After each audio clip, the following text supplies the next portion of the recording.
You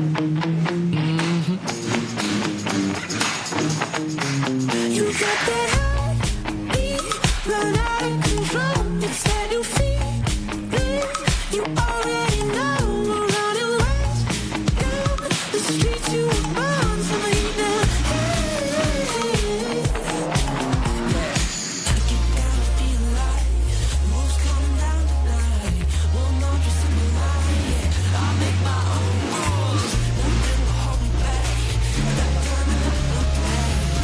Don't let me whack, 'cause I make my own rules.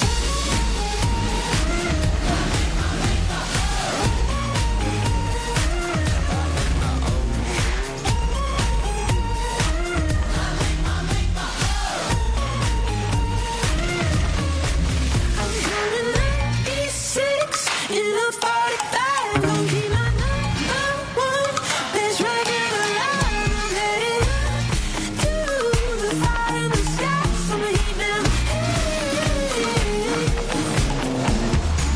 Get down and feel alive. Moves coming down tonight. Will not just symbolize. Yeah, I'll make my own rules. Nothing will hold me back. I reckon we need both tables. I can steal one. Oh, you can probably take one. I'll make my own rules.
rider's list?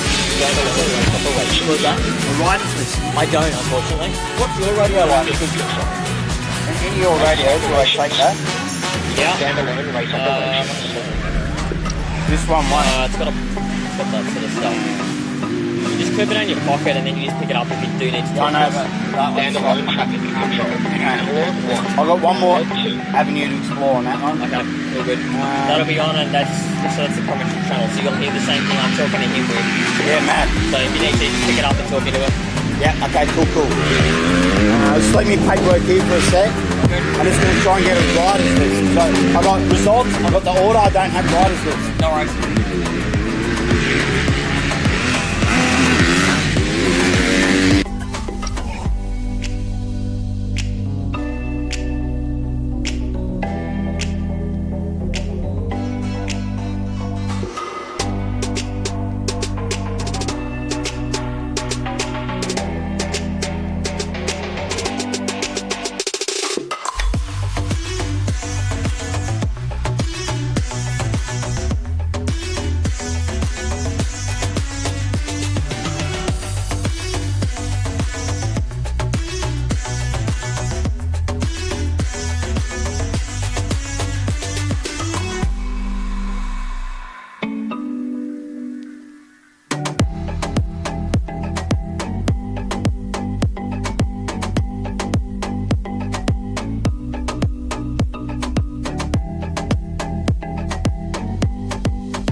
So we're here at round 2 of the New South Wales State Championships, Hastings Valley. Riders are out there for practice, into about a third practice so far. And a bit of rain overnight. Track is going to be boggy and wet beginning of the day, but should dry out pretty good. It is a state title, so these are the best riders in the state. We've got a few interstate riders here as well, and looking forward to fantastic 2 days of racing.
So we're back at round 2 of the New South Wales State Championships at Hastings Valley.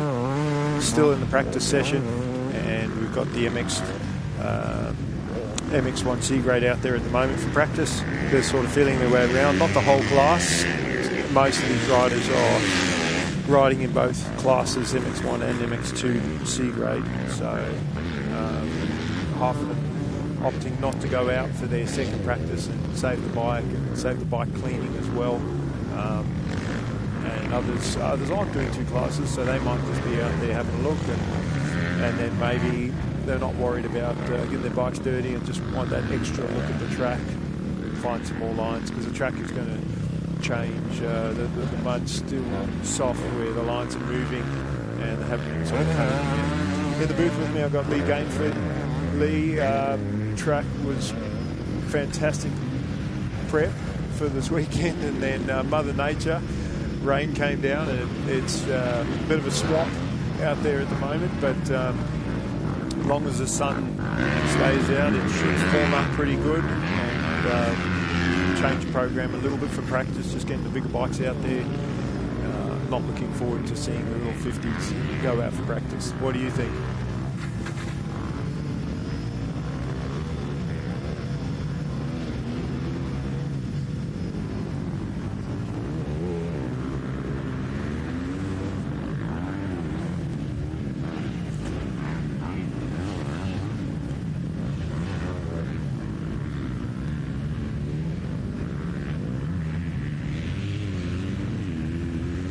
Well, you watch the drone shot, and it looks awesome from above.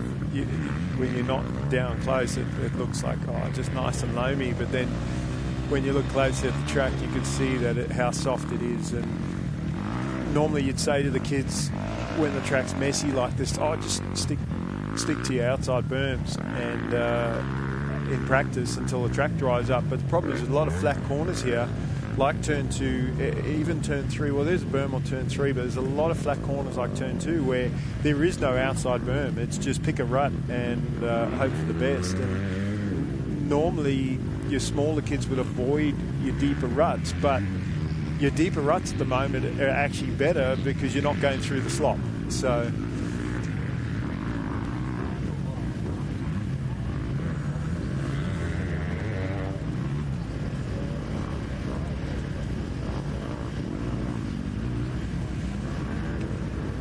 yeah, and it's like train tracks too, if they can get in them. The hardest thing with the little bikes is the foot peaks catching, and then the back wheel actually lifting off the ground, and then the kids have got to paddle their canoe around until they can get to a point where the back wheel's touching the ground again.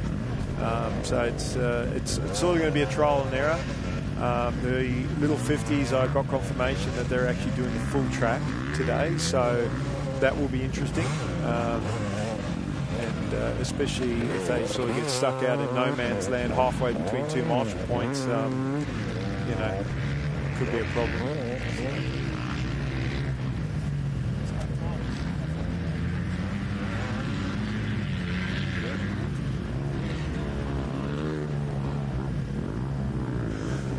Yeah, look, my thoughts on it is it's not the ability of the riders. I think the riders are quite able of making their way around the track. It's more so the bike. Will the bike make it? The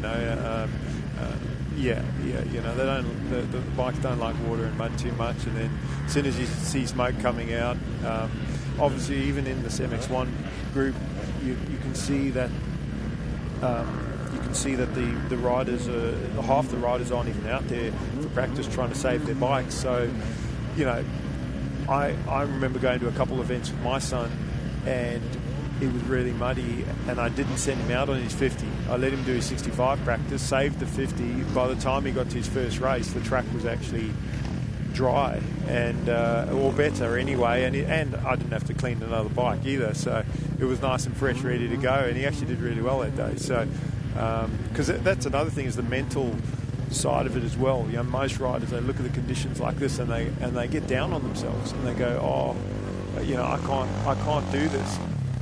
But it's the same for everybody, and Ben, when he was doing the riders brief this morning, he said to everyone, ride to the conditions. And a lot of the riders, they want those perfect loamy. Chocolate cake is something that gets thrown around a lot. It's kind of like chocolate cake at the moment, just messy. But they want perfect conditions all the time. And as soon as it's not perfect, they're down, their attitude is down, and it affects the way that they ride. But if as a rider, if you realise that, hey, it's the same for everyone. So if I just approach this with a positive attitude, I'm going to have a better day.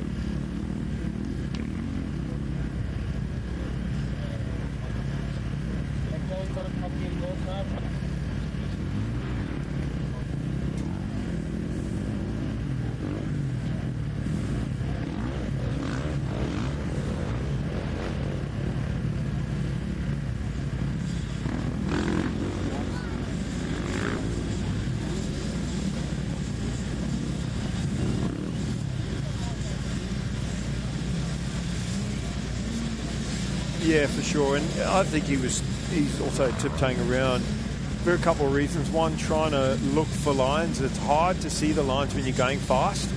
If you slow down, you can sort of see them a bit better. And also, he doesn't want to crash. You not so much to hurt himself, but you crash, you put your handlebars into the ground, your grips all slippery, and mud, and then mud on your gloves and your gear, and that's a downer on riders as well. Like, they might approach you with a positive attitude, one little fall in the mud and it's all, your day's gone.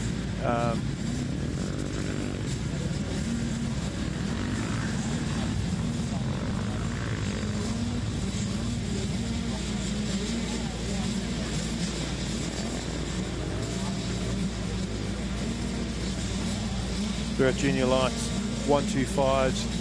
Out next, and this is round 2 of the New South Wales State Championships. Mikel Constantino and Lee Gainford in the booth for the live stream this morning.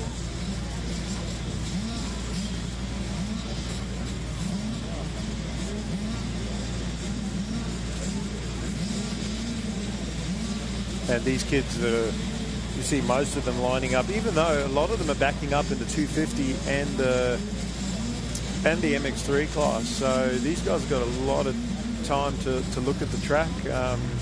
Interesting to see who actually goes out for this 125 practice. I think most of the kids will, because they got their dads to wash their bikes for them. But they probably just want as much track time as possible.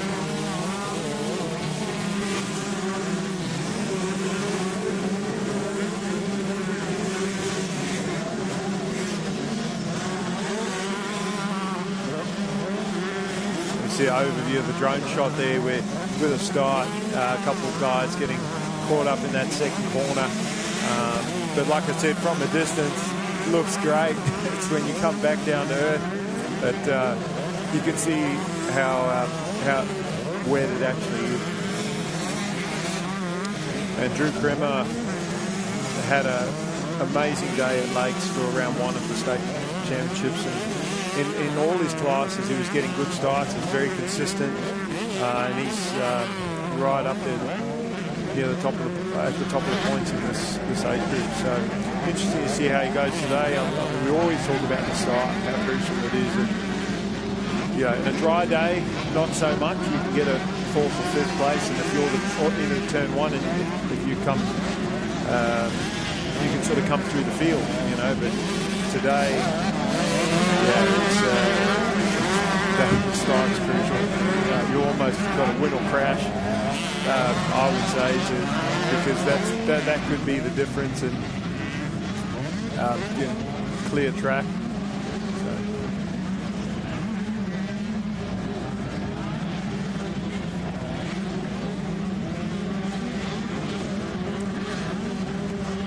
Yeah, well, Jack had a crash at round 1, and he is a top podium rider, and he unfortunately didn't have a good round 1, so he's got nothing to lose today.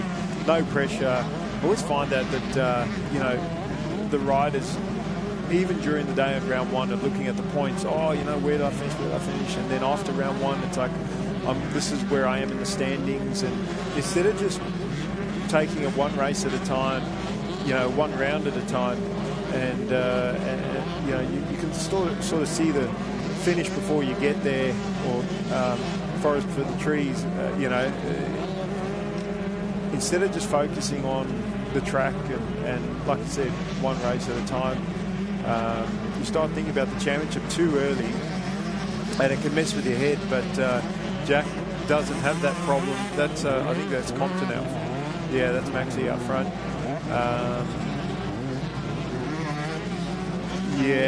No, look, he had some flares of brilliance at round one, and just I think got a bit unlucky in a couple of races there, just with the starts. Well, I say unlucky, I mean, it's not unlucky to get a bad start, that's on you, but got caught up with some lap riders and stuff, and, you know, that's the thing when you're coming through traffic with lappers, you got to make the right decision. Sometimes you make the wrong decision and it costs you. We saw Jack Devison get caught up with a lap rider at round one as well, and he's also one of our championship contenders.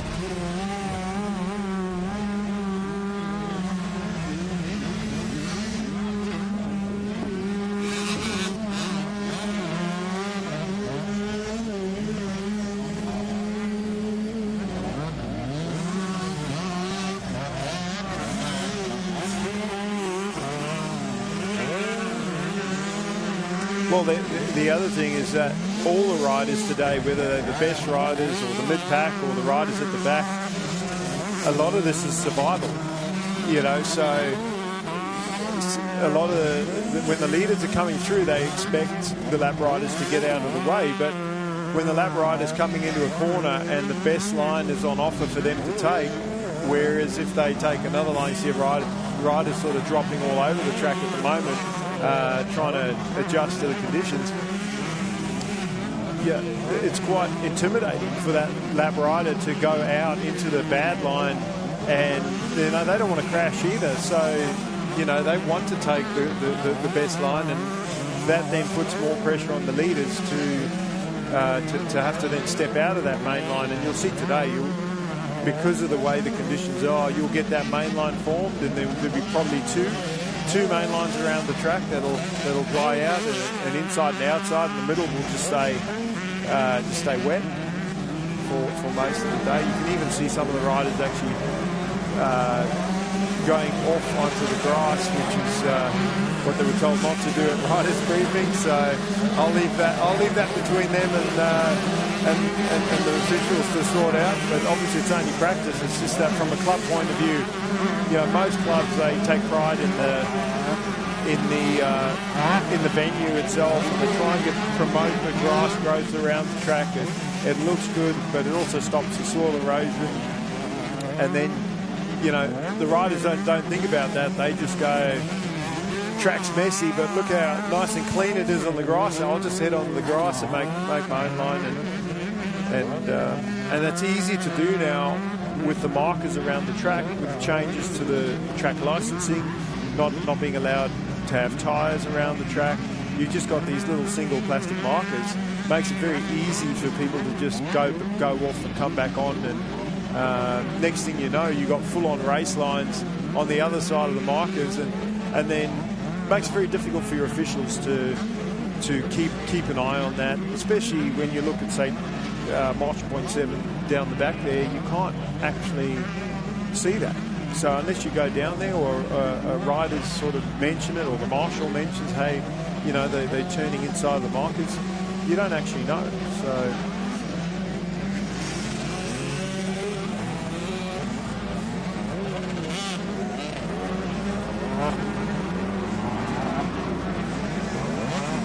well, they're not just looking for riders cutting the track. They're just trying to monitor the race. They're running around over chasing yellow flags and medical flags and riders going down, just trying to keep an overall view. They're not just looking for track cutting. And your marshals themselves as well, they're planted in one spot. So there's a lot of, and then they're not necessarily looking for that either.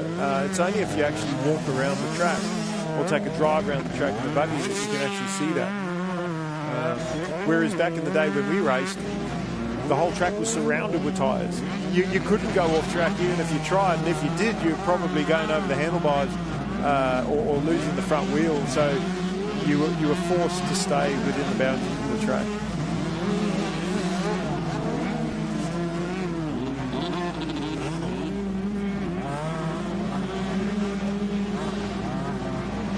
Well, yeah, no, true. It's that, but then from a practical point of view, that's a lot of bunting. There's probably like 4 rolls of bunting that the club would have to, get the manpower out there to bunt off the whole track. But yes, definitely, it'd be easier from an official point of view if you saw some bunting sort of loose. You'd know someone's gone through. You could go back over there. You could tie it up. But like I said, a lot of bunting, and it actually looks messy as well.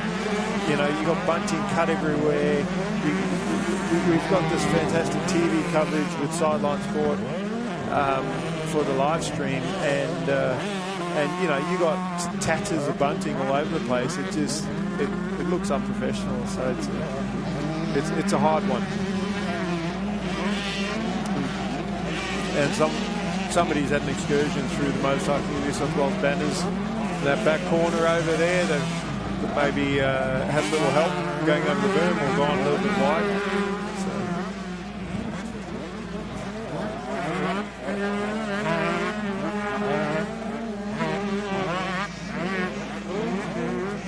A nudge, yeah. Well, you have to actually, that's the thing, you have to actually ride aggressively in these conditions, because if you opt to take the careful option and follow somebody around, you could be sitting behind them all race if they don't make any mistakes. But your two options really are, if you're running about the same pace as the other rider, because the conditions are difficult, it's a risk to force a pass. But if you are much faster than that rider, you have to make the aggressive pass. Not so much aggressive where you're making contact, but aggressive where you getting yourself in the way, taking the line away, making that pass stick, because while you're sitting behind that rider, if you are faster than them, you're losing time and you're copping roost. But then if you're about the same speed as the other rider, massive risk trying to step out of the main line to make a pass. It's as we see a rider down that back straight there, just don't think it was anything too high speed. I think he just sort of got cross-roaded on the way into that turn. But massive risk to step out of that main line to make a pass. It is sometimes better in these conditions in a race to either take a second or take a third. That's better than a DNF by having a crash, or a 10th or 12th or 15th place because you were coming second and you still went for the win anyway. Also, if you just hang back just behind the roost range and hit your marks, hit your lines, the rider in front may make a mistake and present the opportunity for you to make a pass anyway. So,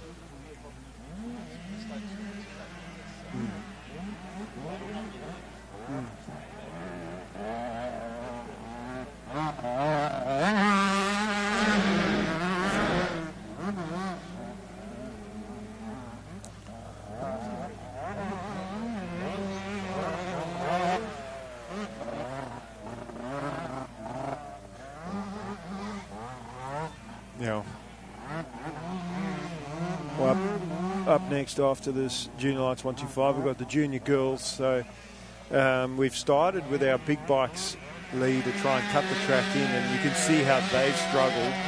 I don't envy the practice program from here on in, and I was having a chat to the president, Greg Harris, about what are the 50s doing. Are they doing full track? Because I had a parent ask me, and I said, look, I'll find out for you. And this is a massive track for a 50, even when it's dry. So, I'm not so much worried about the race. And if it's a 7-minute race, it's probably going to be a 20-minute practice just to get around one lap. So, again, what I said earlier about, do you even send your 50 out? I wouldn't. But that's just me. That's just my personal opinion from my own son. I'd just wait till he's 65, send him out on that, save the bike. So we'll see how, what decisions are made there. I remember at an event, I'm trying to remember what track it was at, but I had a parent come up to me and say, what do you think about the track? It was quite muddy. We had about 40 mil of rain. I think it was at Lakes. And Lakes is one of those tracks that can handle the wet quite well. It can get heaps of rain and you can still run. and I said the same thing to him. Don't go out for the 50 practice. He didn't listen. The bike didn't even make it down the start straight. He blew a motor halfway down the straight. I saw him a bit later in the day, and I asked him, and he said, "Oh no, we went out anyway." Blew the bike up, and I was like, "Told you," you know. So.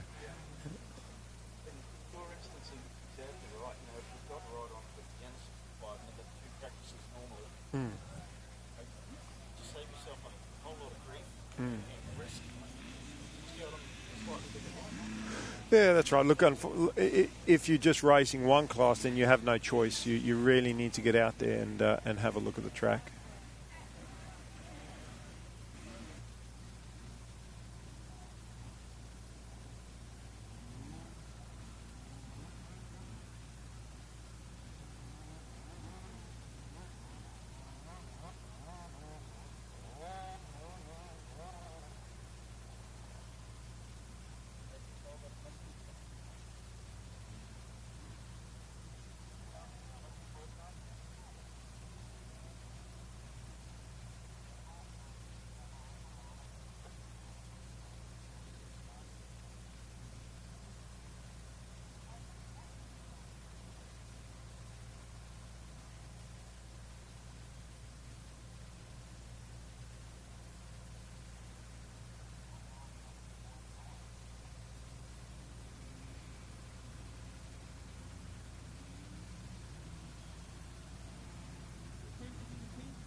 So Lee, we're here for round 2 of the New South Wales State Championships at Hastings Valley, and the junior girls are out there. That's junior girls 125, 250, trying to navigate their way around this track in their ships and jet skis. Yeah.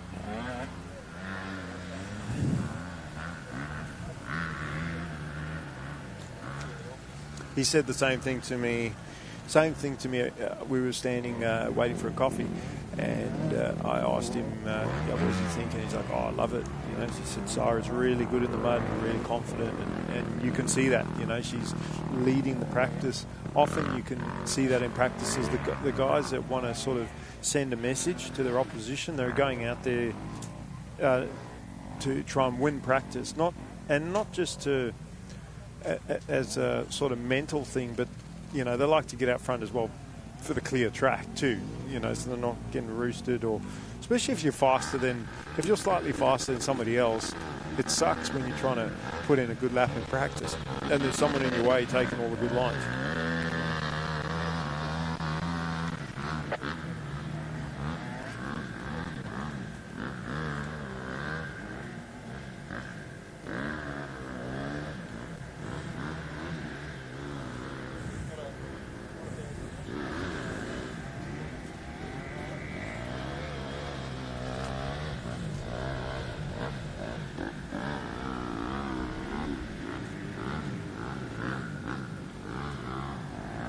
Yeah, she had a great result. Round 1, top 5, 5th overall there. So shame that she's not going to be here today, and that's what the championship is. That's racing, as a common phrase that gets thrown around. That's racing, and it is. You've got to be in it to win it, and there's all sorts of challenges that you face. I like to sort of throw that question at top riders, and I ask them, who's your main opposition? And they think about it, and they say, oh, this rider or that rider. And I say, no, incorrect. And they go, what do you mean? I said, your biggest competitor is injury. Because if you're injured sitting on the couch, you're not racing. So you need to stay healthy. As we see Syra, we were giving her lots of kudos on how good and how much she likes the mud. She's probably not liking it that much at the moment. Puts it down in turn 2. But she won't be the only one. And This is going to be quite a few riders dressed up this morning when you're dropping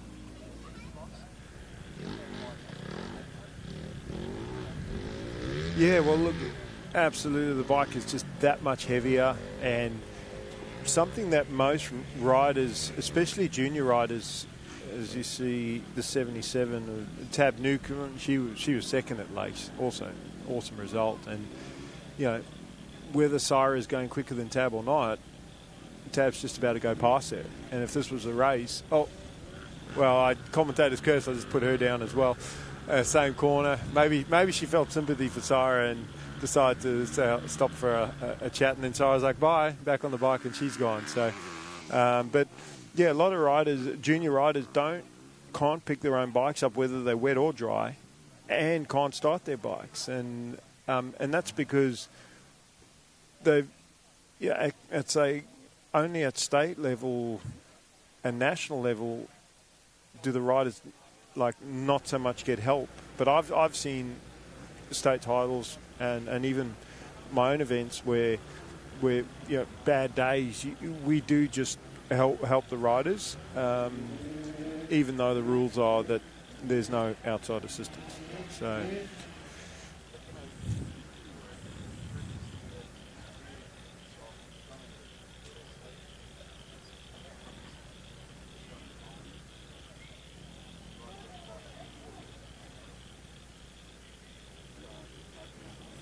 Well, to be honest, I think Syra's the only one, after she got back up, she's the only one circulating at the moment. I think everybody else is either down or stopped somewhere on the track. So, there's 2 now. Sorry, 2 riders.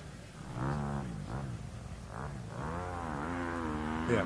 So what I was saying earlier is that you don't need to be the fastest today. You just got to stay on the bike, because you can be the fastest rider and crash, and you're not going very fast when you're on the ground, and a normal crash is 6 to 8 seconds to drop the bike, pick it back up again. That's a good loss of time. But if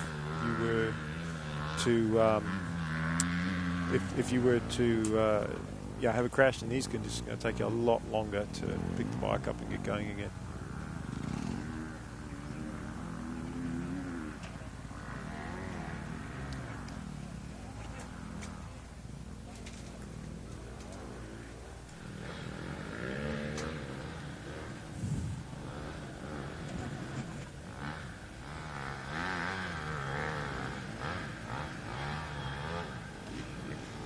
After junior girls, we get into some of our smaller classes. We've got the 12 to 16 85s. Junior. After the junior lights girls, we've got the MX women, and then the 12 to 16 girls.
if you get a chance today, go and get yourself some New South Wales state title merchandise. They've got some hoodies for $75 or T-shirts for $35, or you can get a combo for $95. So don't wait till round 3, hoping for a price drop or a reduction. Being for a run out of the gear, it might all be gone by then. If you haven't got your gear yet, head to the canteen area, that's where it's for sale, and get yourself some New South Wales state title merchandise.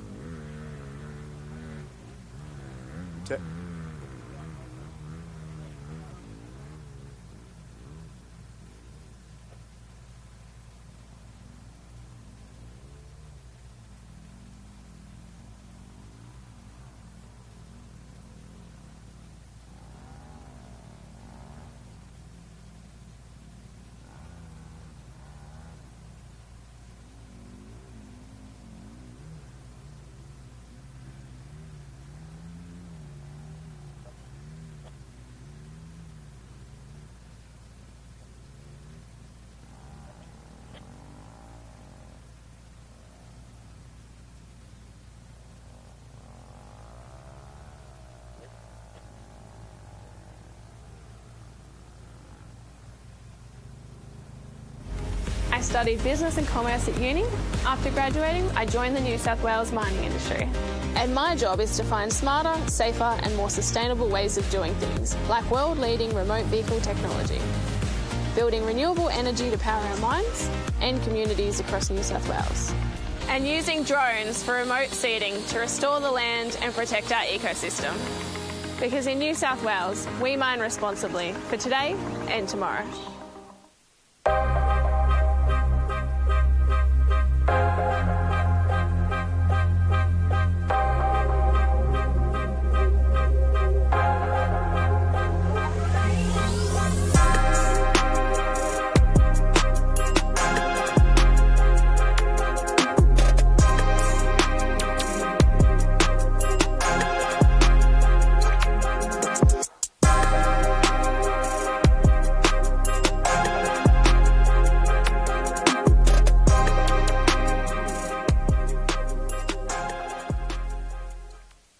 Our organisation represents the mining industry in New South Wales. We have nearly 100 member companies and we represent the mining workforce of over 30,000 people that work in mining in New South Wales. Well, our organisation and many companies in our industry support local community teams right across the state. And we have a long-standing partnership with the Newcastle Knights, obviously based in the Hunter region, that has endured over 12 years or more, through the highs and lows of the Knights seasons, through the highs and lows of our industry's fortunes as well. It's an important demonstration of the partnership between our industry and sport and local communities, and our support for this event today is part of that too.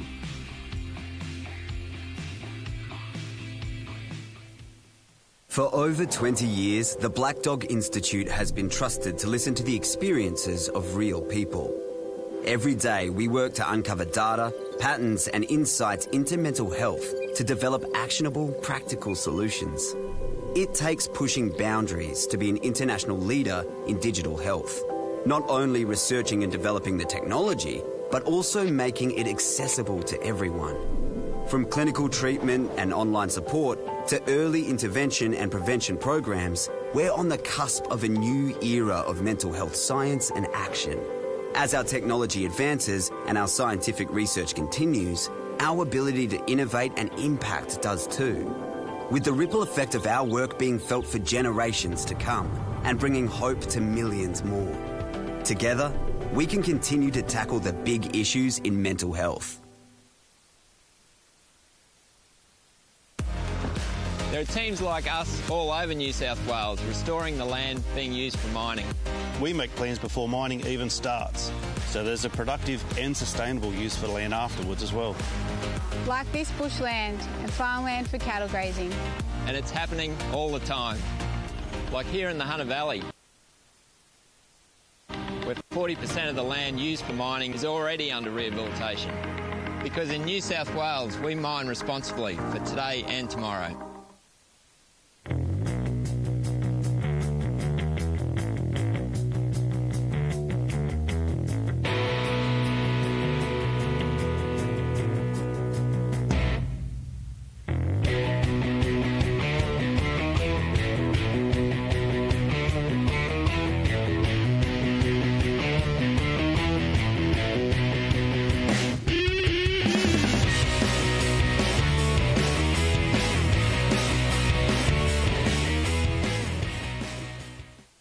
I'm part of a team working on a first for mining in New South Wales, turning this coal mine into a new hydro power plant and solar farm to generate renewable energy for families and businesses. Projects like this show our industry will keep working to reduce its emissions, already down by 38% since 2005, all while contributing billions in royalties every year to fund our public services. Because here in New South Wales, we mine responsibly for today and tomorrow.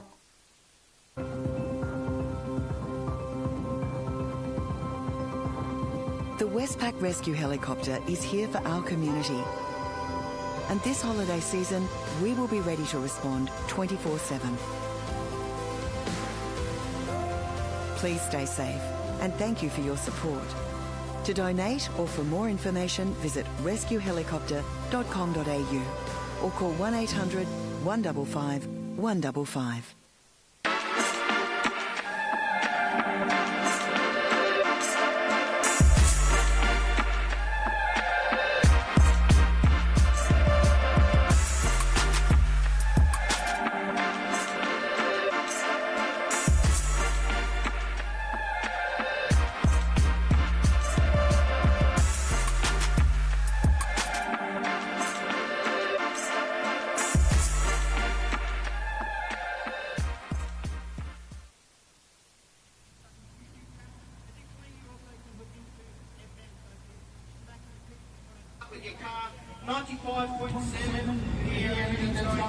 So I'm here with Lee Gainford and got Johnny Bova, 2023 New South Wales State Champion.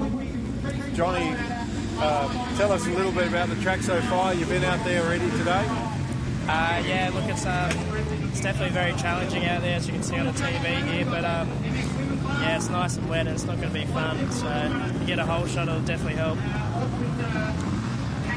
Yeah, and when was the last time you raced here at Hastings? Been a good 2 or 3 years ago, so it would have been state titles for a junior race, so yeah, a long time ago. And some of the competition that you're doing this year, you've done a few of the Finance My Bike East Coast rounds, you're doing state titles as well, doing some of the nationals as well. What's your sort of goal or plans for the year and years to come? Look, at the moment I'm a full-time plumber, so I wasn't going to race this year, and then got conned into racing again, but I love it, so I'm going to race Maitland MX Nationals, so I'm just trying to get as many races under my belt before Maitland, but yeah, I've just been doing last East Coast round, couple M-Cross rounds, did a club day last week at Appen, so yeah, just trying to get as much gate drops as possible before Maitland and see how we go. So I remember talking to you and your parents when you first come out of juniors, and you had these grand plans of racing at national level, and unfortunately it wasn't anything you did. That was pre-COVID. The year that we actually sat down and had a conversation, we were ready to go into that next year. You were going to go and race, I think it was still MXD at those times. It wasn't MX3 yet. And, you know, we sort of had a strategy for you, how we're going to approach the year. And then COVID come in, and you didn't even get to race that year. It just all went out the window. Yeah. You just mentioned now that you're full-time plumber. So when did you start your plumbing apprenticeship? Well, I started, so obviously that year before COVID we were racing, and then I broke my collarbone. So, yeah, once that happened, Dad said, you should probably get a job, you know, while you're racing, and, you know, so I was going to be all right. And then, yeah, before the first national round, that's when the whole COVID thing started. And, yeah, once that started, no one was racing, and I'd already started my plumbing apprenticeship and already had a job, which was lucky, but, yeah, everything went quiet. So then I went, I'll just focus on my job, and then, you know, then I was hearing people weren't getting jobs or people were getting sacked, so, I was just lucky to have a job. So, yeah, I just focused on my work, and once that year went past, it was sort of like, you know, I love my job and I'm going really good at it. And, you know, as much as we love racing, you know, unfortunately, we can't always, you know, race for the rest of our life. So, yeah, plumbing's just a thing that I can do, and it'll set me up for my future. And hopefully, I won't regret that decision. But yeah, I still love going racing every weekend. So whenever I can get out, I definitely will. So we just. I can't hear anything in these headsets. So how do you find working full time and racing and trying to compete at the highest level? It's obviously very challenging. Time, trying to manage your time to train hard enough to be able to do that. Yeah, look, it's definitely a lot of time management, but I definitely can't train as much as I used to and go riding as much. So just my expectations change. I enjoy going to the races and seeing everyone. I get a good result, it's awesome. If I can't get a good result, I'm not going to go home and be mad. I'll go to work the next day and I'm still making money at the end of the day. So yeah, it's just changing expectations and what you want to get out of it, because obviously you can't train and do as much riding, so it just all changes. Oh, thanks a lot, Johnny.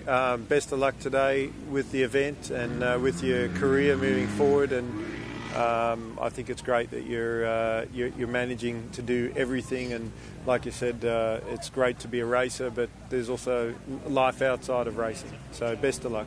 Thank you. I couldn't hear anything in these slingers.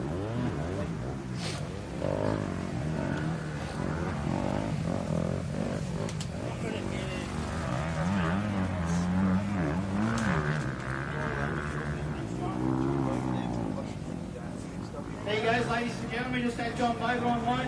We've got the tail end of that over the live video as well. So I'm going to try and bring some of this stuff to you throughout the day. I want to mix up a combination of live track commentary with the live broadcast through YouTube. So.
round 2 for the New South Wales State Championships at Hastings Valley, and the senior women class out there trying to make their way around the track.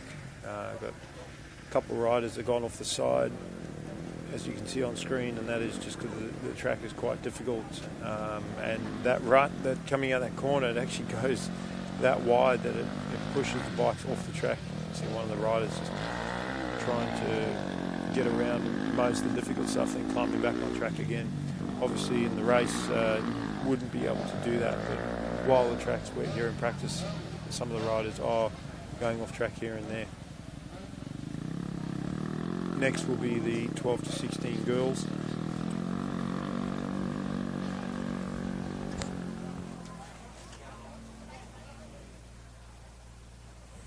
It was a hard day at the office for everybody, riders and officials, marshals, trying to help the kids get off the track, and then also time-wise it takes a lot longer to get through the day, so hopefully we'll be able to get through our full program today without having to cut any races shorter.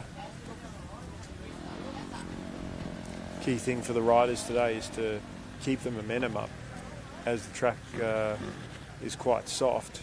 The slower you go, the more the mud sort of sticks to the bike. So and the harder the motor's actually working. So if you can keep moving. I was talking to Lee earlier about the outside lines. If you could take the outside lines, but again, a lot of flat corners on this track, very few berms that you can actually get onto that are dry. So unfortunately, it's up to the ability of the riders to make their way around, and proving to be very difficult even for some of our best riders. One of the other things we spoke about was the conditions, ride to the conditions, and it was similar, not as wet at Lakes for round 1 of the state title, but still difficult, and you can see your better riders shining through because of the difficult conditions, where when the track's dry and smooth, everybody's going fast, and they're not used to riding the difficult conditions where your experienced riders are. So we see our 12 to 16 girls go out there, Sarah Perry leading the way, and as she did on the 250, Ada Harris tucked in the front already. Again, just stay upright and make your way around this track, you'll be going okay.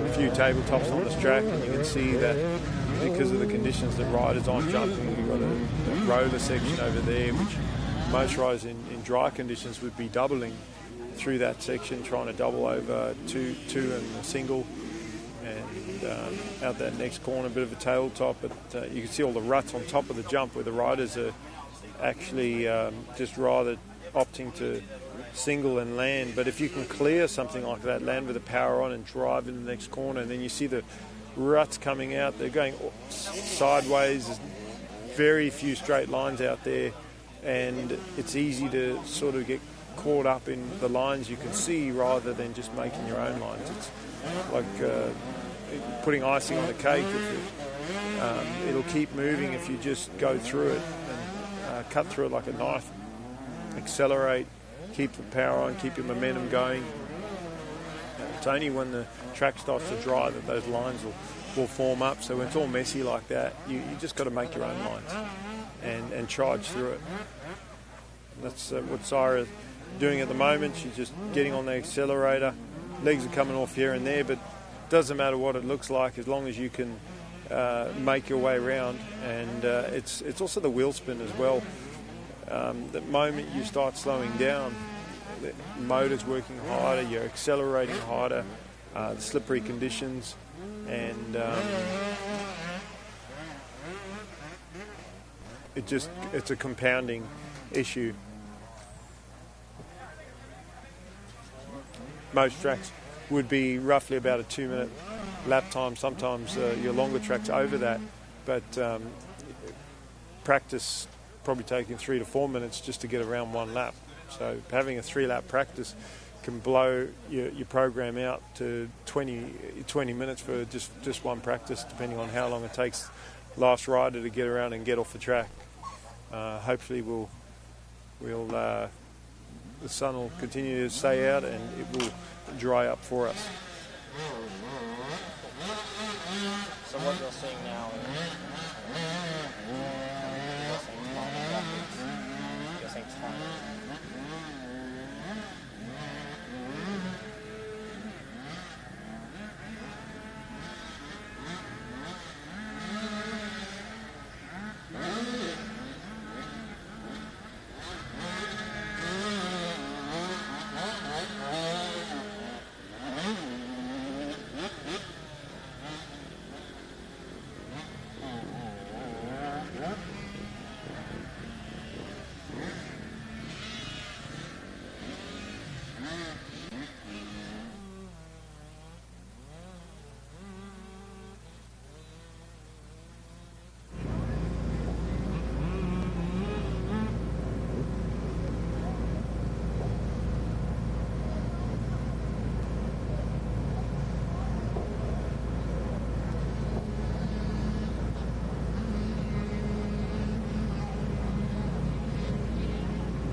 as we look at the 12 to 1685 girls navigating their way around this track for practice.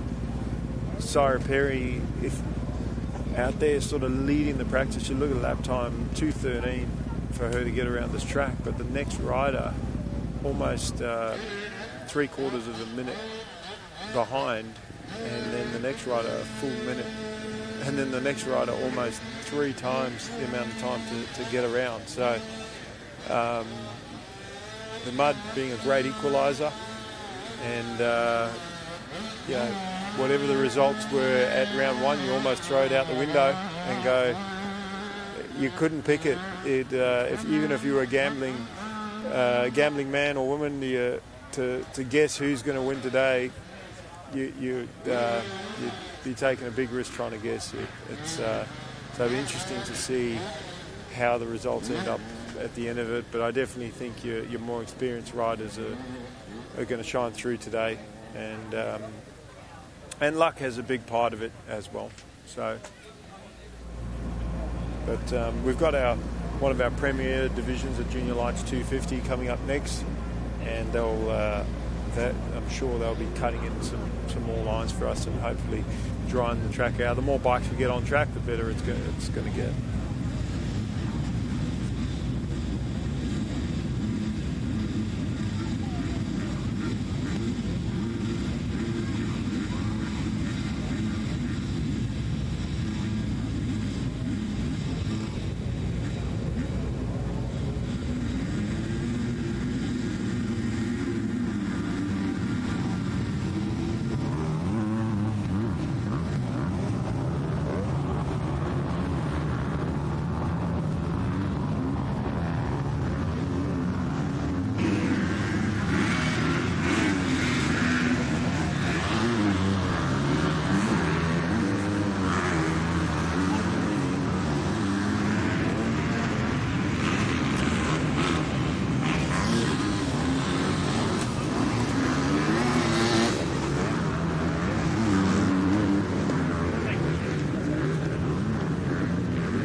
So Junior Lights 250 on track for their practice session, taking a little bit longer than we would like, but that's racing, and I'm sure that the day is going to get better and better. The track's going to get better and better. A lot of these 250 riders also racing in the 125 class and the MX2 class, so some of them have already been out for practice, looked at the track. Some of them are just going out again because they just want that extra look. And then there's adapting between the two bikes, 125 and 250. Most of these riders will be riding 125, 250, and they have to almost get on both bikes just to get used to the track on each bike, because the way the power comes on and the feel, the bikes might handle and feel the same, but from a power perspective. But they're also looking for those new lines that have formed, because from the first time they went out, the track would have changed. Every practice, this track is going to change. I would say even every lap. Like, you could go around a corner and somebody could make a magic line through that turn, just perfectly sort of semicircle line, nice and rounded rut. And then the next person comes in and just blows it out and stuffs it up. And then you come around next lap and it's all wavy and snaky going in or coming out. Max Compton leading his way through practice there, choosing to stand up early out of that turn and straight lining it over that single.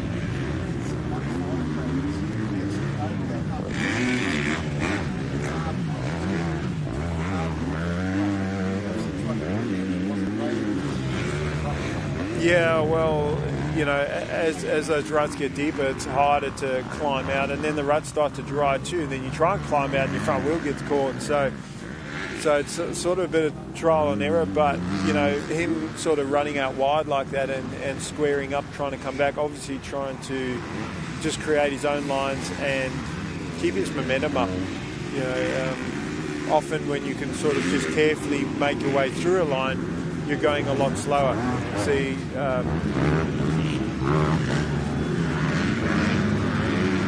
there's like a whole group of riders coming through here, and I definitely want to be the leader of that pack. See Jack Burden trying to hang on to it and keep those riders behind him so he's not getting roosted. Ryan Jones, he let everybody go, and he's nice and clean. He will be up until, give him a minute or so, he's going to start catching some of these riders. And that's the other thing. Very difficult to make passes with the tracks like this because, again, everyone's funneling into that main line, and you just, I mentioned earlier, you just got to be aggressive, charge through the mud, and aggressively make that pass. As I said, not so much making contact with the other rider, but just blasting through the mud, attacking the corner or the straight or whatever part you are. And I find that if I'm losing control of the bike on any section of the track, I'll grab a handful of throttle, power out and hope for the best. But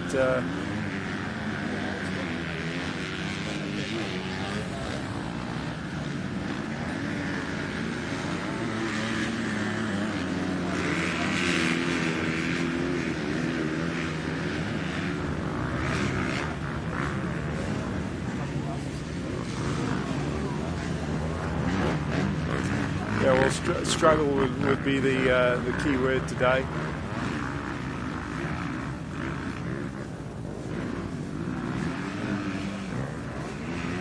Yeah.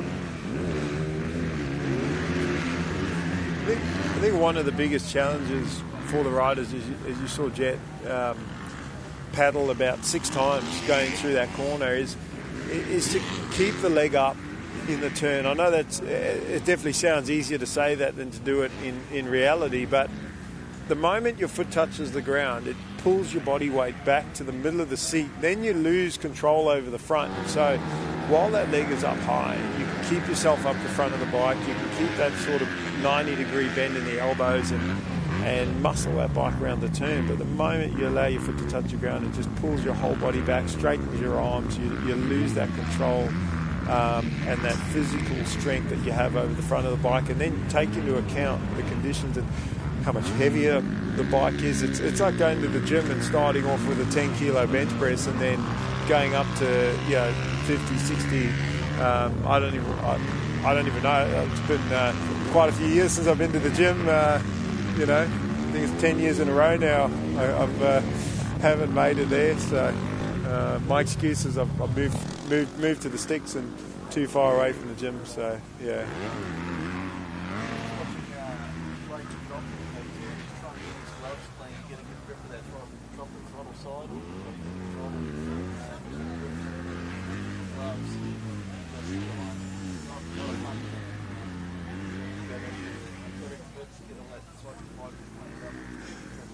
Yeah, I like to run mud guides. Hand guides. Obviously, we're not allowed to run the full hand guide that comes right around like they do in enduro. The bike busters, you're not allowed to run those. But even though there's not a lot of rock roost in these conditions, I like to put the hand guides on because when you fall, if you fall, not that you want to fall, but if you do, sometimes the hand guide will fall into the like mud, almost like a protector of the grip itself, and the grip won't punch into the ground. It'll just sort of fall on top of the ground. So otherwise I don't like running hand guides because I don't know, it's in my vision. It kind of, sometimes I'll hit the hand guide with my fingers when I'm putting my fingers out for the clutch and the brake, so I don't like it, and I think it doesn't aesthetically, it doesn't look nice to run hand guides, but practically can be really helpful. I run them on my son's bike mainly because it saves his grips, it saves his clutch and brake perch. I actually remember he had a massive high side at a school once at Maitland, and he broke both perches, clutch and brake perch on his KTM. Bent the subframe. Luckily he was fine, not a scratch on him, but but the bike was total. It was, you know, like 800 I think.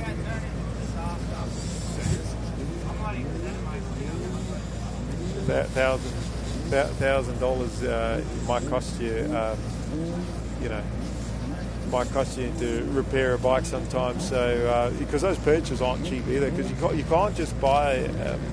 It's not like some of the Jap bikes where it's just a cable clutch. It's, you know, the hydraulic clutch, and you can't just buy the new lever or whatever. If you break the perch, you've got to buy a whole new system. You know?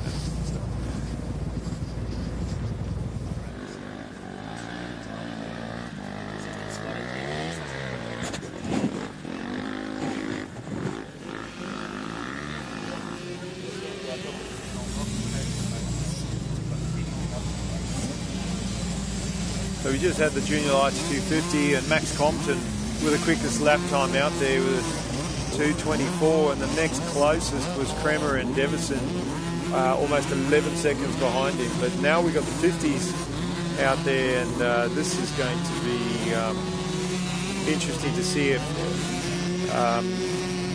they even make it a lap around there. So, you know, it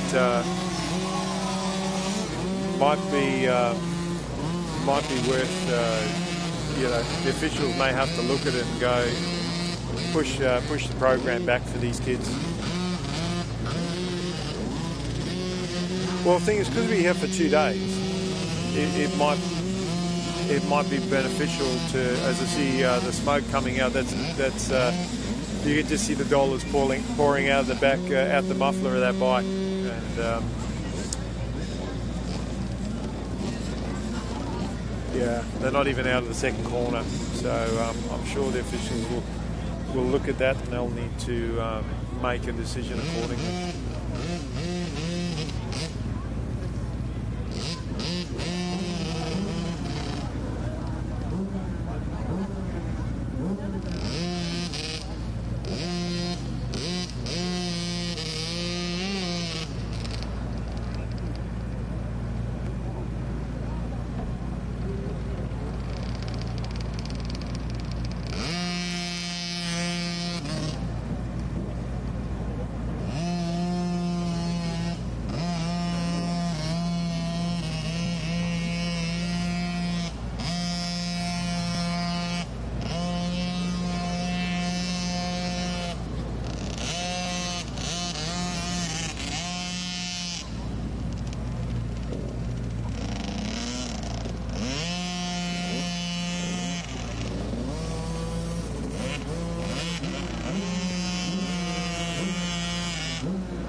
studied business and commerce at uni. After graduating, I joined the New South Wales mining industry. And my job is to find smarter, safer and more sustainable ways of doing things, like world-leading remote vehicle technology, building renewable energy to power our mines and communities across New South Wales, and using drones for remote seeding to restore the land and protect our ecosystem. Because in New South Wales, we mine responsibly for today and tomorrow.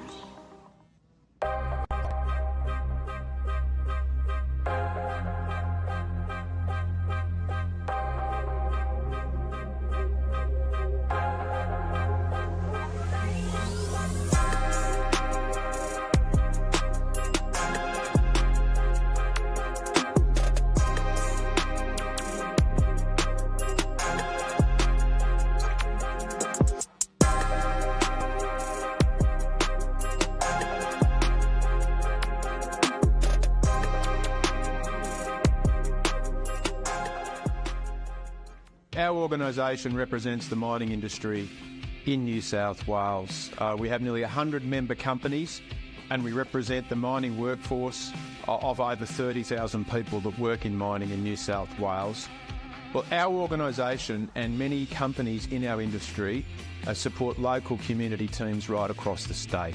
And we have a long-standing partnership with the Newcastle Knights, obviously based in the Hunter region, that has endured over 12 years or more, through the highs and lows of the Knights seasons, through the highs and lows of our industry's fortunes as well. It's an important demonstration of the partnership between our industry and sport and local communities, and our support for this event today is part of that too.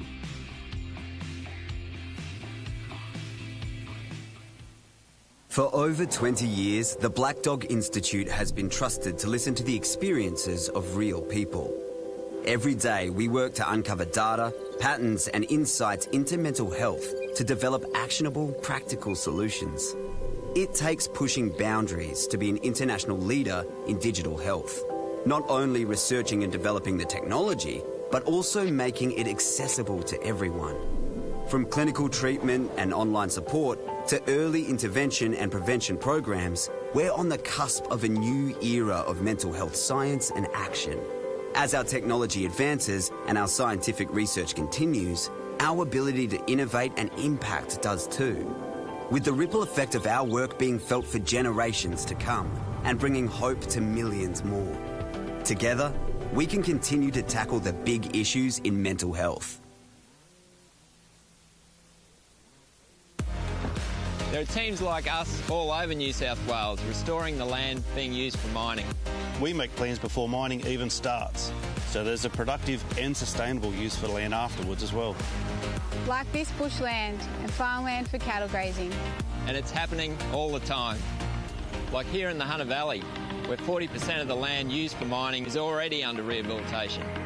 Because in New South Wales, we mine responsibly for today and tomorrow.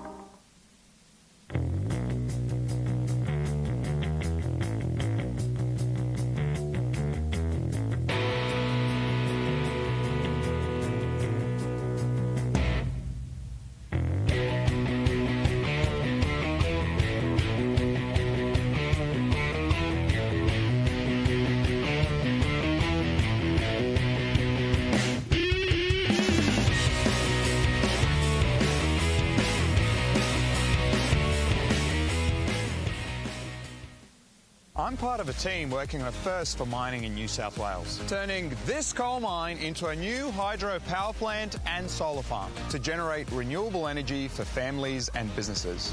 Projects like this show our industry will keep working to reduce its emissions, already down by 38% since 2005, all while contributing billions in royalties every year to fund our public services. Because here in New South Wales, we mine responsibly for today and tomorrow.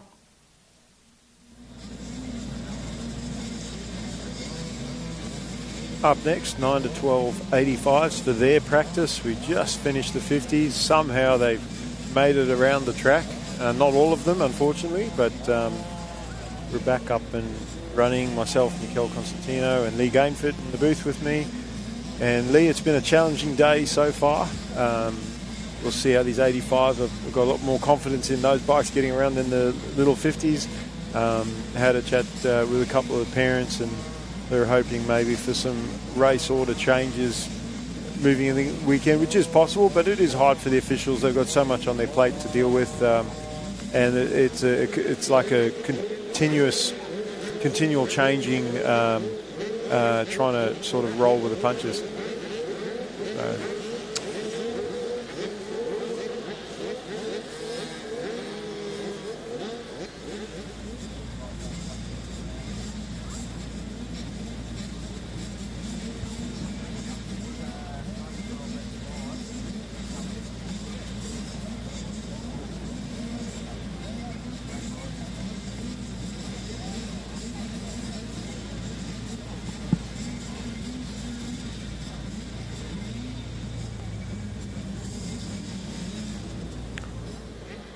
Yeah, if they can just make it through the first corner, I'll be happy.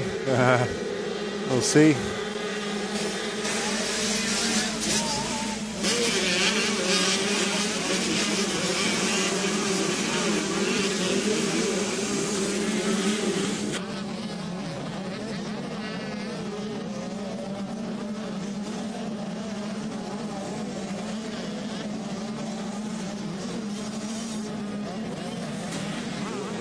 So Lee, we're just looking at this yard cell in the second corner here, and see a lot of the riders, how this first corner's blown out, and because it's a tight left-right, the speeds that the riders are coming down the side straight, it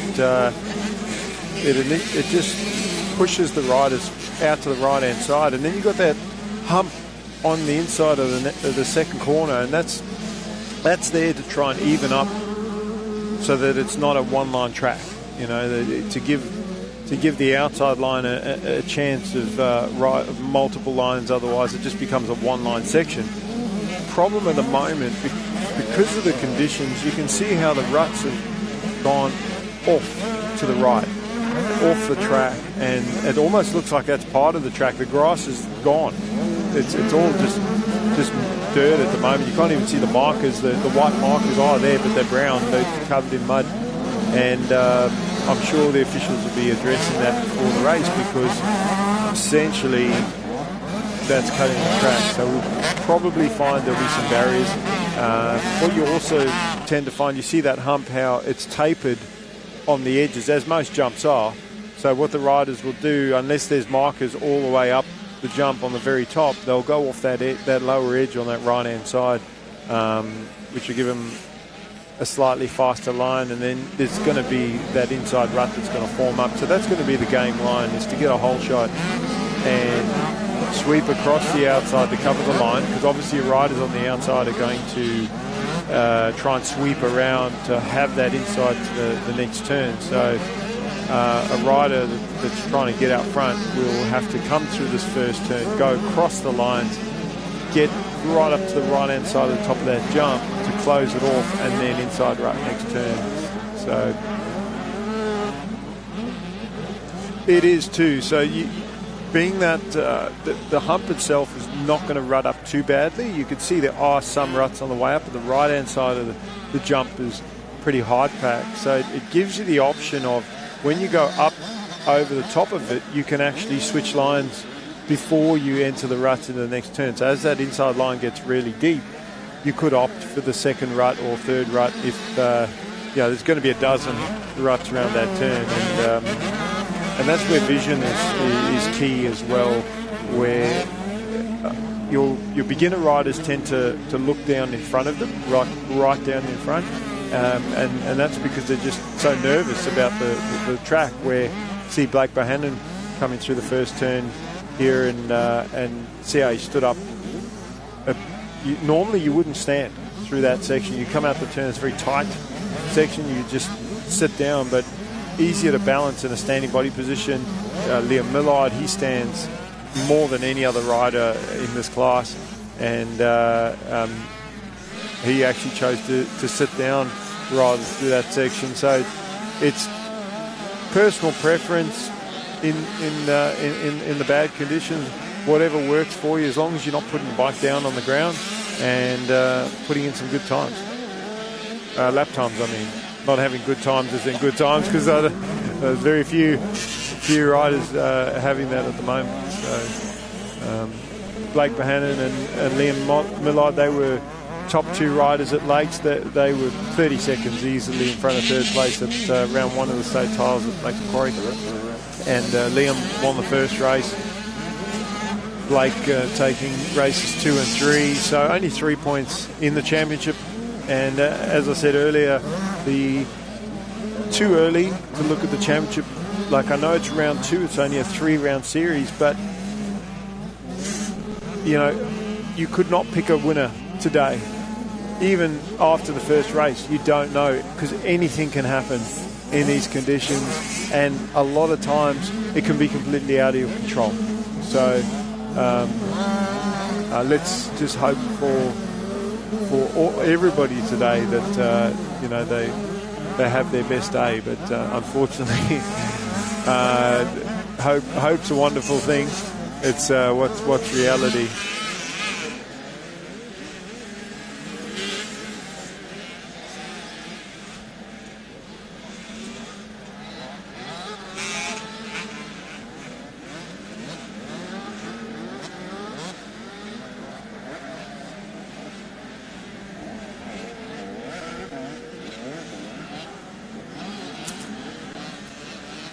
Yeah, well, I mentioned the tabletops on this track, and there's maybe some of the senior riders are jumping the tabletops, but I haven't seen many of the junior kids jumping anything. They're just trying to make it over the jumps. And one of the good things with jumping and clearing in these conditions is that you keep your momentum up. You land down that down ramp with the power on, and you carry so much more speed than stopping on top of the jump and then rolling off slowly. That's a confidence thing too, because if you look at some of the landings of the jumps, some of them are high, but others will have ruts on the landing. So when you're in the air, you've actually got to spot where you're going to land, and sometimes you might want to land somewhere, but you're not going to be there. You might be an inch or two to the right or the left, and you just got to go with where you are, land with the power on, back yourself, and charge through it. And the other thing that's good about jumping and landing is it kind of shakes the mud off a little bit. When you go slow over the jump, the mud just continually cakes on the bike, and if you can even over jump or even under jumping, sometimes landing, almost trying to clear, but purposely landing on the end of a jump just before the end of it, shakes off more mud than actually clearing the jump. You won't have as much momentum because you're not getting down the down ramp, but being 10 kilos lighter can be very helpful.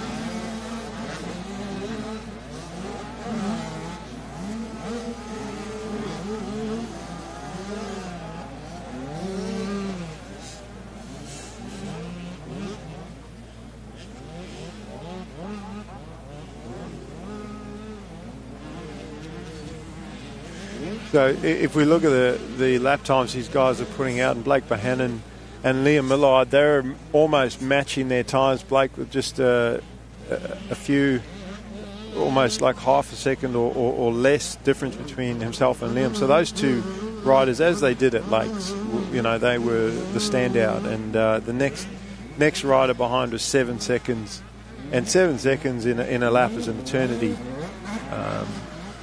And he's a podium racer, can win it. You look at any of the top 5 out there, and they can all win races. It's so amazing to have that much of a time difference between your leaders.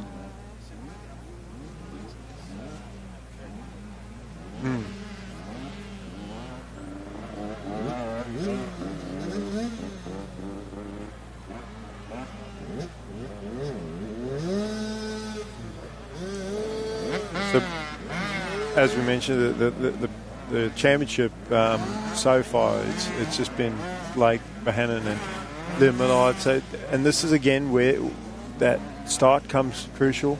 You don't need to be the fastest rider today. You just need a good start and no crashes. No crashes. If you can do that, you're going to finish well.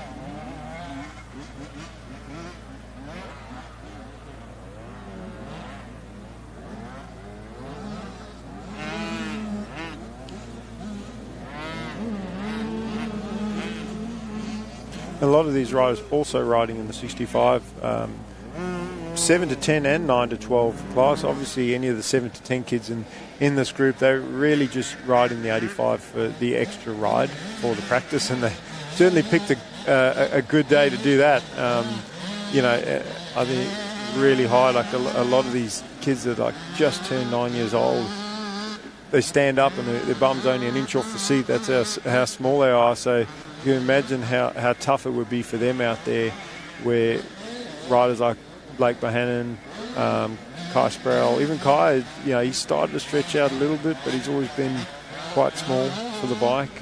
So even him riding the 85 would be challenging in these conditions, but good practice for him for that 65 age group, where Blake Bohannon, he's not using it for practice. He's trying to win both classes. That's his goal, and Kai's maybe more focusing on the 65, and then Liam Millard only 85.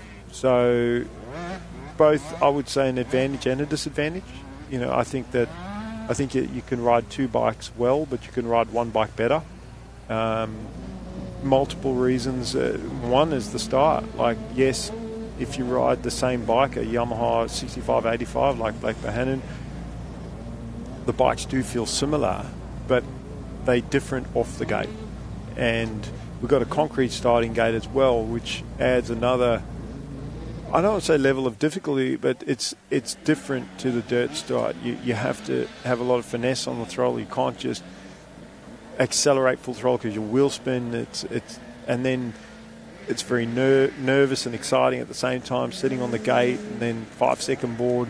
You have to remember that it's half to three-quarter throttle, otherwise you're going to wheel spin. And then you can't get a rush of blood and grab a handful after you start going, because again, you'll wheel spin. So you've got to wait till you hit the dirt and then go full throttle, and then sometimes even re-clutch it, because you get so much wheel spin off the concrete, then you hit the soft stuff and the bike just bogs down.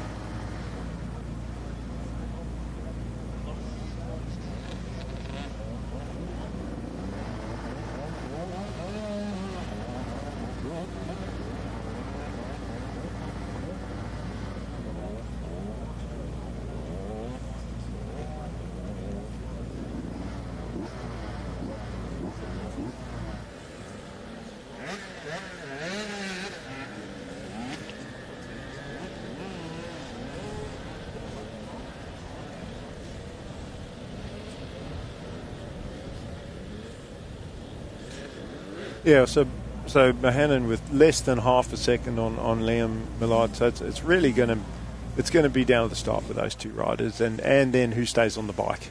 And like I said, sometimes you got to take a second. You may not want to, because every point counts in the championship, but a second or a third's better than a DNF. And especially in these younger divisions, we've got the 7 to 10 65s up next, and they're just one up from the 50s, and we saw how the 50s struggled out there. So, and you see a lot more of the 7 to 10s. A lot of these kids are riding the 50 class, and then half of them are riding the 85 class. So that's so you got some really big 65 kids, and then some kids that have just turned 7 years old throwing a leg over for a state title, and they definitely thrown into the fire today.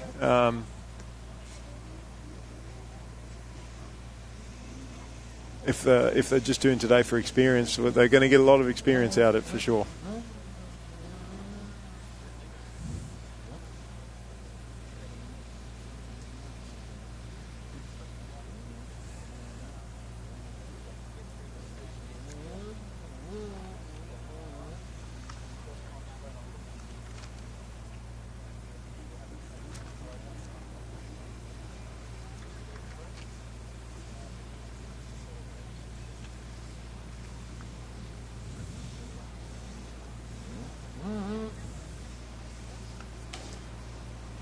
Well, Ollie Cale was unstoppable at round one, and he's leading the points coming in round two. So, he'll want to have a consistent day today.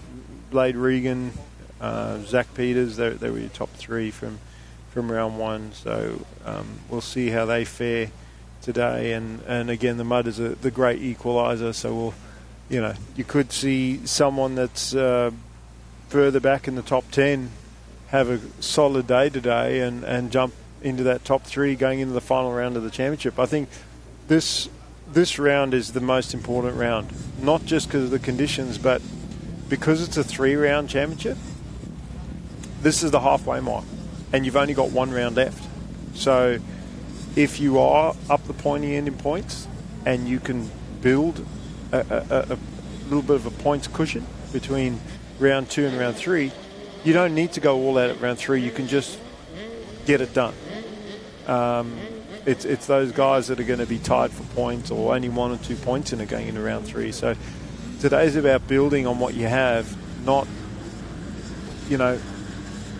trying to think about the championship, but also just focusing on individual races, but also trying to build on the points that you already have. Or if you had a bad round 1, nothing to lose, go out there, throw it all. Well, not throw it down, but don't leave anything on the table. The New South Wales State Motocross Series. Motorcycling New South Wales would like to acknowledge the traditional For sure. custodians of the land, the Burnaby people. We pay respect to the elders, present and emerging, Yeah. and extend our respect to all First Nations peoples in the Warboat region. Well, how many times have you seen in championships, like if you remember the AMA Supercross from last year, everybody thought Eli Tomac, he's got it in the bag, and he did. He did have it in the bag, and had that ankle injury, or tore his Achilles, and second last round, and that was it.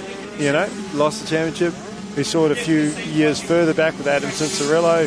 He's just retired or announced his retirement. This Supercross is his last season. I'm not sure if he's even racing the motocross, but he's said that I think he's just finishing out the Supercross season. But when he was in his last 250 race, or last 250 season, again, had the championship in the bag, final round, and then put it down halfway through the race, bent his handlebars, and Dylan Ferrandis went ahead and won. I think even going back 5 or 6 years to Chase Sexton, when he was racing 250, trying to remember the Kawasaki rider who was leading the points this year, Awesome Faulkner. He dominated that year, and then second last round crashed, and Sexton finished second all year, won the championship. So it's not over until it's over, and you got to be in it to win it. So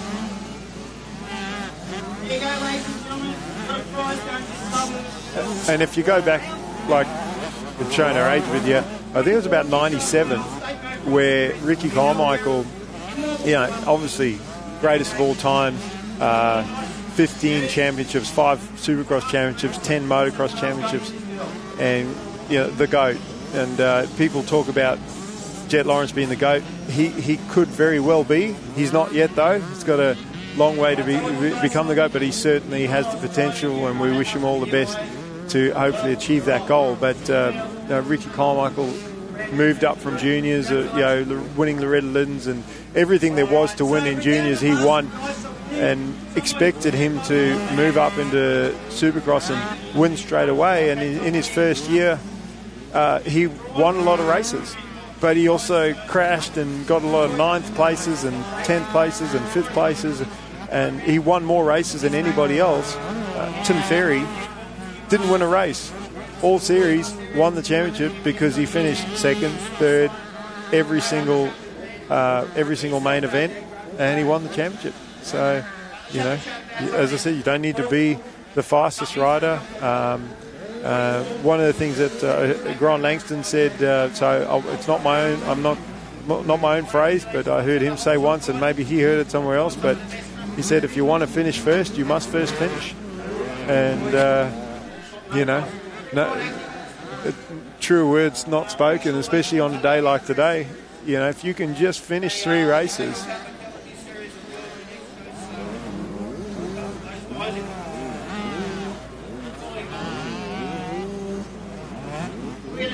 quite difficult today.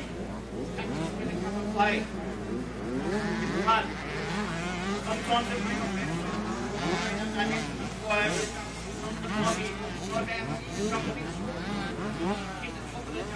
Well, I mentioned Grant Langston a minute ago, and when he was racing 250 AMA motocross, when he was racing factory KTM in the US, leading the points and just destroyed his front wheel at Glen Helen, the spokes. It was front or back wheel, one of them anyway, but that was it, championship over. You know, nothing he can do, completely out of his control.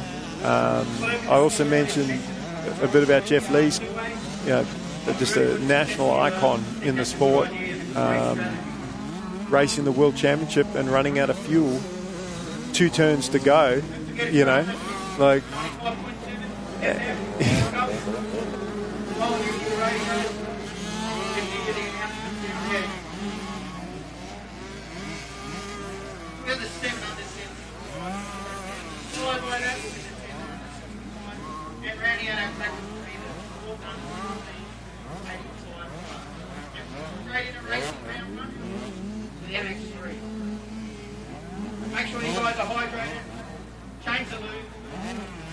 So Hudson Francis, our quickest 65 out there, a Queensland rider, Harvey Bay, with a 3:05 lap time.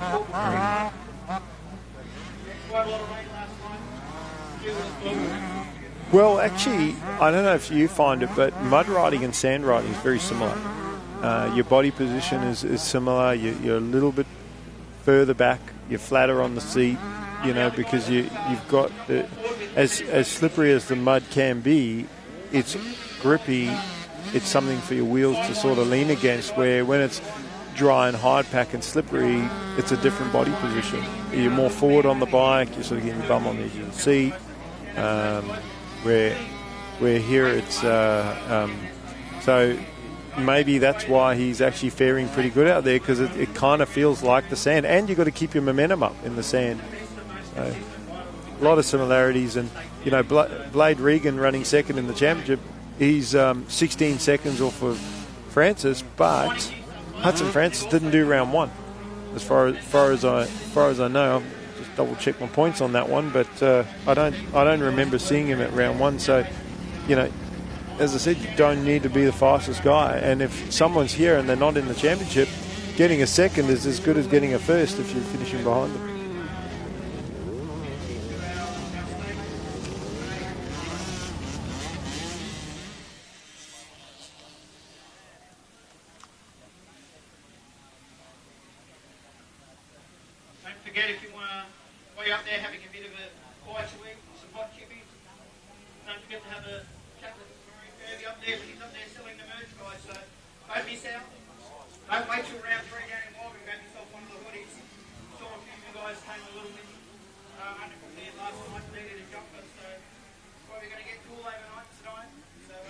Yeah, well, again, it's such a big age group, you know, that I mean, it used to be the other way around. The older group used to be the bigger age group. It's a 3-year as opposed to the 2-year. And then, like I said, half these kids racing 50s as well, and then the other half racing 85s.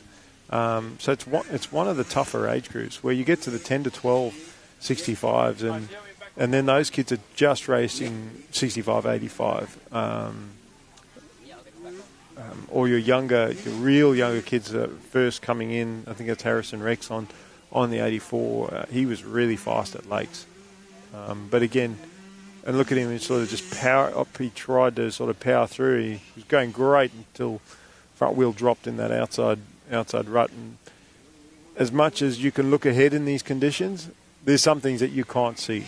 And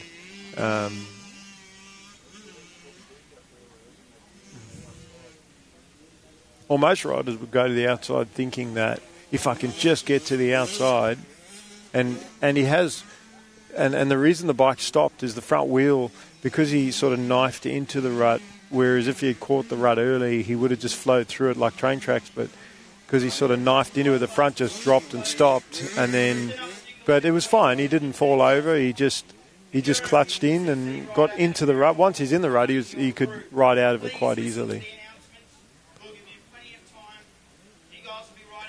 It's also, I don't know if you've raced here before, Lee, but I have, and this first corner's intimidating because when you're coming up the start straight, you can't actually see the first corner. You can't even see the berm. When you're on the start gate, you can't see the berm.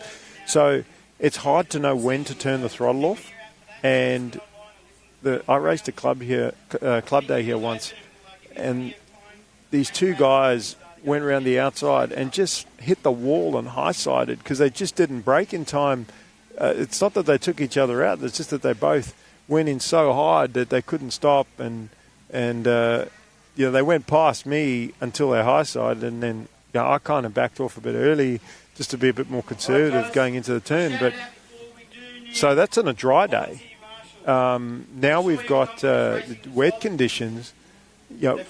Where do you back off the throttle? And the one good thing about the wetter conditions is you don't have to brake that much. You just turn the throttle off. The mud will stop you pretty quick. The problem is you don't want to stop too quickly, because if you get a great start and you back off too much, you're going to have bikes running up your backside. And if you don't back off enough, you might end up going out of the line you want to be in.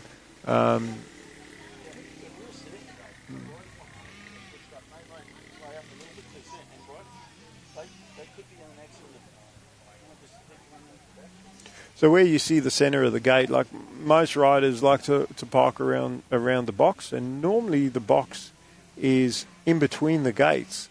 If you look at these gates, there's no gap. From what I can see, it looks like the gates, or is there a box in between the starting box? So there is that little bit of a space. So most of the riders like to park there. It gives them a tiny bit extra room, but I actually think most of our good starts are going to come from a wider line. Yeah, I'd go with 3 or 4 gates, maybe 5 outside of that, and that's on a dry day. In the wet stuff, it might be even further out wide. But interesting. It'll be interesting to see where those hole shots come from today, and because it's just a single race today for most classes, people will be watching that. They'll also go through the live stream as well, have a look, and I think you're going to see very few people getting a start from the inside. The inside also feels like it's further away, that have actually got longer to travel, and you're almost coming in at an angle, so you've got to get on the brakes soon as well. Then you're hitting these ruts and these braking bumps because you're crossing the lines that are from the main track crossing over. So that's where I think the wider line's a better option, because you're not hitting those cross ruts from the track. You can go around a lot of that, and then the outside becomes the inside as well. So even if you don't get there first, if you can sweep around the outside and have the inside to the next turn, you've got the whole shot.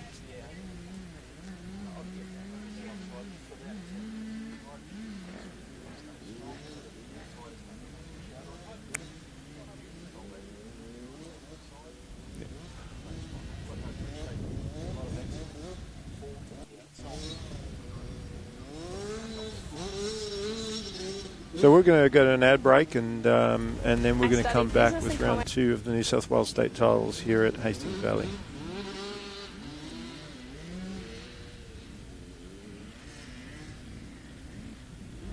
I studied business and commerce at uni. After graduating, I joined the New South Wales mining industry. And my job is to find smarter, safer and more sustainable ways of doing things, like world-leading remote vehicle technology, building renewable energy to power our mines and communities across New South Wales, and using drones for remote seeding to restore the land and protect our ecosystem. Because in New South Wales, we mine responsibly for today and tomorrow.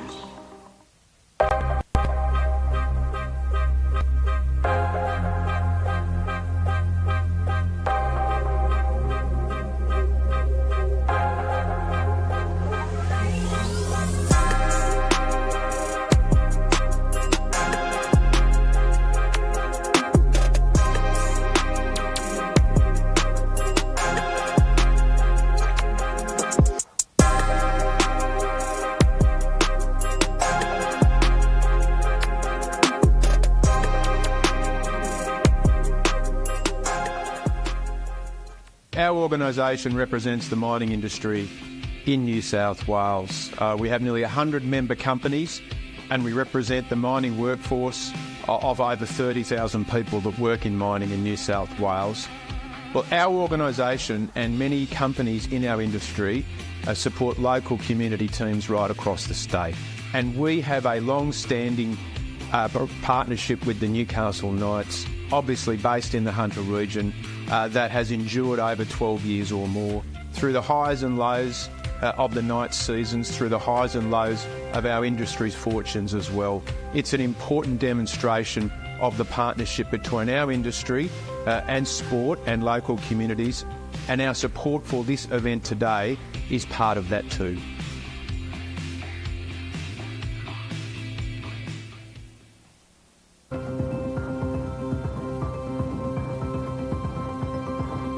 The Westpac Rescue Helicopter is here for our community.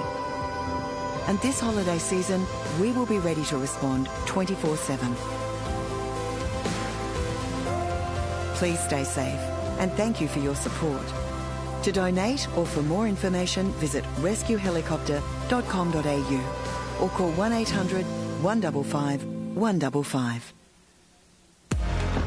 There are teams like us all over New South Wales restoring the land being used for mining. We make plans before mining even starts, so there's a productive and sustainable use for land afterwards as well. Like this bushland and farmland for cattle grazing. And it's happening all the time. Like here in the Hunter Valley, where 40% of the land used for mining is already under rehabilitation. Because in New South Wales, we mine responsibly for today and tomorrow. For over 20 years, the Black Dog Institute has been trusted to listen to the experiences of real people. Every day, we work to uncover data, patterns and insights into mental health to develop actionable, practical solutions. It takes pushing boundaries to be an international leader in digital health, not only researching and developing the technology, but also making it accessible to everyone. From clinical treatment and online support to early intervention and prevention programs, we're on the cusp of a new era of mental health science and action.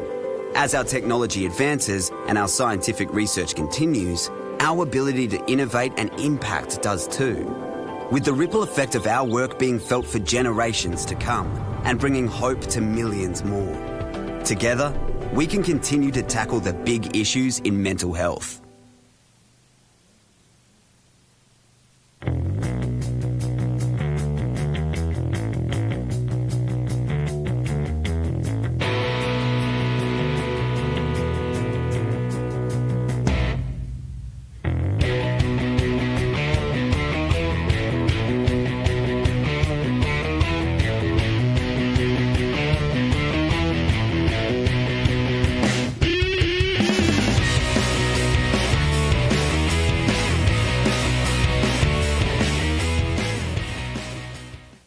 I'm part of a team working on a first for mining in New South Wales, turning this coal mine into a new hydro power plant and solar farm to generate renewable energy for families and businesses. Projects like this show our industry will keep working to reduce its emissions, already down by 38% since 2005, all while contributing billions in royalties every year to fund our public services. Because here in New South Wales, we mine responsibly for today and tomorrow.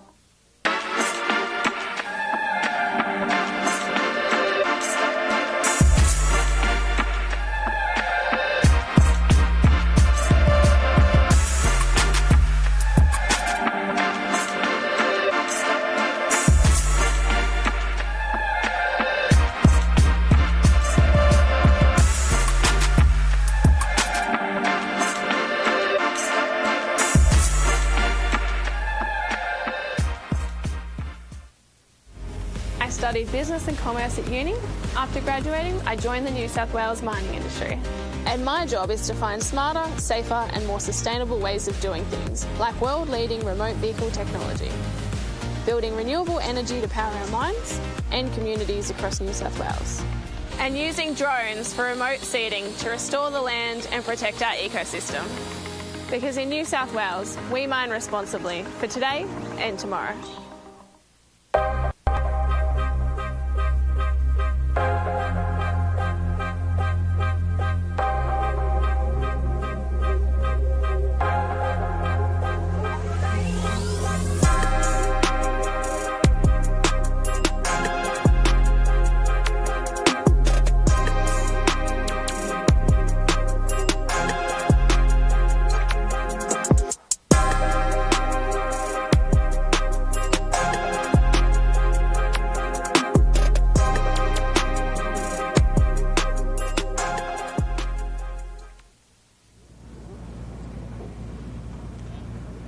So we're back at round 2 of the New South Wales State Championships at Hastings Valley, and still getting through the practice sessions.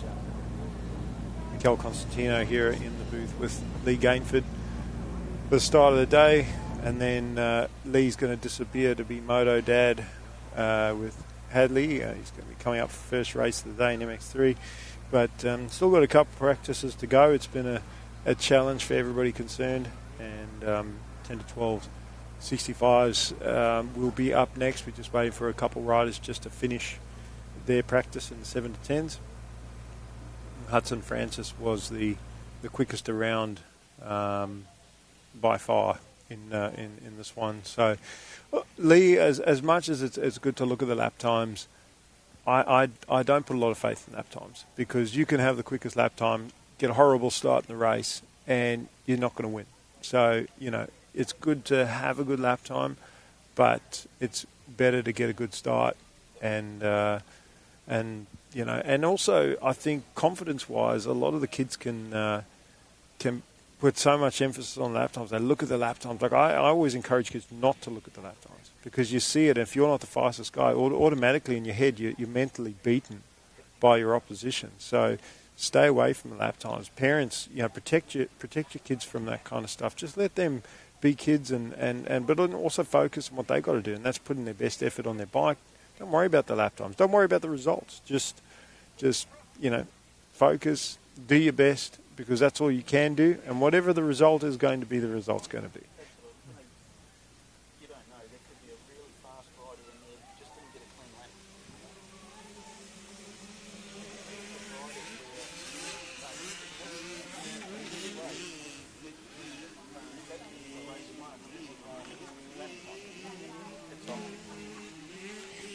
Yeah, that's right, and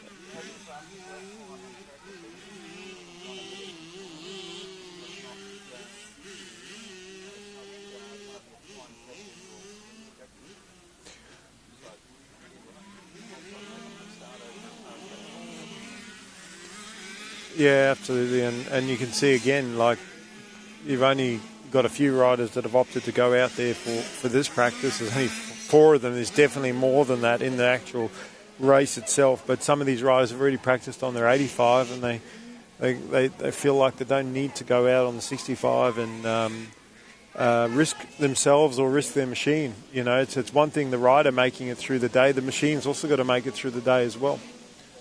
And after this practice,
head on down to the school tower and there's a bit of a complication with your transponder.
So New South Wales titles round 2 at Hastings Valley.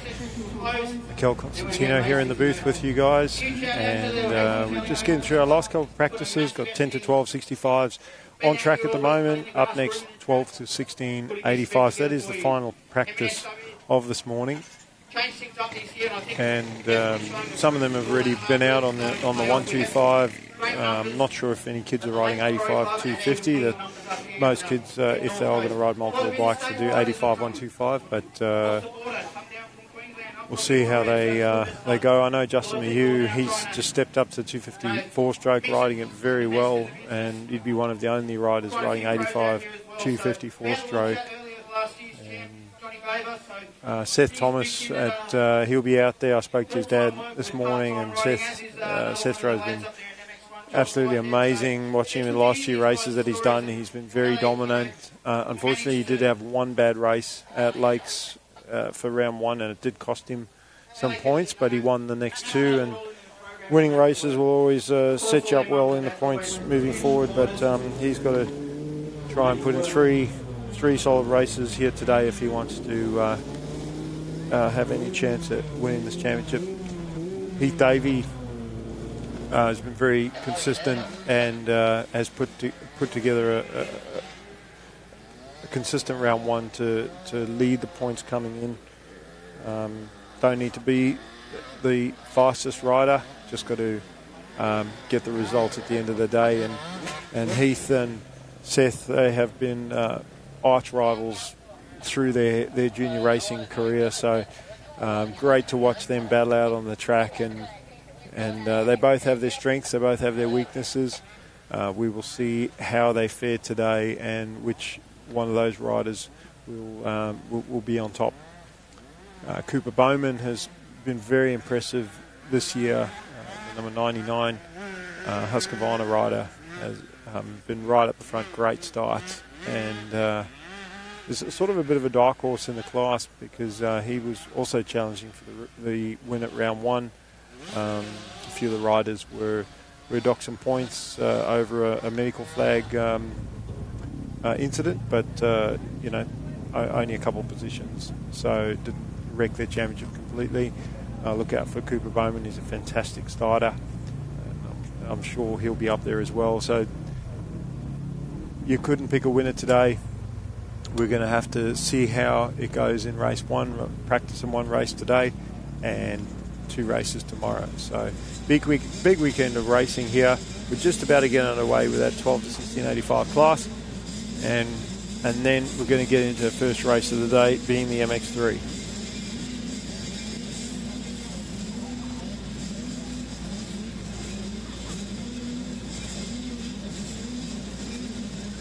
You'll notice some of these riders will try and get out quickly. Normally the starter or the clerk will let them go from one side of the gate or the other side of the gate. You'll notice all the top kids will be congregating on the side that's being let go first. Others will hang back and let everybody go. You can see Davey trying to get the advantage, Thomas as well, and right there, those two, they want to lead this practice. Davey actually, they come in together, the corner together, and he let Seth go.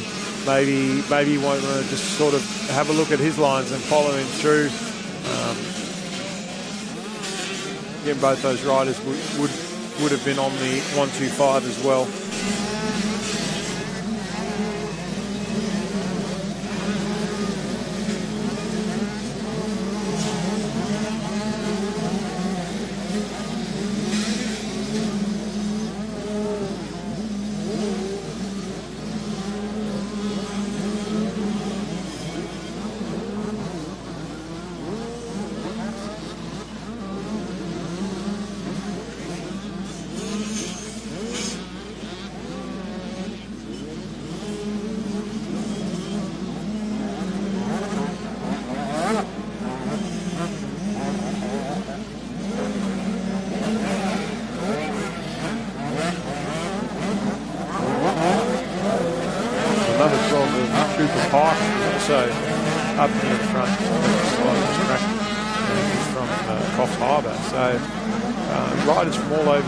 Interstate as well. We've seen a few Queensland riders here. Not sure if we've got anyone from Victoria or any of the other states, but quite a few Queenslanders coming down. Not as big of a drive, still a massive effort for them to come down and do our events, but then a lot of the New South Wales riders also going up to do the Sunny State Series for different tracks, different competition, different experience, and any extra racing is experienced. Just feel for the parents how much effort that they put in and time and money that they pour into the sport to give their kids the best chance that they've got.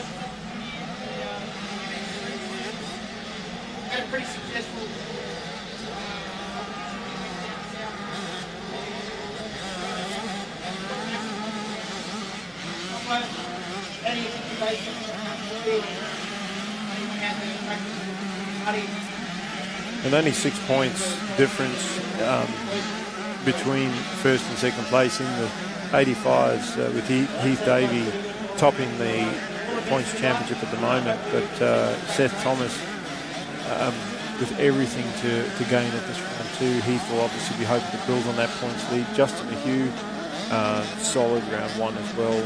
In the second, a third and a fourth, and very consistent.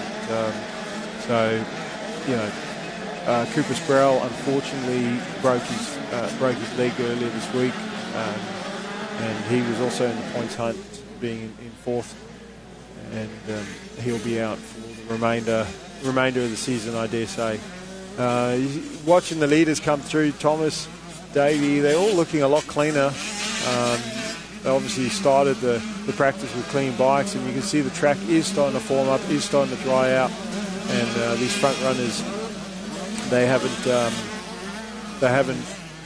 been stuck in the mud, or they're making their way around. So the track is definitely going to have that main line all the way around it, and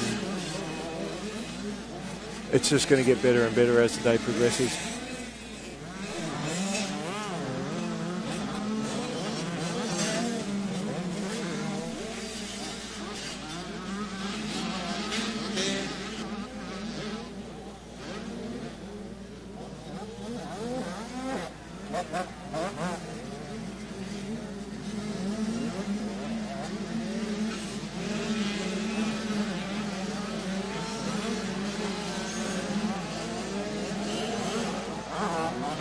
And watching these guys in the practice, Seth Thomas trying to jump that double jump, come up a bit short. Nothing wrong with that, again, shaking off a bit of the mud.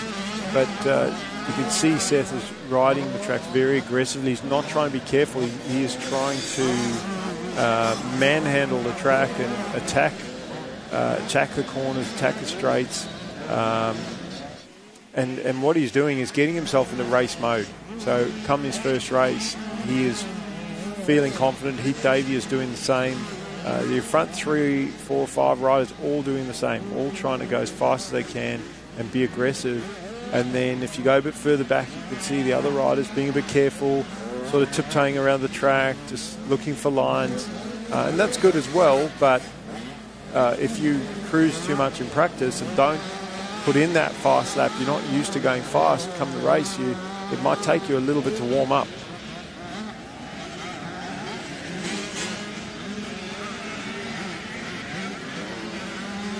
And only now are you starting to see the riders start to jump and clear the tabletops to the landings, or at least attempt to. Some of them are still trying and not getting there. But Seth Thomas with a 210 around here, and we'll see what the rest of them are.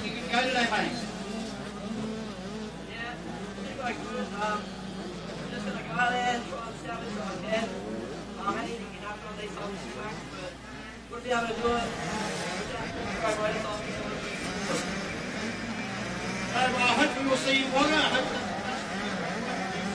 see you roll around and weather.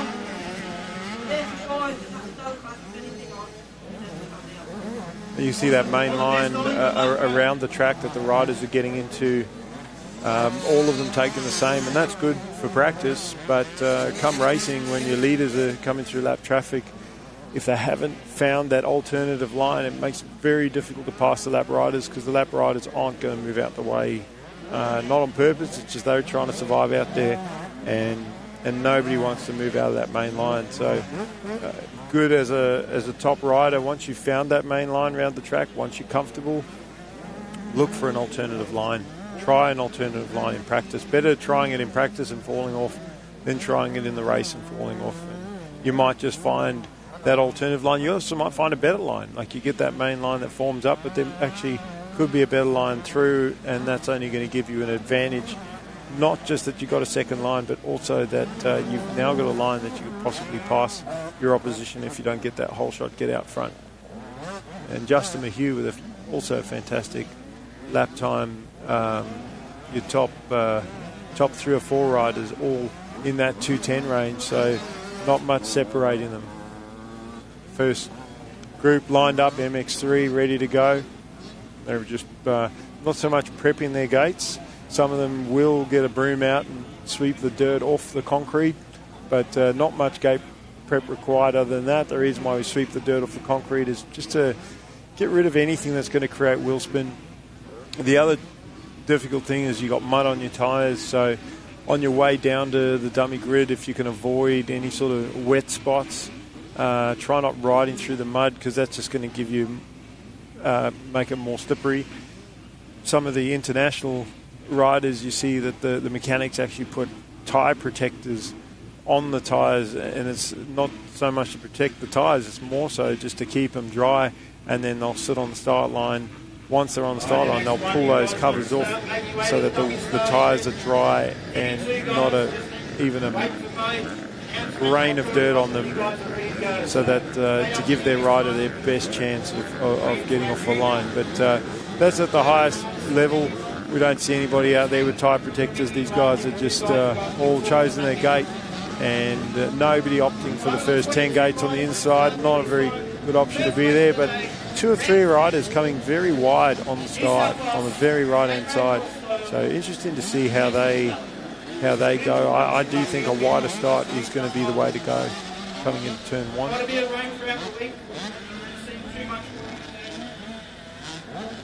The last few riders are finishing off their practice in that 12 to 1685s.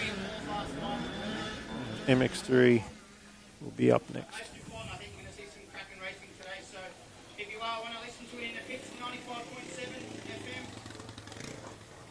Relive all the fun times when you're back home on the NSW YouTube channel.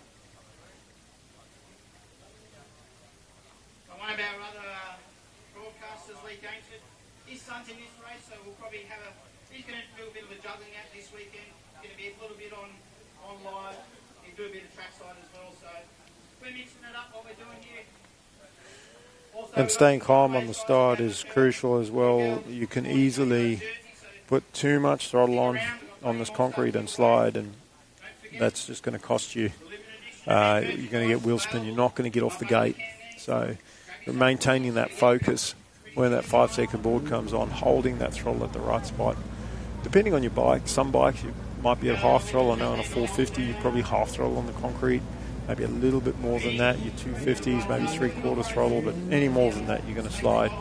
And then it's trying to keep your body weight as even as possible either side of the bike. Shorter riders tend to sort of lean over to one side, makes the bike slide when you let the clutch out. And that's why you see some of the riders with starting blocks, even senior riders with starting blocks. Mostly you see them in the juniors if the kids are too small. But anything that's going to help you, give you that advantage on the start. Some of the riders with a starting button to keep the front wheel down. Not that that's a problem on the concrete, but when you hit the dirt. So you may not need to use the start button on the fork guide. Kind of pulls the front wheel down to keep the front end down when you let the clutch out. And then a balance between trying to let the clutch out quickly to get the jump out of the gate, but not too quick that you actually slide. So a lot to think about for these riders. And then it's routine as well. You know, if you're changing your routine every time you do a start, then you're probably not going to get a good start every time. But if you keep just repeating the same process, if you watch some of the AMA as an example in the Supercross, they sort of focus on the riders before the start, and you see some riders clapping their hands or trying to G themselves up or pump themselves up for the race. Some riders pointing to the sky. Everybody has their starting routines. Some riders shake their heads. Whatever you need to do to feel comfortable on the gate. And then there's little things like if something's bothering you about your gate, if there's a leaf, or it sounds silly, but anything that can put you off your start, you've got to get rid of that to make yourself feel comfortable. And then as far as gate pick goes, sometimes you don't have a good choice of gate pick, but you'll see some good riders go and park next to their main opposition, and that's because they're trying to get in the heads of their opposition, especially when your top rider chooses a line and then a rider will go just inside of them. It's a head game of who's going to come out first, because as soon as someone goes on your inside, if they come out the same as you, they're going to push you wide in that first corner. So bit of a chess match right even before the race has started, and then once you get through that second and third corner, that's when it really matters. So we're going to go to an ad break shortly, and we'll be back with round 2 of the New South Wales State Championships here at Hastings Valley. I studied business and commerce at uni. After graduating, I joined the New South Wales mining industry. And my job is to find smarter, safer and more sustainable ways of doing things, like world-leading remote vehicle technology, building renewable energy to power our mines and communities across New South Wales, and using drones for remote seeding to restore the land and protect our ecosystem. Because in New South Wales, we mine responsibly for today and tomorrow.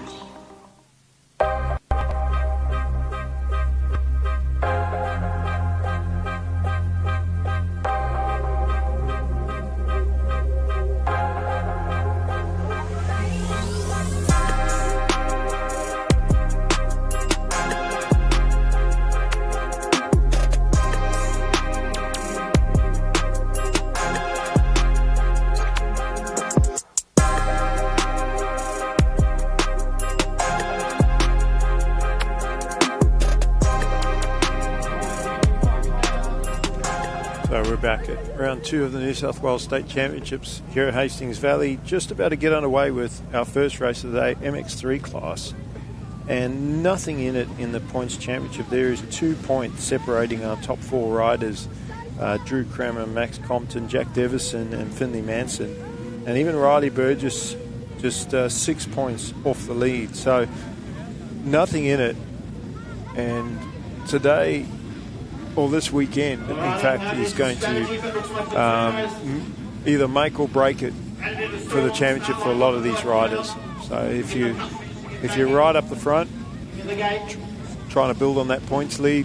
If you're not, this is your round to make up those points, because you don't want to be behind too far heading into the final round of the series in Wagga. And then we've got some interstate riders, Peter Wolf, on the Husky rider from northern New South Wales. Everyone thinks Peter and Ethan from Queensland, but they're actually in New South Wales, top of New South Wales. They just do a lot of their racing up in Queensland, but do come south to race with their New South Wales compatriots.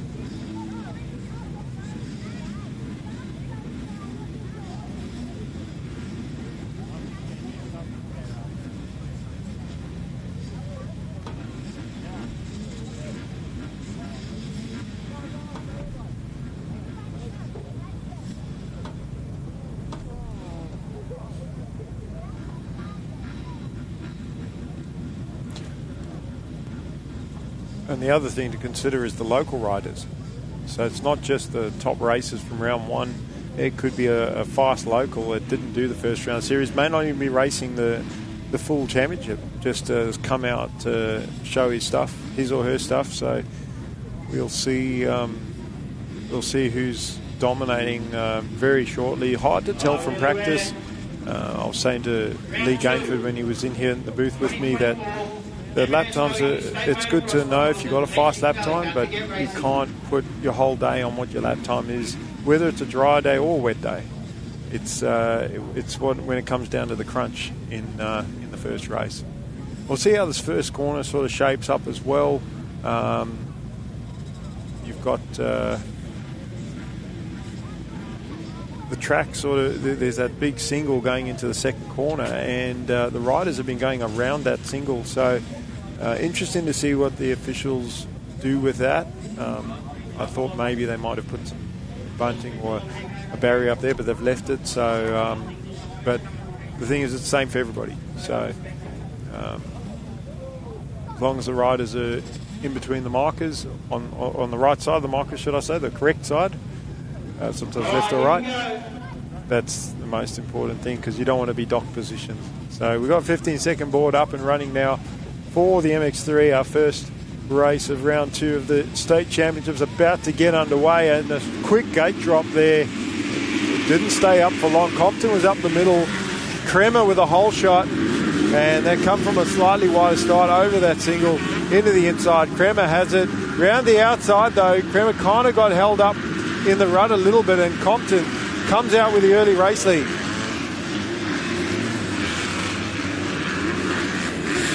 All the riders getting through the first couple corners pretty cleanly, and that's a good sign. So Kremer very good on the start, but sometimes you can be a bit careful at the start of the race and be too careful, and that's cost him that position, as Compton now aggressively has taken the lead and is trying to run away with it, trying to get that gap. And the good thing for Compton with these conditions is he doesn't actually have to push too hard to get a gap. It doesn't matter if the rider's right on his back wheel, because the closer that rider gets, the more roost they're going to cop. So all Compton has to do now is settle in straight away and hit his marks. He does not need to pull a big lead, but he does. He's just got to focus forward, not worry about what's going on behind him. And Kremer the same. All of these riders up the front, it's going to be very hard to make passes on this track without putting yourself at risk. You see the wider drone shot there, and how spread out the riders have become just at the start of this race. So into the S-bends there, the right-left combination. And it's the two gas riders. But close battle for third now. And as they come through the timing, we'll get an order of where they're actually at. But we know Compton is leading the way from Kremer in second place. And they've almost completed a lap. Although they've crossed the finish line, they've still got to come over this middle step-up jump. And that's really where a full lap actually is. And it's Birchall in that third position, then Devison in fourth. So Seth Birchall has been racing MX3 at national level. Spoke to his mum earlier today, and they were considering racing the MX2 class, but he's just for the extra competition and the extra challenge. But Seth has opted to race in the MX3 class because that's the class he's racing at nationals, and he's right up there in third, all over the back end of Drew Kremer. Kremer is still a junior rider, as is Max Compton, and Birchall is racing in seniors, and Birchall now has taken second place, so up into second, and now he can go after the leader. But Seth didn't race round one in this class, so he's not in the points hunt in the championship.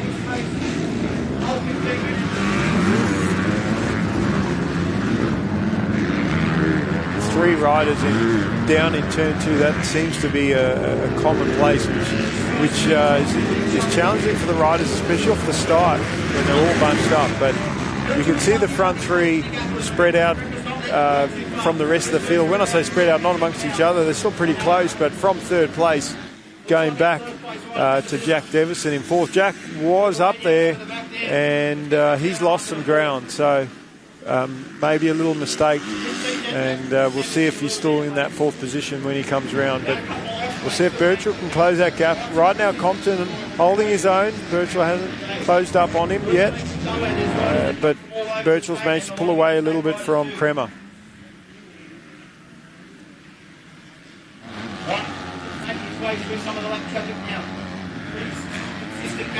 We're going into the final corner down the final straightaway, and should still be Devison and Paterno fourth and fifth. Then Peter Wolf, in the Husqvarna rider, in sixth place. Round that big sweeping right goes our leader, Compton. And you'll notice today you won't see a lot of battles on the track. You will see the riders sort of settling into position, just trying to put in perfect laps. And that's what Compton's doing right now. He's not worried about the rest of the field. And again, if Birchall manages to close that gap, he's going to have to deal with a Rooster Compton. So he might, and a little mistake, not so much mistake, but just got held up in that rut a bit. And Birchall now almost on the back wheel of Max Compton.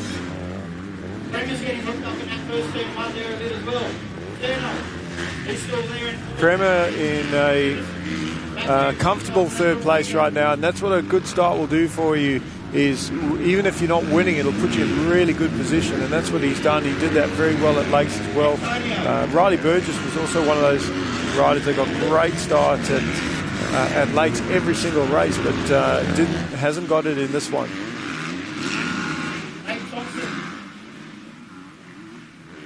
So Compton recovered very well from that, getting hung up in that rut. He didn't let it phase him. He's just focusing forward, riding his lines, and already lapping riders on his second lap of the race.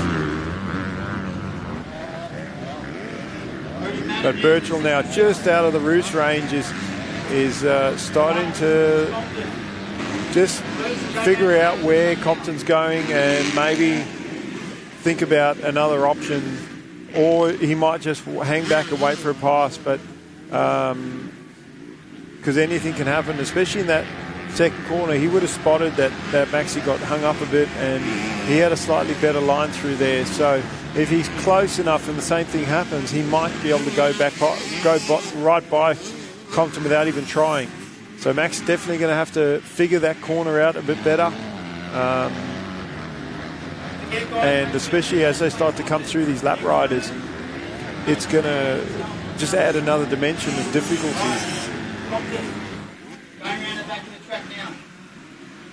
Paterno up to fourth, so Devison definitely made a mistake. He's in fifth place.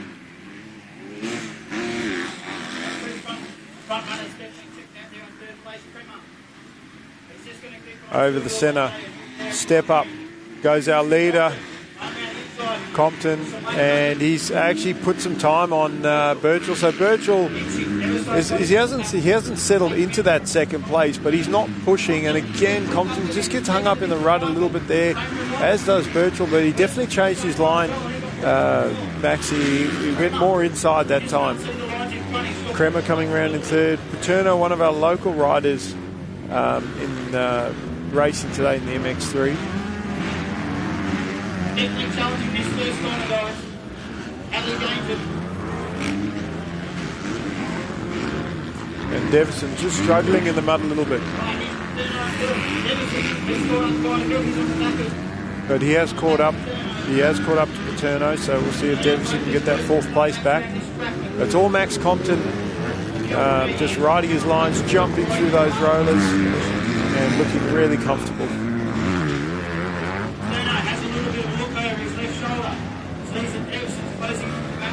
And if the conditions were drier, there'd be a lot more pressure on Maxi because then Birchall would have more options to challenge him for that lead and show him a wheel in the corner. But at the moment, these guys are running the same lines and about the same times as well around this track.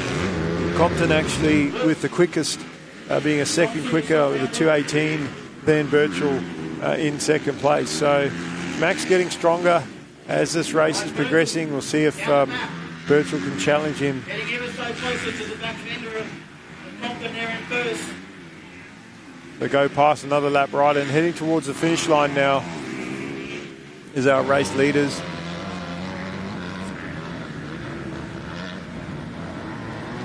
Down that main straight, over the two tabletop jumps, and another clicking off another lap. Kremer solid in third. Paterno and Devison still battling for that fourth and fifth place. Then Sonny Antonio has moved ahead of Peter Wolf for sixth. And a yo-yo effect between our race leaders with Compton and Birchall. They both have their strong points of the track. And this is about as close as Birchall's managed to get onto the back wheel of Compton, but you can see he's not trying to get right behind him. Again, Compton exploring that corner, trying different options, trying to find the best way through there. And he's got enough space at the moment he can get away with that. But if Birchall gets any closer, he won't be able to take that risk next time around because Birchall might try and sneak up and make the pass on him.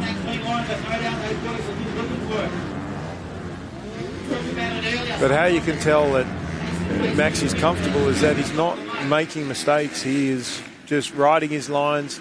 He knows that the only way Birchall's going to pass him is if he makes a mistake or if Birchall's just that much faster than him. But they're going about the same speed. So all he has to do is just ride his lines and just be perfect, not make mistakes. He doesn't have to try and pull away. That can often cost you because you can push too hard and crash, as we see.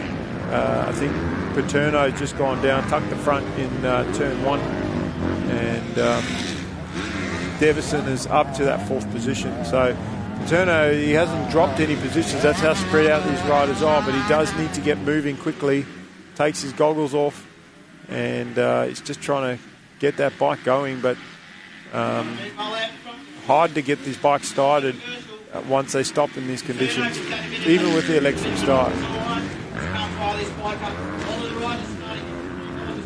And that's going to be very costly for Paterno as the bike refuses to start. Another one of our riders is that Burgess maybe that's put it down the first corner as well.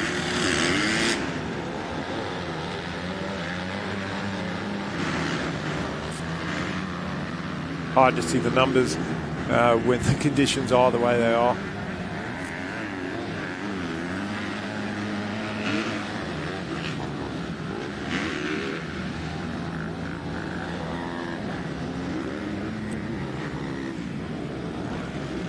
And I think we might have a change for the lead. I think Birchall has got around Compton, and he has.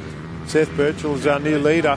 So a mistake there by Compton, and Birchall with a decent lead now. So not sure where Compo made the mistake. He still hasn't come around. Well, I haven't seen him. Kremer was in that third position.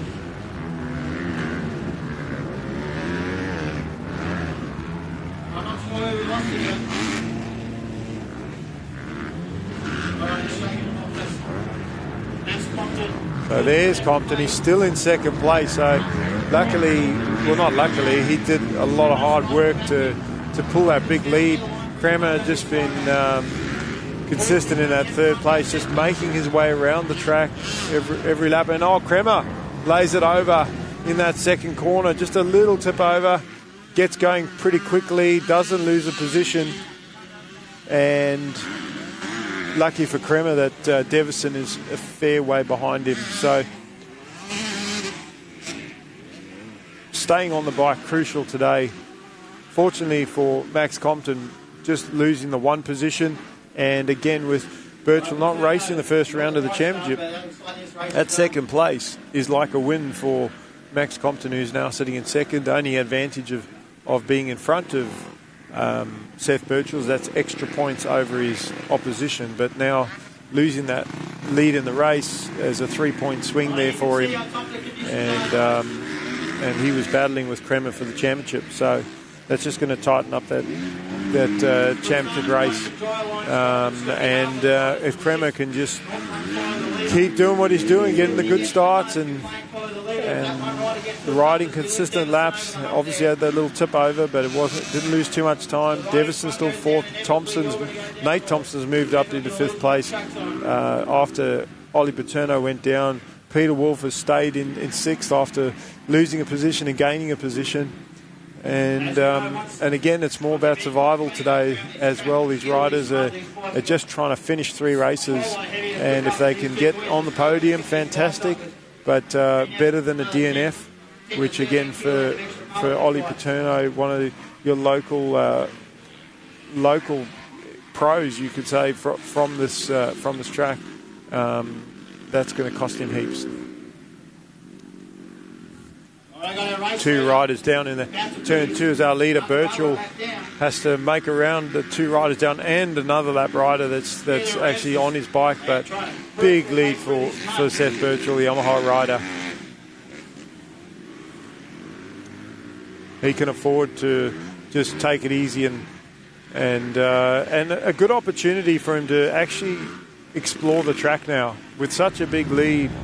He could try some different lines. He can be careful. And as you see, Compton revving the bike behind one of the lappers there, not wanting to, hoping the lapper's going to move out of the way. And he's carving through traffic. Compton he went straight through the middle of 2 lap riders in that second turn. There's about 6 of them going through the corner, but he gets through cleanly. And then we look to Kremer in third.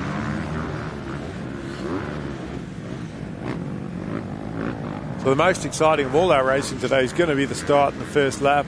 As the riders spread out, very hard for them to battle. Being that you get that one main line, it's not that the track's one line, there's about 20 different lines around the track, but it's porridge at the moment, and until that changes, very hard for these riders to battle each other. So it's Birchall from Compton and Kremer in third.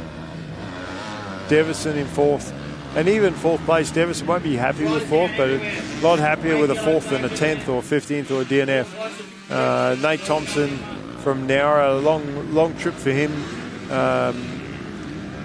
Peter Wolf, Zane Birchall, Jack Burton, not a great start for him. He's already a lap down in this one, so our top riders are already lapping through the field quite early and getting quite way up. They've actually lapped up to 5th place already. So Peter Wolf, the last rider in 5th place, last rider on the lead lap. Everybody else has been lapped in this race. And that's demoralising for some of those riders that are, feel like they are top 5 contenders and can actually win when especially for the riders that haven't actually had any falls and they're just out there trying to make it around the track. To be lapped is a hard thing to deal with.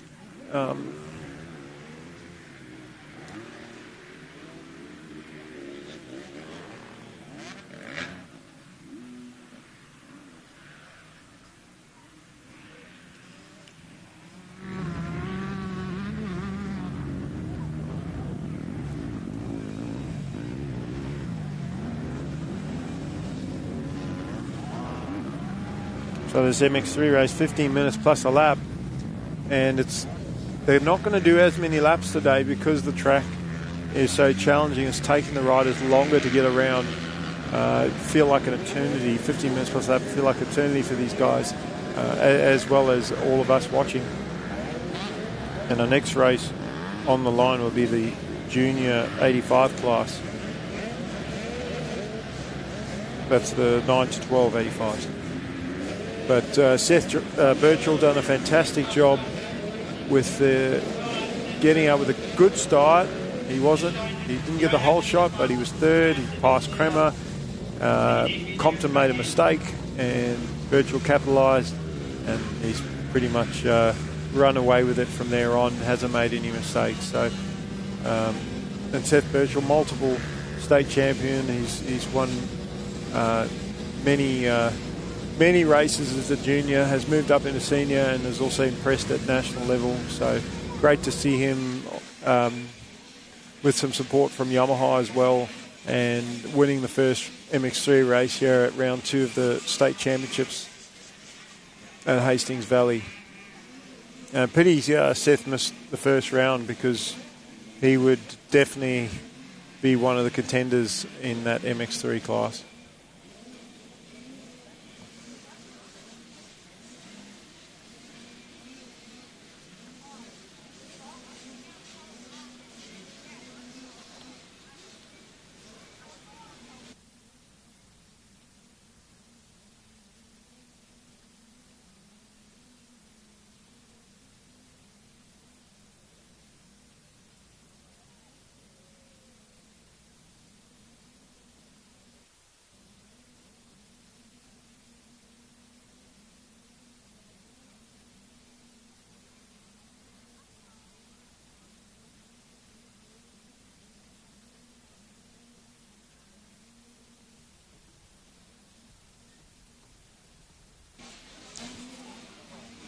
So 9 to 12 85s getting ready to go, just waiting for the last few riders in this MX3 class to finish making their way around. And quite a big grid this one, not quite a full grid, but almost using up all the gates. You've even got riders going that very inside gate, and that's going to be a big ask to come from there to get a whole shot. So we'll see. That first start sort of come to right of the middle of the start, sort of 4 or 5 gates to the right of the centre, which is where I thought that the whole shots were going to come. And we'll see if that continues to be the case. And Blake Bohannon, Liam Millard, our top 2 guys in the points, and they were standout performances at round 1 at Lake Macquarie. 20 to 30 seconds ahead of anybody else in the age group. Blake was slightly had got the better of Millard in races 2 and 3, but Liam was he did everything right. He got the good starts, he got out front, and he put in his best effort, and he's only 3 points down in this championship. So we'll see if he can pull some more hole shots and see him out near the front in this one. But a very deep field. Your Archie Black, Ollie Chandler, Jamie Ross, Kai Sproul, Ryder Birchall, Duke Sharabin, Jed Kent, David Fergus. They were your top 10 from round 1. And any one of those riders with a whole shot today could win all podium. So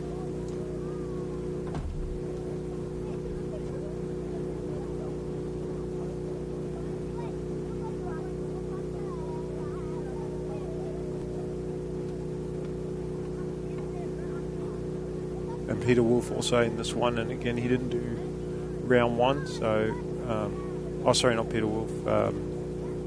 There are a few riders that have done.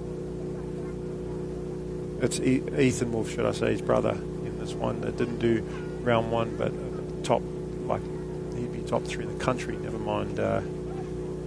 mind just at state level. So look out for him as well.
So 15-second board, 5-second board, gate drop, 9 to 12.85. And Maxie Harris with a whole shot, the local hero.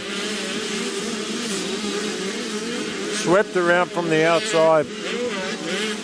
That rider Matafiglio that just got a terrible start but didn't go down and trying to make up positions.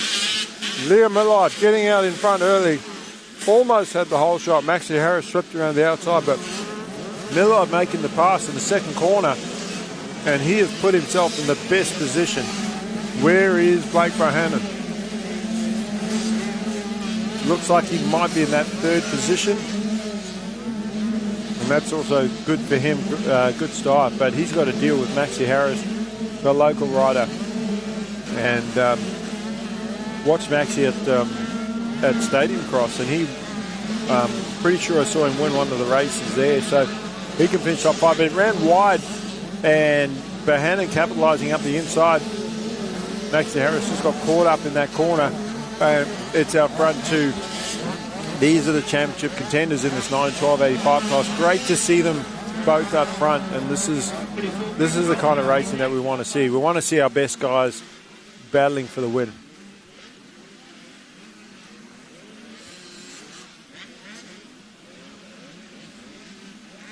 And as much as it's good sometimes to be the rider following in these conditions, I'd rather be leading. I'd rather be out front, knowing that you're controlling the main line and that as long as you don't make mistakes, very hard for your opposition to pass you. So being that the points are so close between these two riders, they both want to win. You know, Bohannon wants to extend that points lead and Millard wants to close it up. So Bohannon, you can see that he's pushing. He's not just settling in that second. He's trying to be aggressive. He overjumped that single jump down the back there, and the bike kind of stuck in the mud, and his feet come off because the foot pegs sort of dug into the ground. And it could have been costly, but he just powered through it, and he's still right there behind Millard. So we'll see how Liam goes into the final straight to complete a lap. These two riders absolutely flying around this track. So Blake's got to just be smart here too. He's got the start he needed. He didn't get in front of Millard off the start, but he's right up there. Better than being in the mid pack. And as they come through that sweeping right turn, again you can see that their lines are the same at the moment, and Blake could be looking around, looking for alternative lines. But that's when things can go wrong, so you've got to be careful. There is a lap rider down. They're only on their second lap, and Millard's got to make his way around, and Bohannon kind of follows him through. Oh, Millard getting caught in that rut, and because they took exactly the same line, Blake had nowhere to go. He just had to wait for Liam to go, and had he been in a slightly different line, and that's the challenge again, is when you do that, you put yourself at risk. So now the front three pretty close after that little mistake. So they go through those three sand rollers, and it's still Millard from Bohannon, and Sydney Stevenson up into third place. Maxie Harris has sort of dropped off the front three off that pace. But is that Bohannon that's just tucked over, just got cross-rutted on the front wheel, and Sydney Stevenson had nowhere to go. He does get going now, and Bohannon gets going as well. And fortunately for Bohannon, these three are so far in front of everybody else. He hasn't lost too much. Well, he hasn't lost position. He's lost time, but not position. And other than Stevenson getting around him. And in this race, Sydney Stevenson is Millard's best friend, because if he's not in the points championship, and if he can finish in between them, that's extra easy points that Millard can get.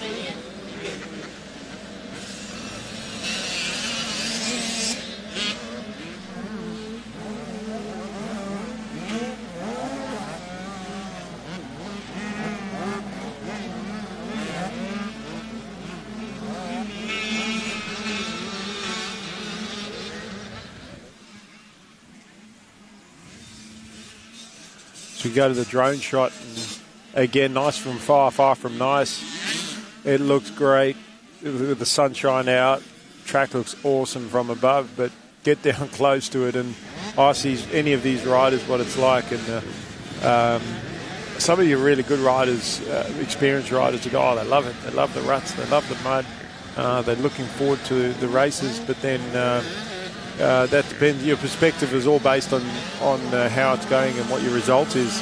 And if you're down on the ground, you're not liking life too much.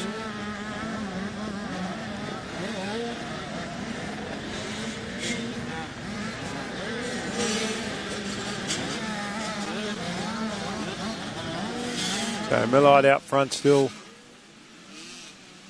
Oh no, it's we might have a change for the lead. Let's have a look here. It looks like Sydney Stevenson.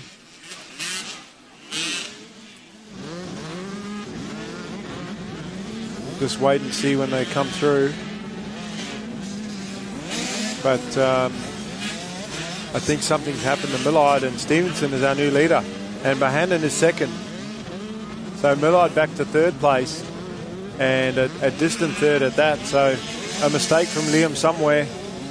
And now, again, Stevenson is still Millard's best friend because he didn't race round one. If he can finish in front of Blake, then he's not going to lose too much points on him. But if Blake can pass him, there's 5 points on him and Liam. And because these two riders are so close, it makes all the difference in the championship. Still waiting for Millard to come through. So, not sure where he got stuck.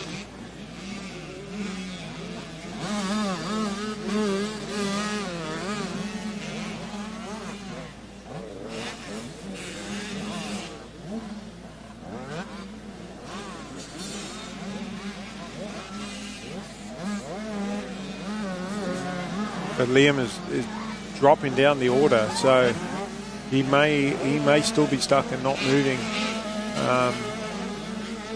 But we'll hopefully get an eye on him coming around, and that's how quickly things can change in the hard conditions. Or when I say hard, I don't mean the track's hard pack. It's more the difficult conditions that it is. See Ethan Wolf coming through, and he's normally battling for top positions, and he's half a lap behind the race leaders. So that's all. A lot of that is in the start of the race. Where you start is generally where you finish.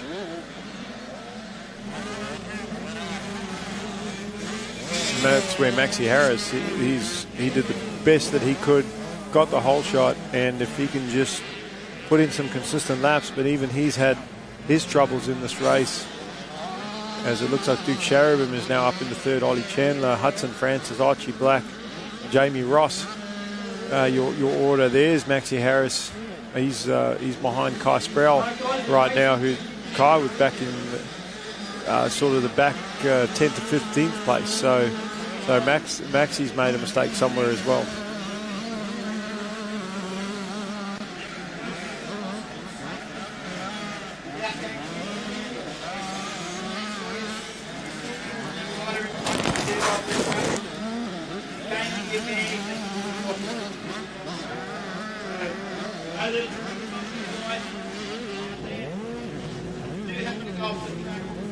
Rejoin safely. Do not take any pick up any extra positions on the ground. And that's pretty clear, everybody. So Sydney Stevenson doing a fantastic job, and Bohannon needs to be smart here with his main contender, Millard, having a bad one. Sometimes you don't have to win if you know that your opposition is not in good position. And yes, it would be great for Blake to catch Stevenson for the lead, but he doesn't need to. And we pick Liam back up in 9th position, just in front of Kai Sproul, behind Ethan Wolf. So Liam with a bit of work to do. All they can do now is salvage mode. try and make up as many positions as he can, and every position's points are going to count. And he does have the pace to do that. He can move this through the field, but what he can't afford to do is make another mistake. Sharabum coming through on the 411. That's all he's done this race. Got a good start, and he's been consistent. And he's running in third right now in front of Ollie Chandler.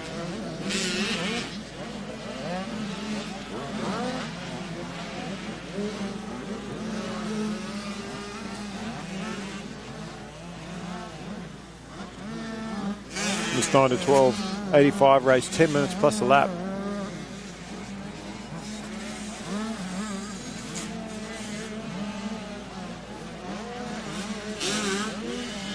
There's Archie Black on the 86. He's up in the 5th spot in front of Ethan Wolfe.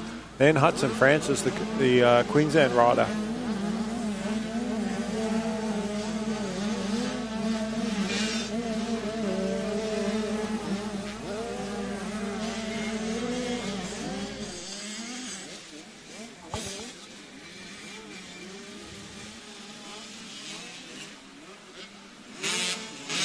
Stevenson from Bohannon, Sharabum, Chandler, Black. Millard's still in that 9th position. He's got Jamie Ross in front of him. He's been in 9th for a while there, so it's also hard once you've made a mistake, especially if you've fallen off and you've got mud on the bike, or maybe your front wheel's a little bit bent, to push hard, because again you could make another mistake. So he's just got to make sure that 9th doesn't turn into a worse result or a DNF. And you know, in a championship, everybody not necessarily has a bad day, but definitely everybody can have a bad race. And anyone that can get through a full championship without having a bad race will normally be on top. As you see, there's Millard. You can see he's covered with mud on his right side, so definitely we'll put it down on that right side. He has got around Jamie Ross. So one more position saved. But how much further can he move through this?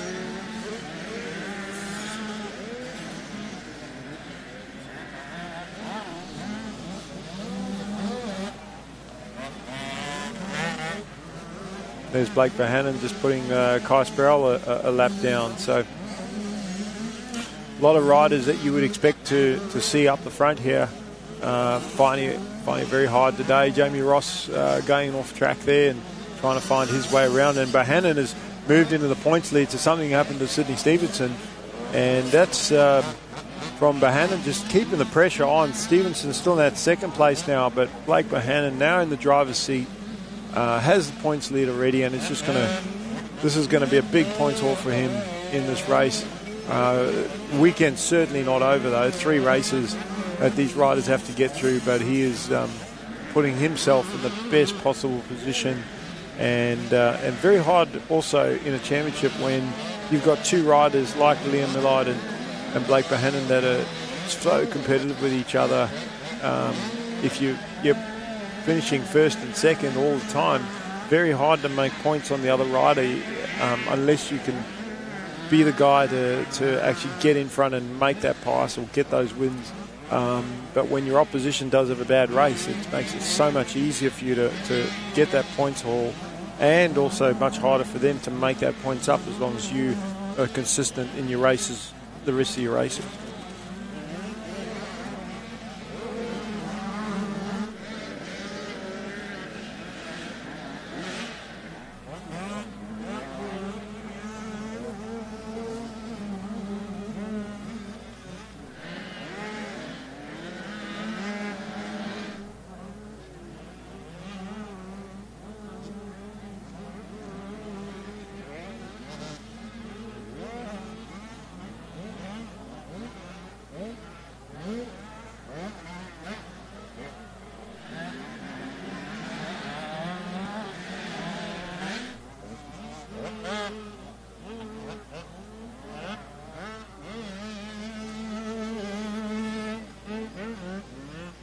So as we get to the end of this race, the 9 to 12, 85 class, and solid race for Blake Bohannon, taking the win. Sydney Stevenson 2nd, Sharabum 3rd, Chandler 4th, Archie Black 5th, Millard making up a couple of positions there, getting up into 7th place, and that's going to hurt him. He's going to have to rebound from that, not let it bother him, and just put his best foot forward, go for a whole shot in the next one. And just like he did, he got out front, but just got to limit the mistakes. Up next, we've got the MX2 A and B grade, so it's a combined class, but scored separately.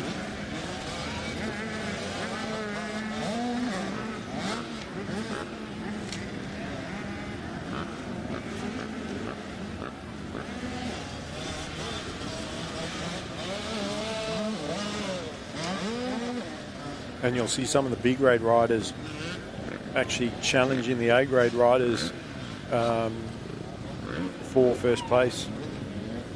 First or top 3 at least. Just because they're B-grade riders doesn't mean they're going to be up there. Cooper Holroyd, points leader in the MX1, he has been solid this year. He is amazing off the line. Normally whole shots every single race he goes into, which makes it very hard to beat him. Plus he also is very robotic on the track. He doesn't seem to make any mistakes at all. So a whole shot combined with that sort of riding, it's very hard to beat a guy like that. But Blake Fox, second at round 1, only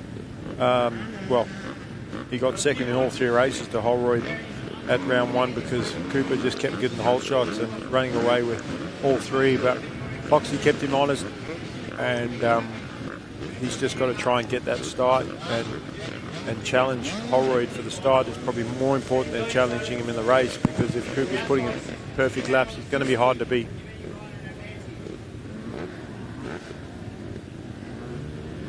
And I was talking to Blake's dad earlier today, and we're talking about how good in juniors. Blake won everything there was to win in juniors, state titles, East Coast MX, just Aussie titles, just a junior champion at multiple levels, and never had to get a good start to win. But he's found that in the pro ranks, unless you are putting yourself in good position right off the start, very hard to win the same way you do in juniors. It's a massive step up from juniors to seniors. So hopefully Blake has worked on that, and we'll see what he can do if he can get a whole shot. Very skilled rider, and also it'd be good to see him and Cooper having a battle for the lead. Josh Whitehead was third at round 1, and he'll be right up there as well. And that's in the MX1 A grade. The MX1 B grade, Joel Campbell, Michael Jones, Blake Walden, they were your top 3 from round 1. And Joel Campbell was actually, out of everybody, I think he was second or third overall in total points in either the MX2 or MX1 at round 1. So expect to see him near the front as well. And I spoke to Joel about his grading, and he's like, why am I B grade? I should be A grade. So he wasn't happy with a B grade win, and he's just a competitor also at the highest level, trying to race the best guys, and probably sees himself as an A grade rider, as I'm sure his opposition does too. Guys, we're looking for Team White. Team White's available.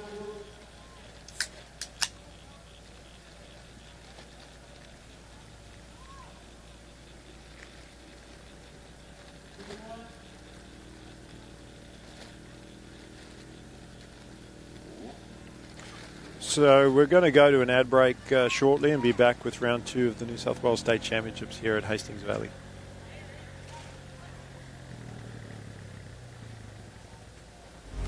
I studied business and commerce at uni. After graduating, I joined the New South Wales mining industry. And my job is to find smarter, safer and more sustainable ways of doing things, like world-leading remote vehicle technology, building renewable energy to power our mines and communities across New South Wales, and using drones for remote seeding to restore the land and protect our ecosystem. Because in New South Wales, we mine responsibly for today and tomorrow.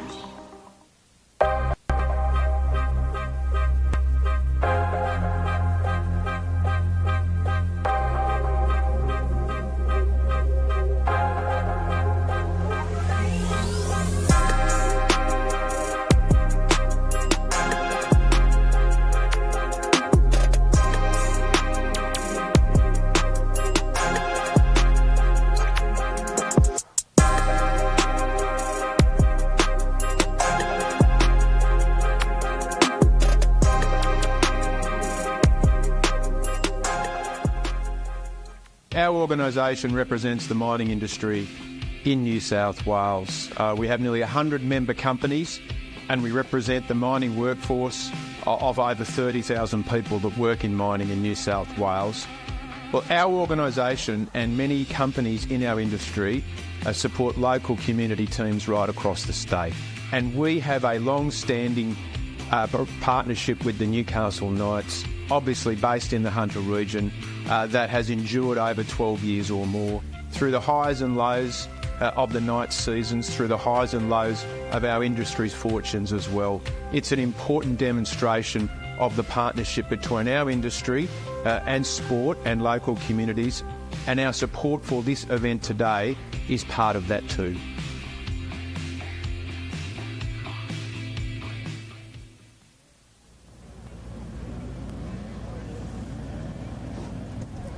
So we're back on the start for third race of the day, the MX2 A and B grades. Just clearing the track, rider sort of got stuck in that last 9 of 12.85, but we've got him going. Just about track clear, ready to go with this MX1. And although we're talking about the riders opting for a whole shot, we're more sort of to the right of the gate. Cooper Holroyd, a whole shot artist, he is midway on the left-hand side. So the reason he's going there is he's hoping to get to that first corner first and push everybody else out wide. So interesting choice. See, Blake Fox is also on to the inside of that box area. We've got and a quick gate drop again, but the start coming from the outside.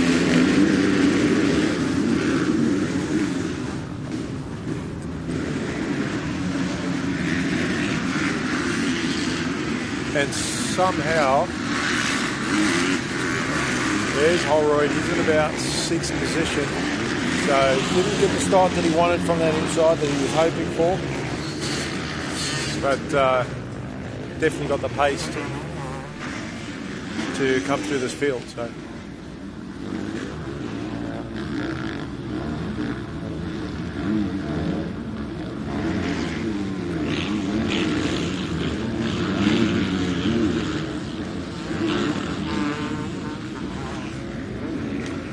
Looks like the 22 of Reese Budd out in front, and he didn't do the first round. He's living up in Queensland now.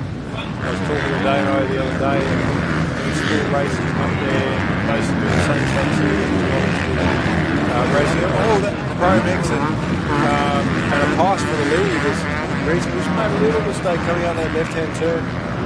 Now he's back in second place, so see what he can do with that. Obviously, having the start was great for him because he had clear track in front of him, but that's how quickly things can unfold. But not too bad, didn't fall down, just lost his way a little bit, and he's back on it now, so expect him to go after the leader and try and get that position back, because he won't be happy with any less than first place in this race. So great for us watching the racing to see what he can do. Our championship points leader sitting in 4th place there, Cooper Holroyd, just made a couple passes, has moved his way forward, just sort of tiptoeing around, not pushing too hard, doesn't want to make the big mistake.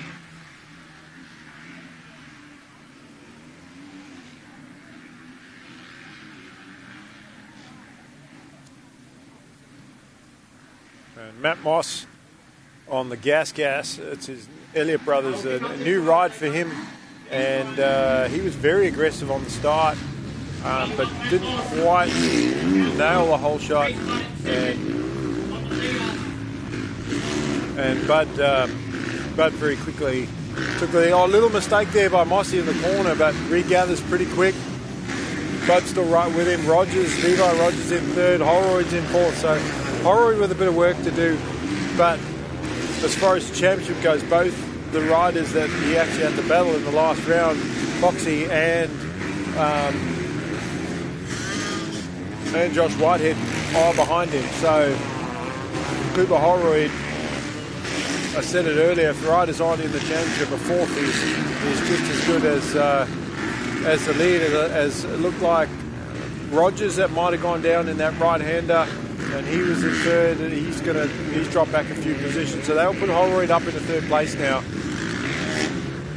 That Matt Moss and Reach, but they're not here for the championship because they weren't at round one, but they are here for track time and race time, gate drops. They are preparing themselves for the next round of Pro MX in Gilman next weekend, I think it is.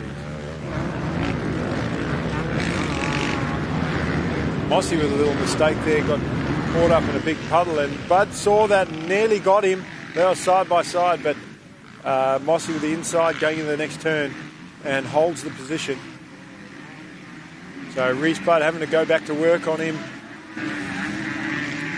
Holroyd's up in the third, and again riding very smart, got a good start.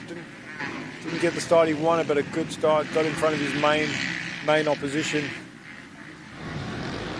Josh Whitehead with a terrible start.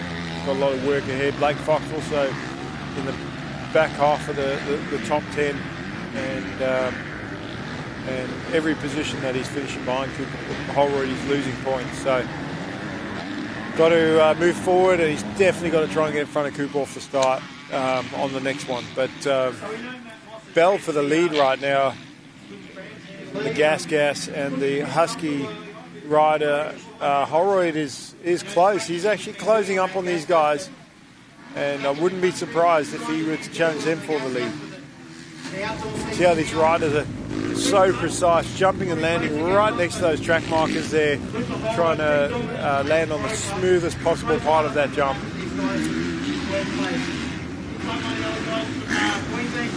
But opting to change lines in that second corner. The rut may be getting a bit too deep and climbing out of the rut into the left, sweeping left there, back into the sand rollers, and these riders doubling two and then singling into the corner.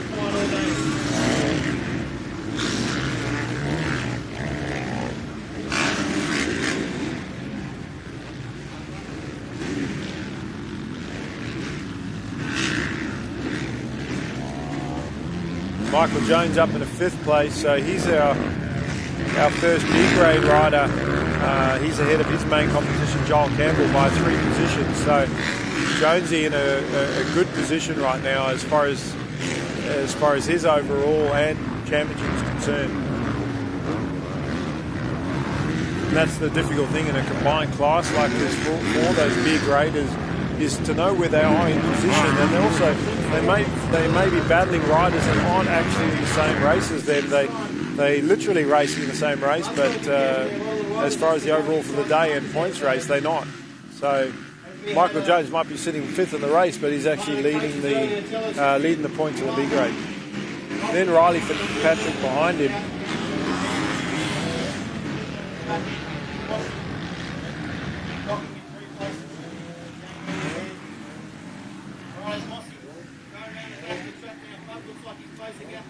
So a little mistake there from Matt Moss. Reese Bud taking advantage, getting on the accelerator hard down the straight, getting the drive and making the pass.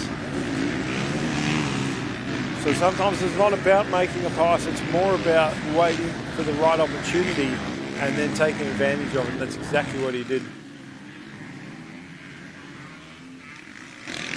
So Reese Bud was our early leader. Dropped back to second, now back in the lead. Moss in second. Holroyd right there in 3rd place. And every position that Holroyd can finish up, the more points he's putting in over Whitehead and Foxy. John Bover in 6th place. Fox back to 11th place.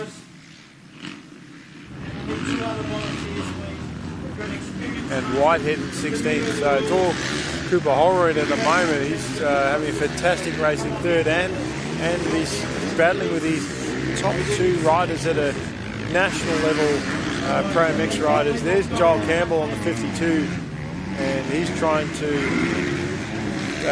move up the field as well.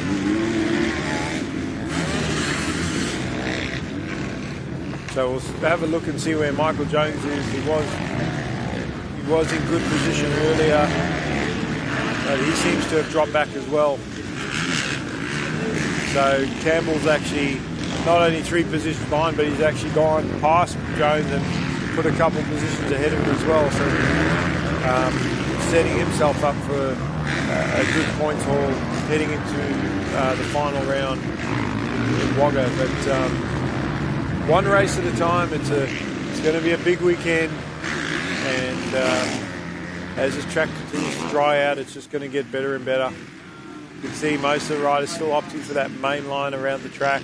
And that's what makes it so hard to pass.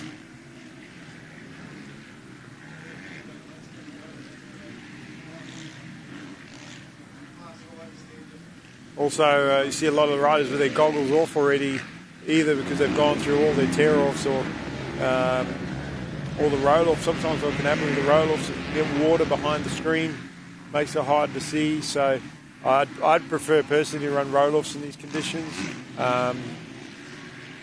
When the mud gets stickier, then I prefer to use tear-offs.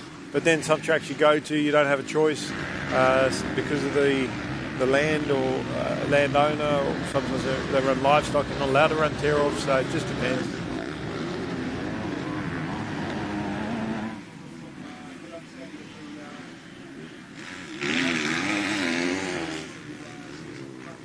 And Matt Moss has made the pass back for the lead, so chopping and changing up near the front, and Cooper Holroyd he's like spectating in third place, just waiting to see what happens with his front 2 riders. So Matt Moss, and it looks like he may have even taken his goggles off as well. So and so he's really going to need to stay in front of.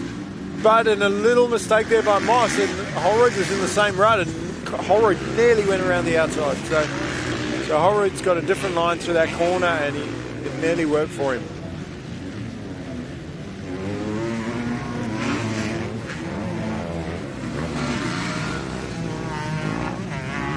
Nothing separating the front 3. Holroyd being very patient in third place, riding with a lot of, I wouldn't say a lot of experience, but just a lot of maturity. You know, these guys in front of him, like I said, national riders, as is Cooper Holroyd. He's been racing nationals for a few years now, but you know, it's I think solid performance for him to be right there with him. And not just with him, but actually challenging them for position.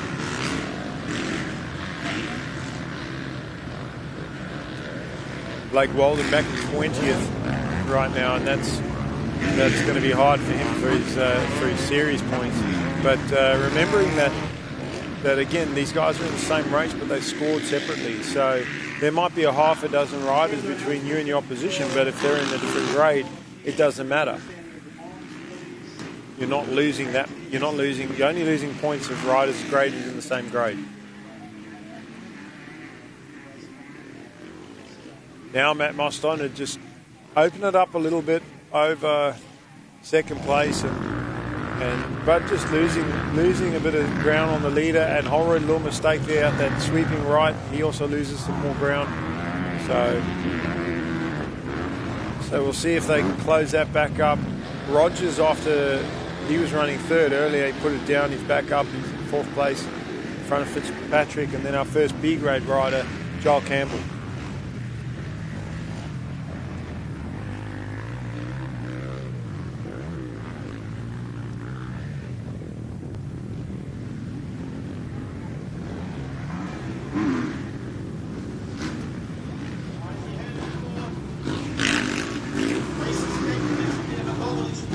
And 15 minutes plus a lap race, this one, so still a lot of time to go.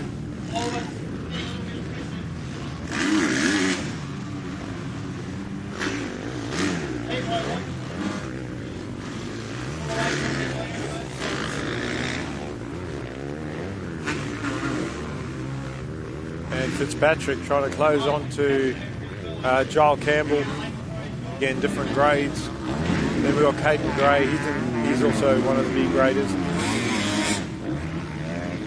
Levi Rogers in that fourth position.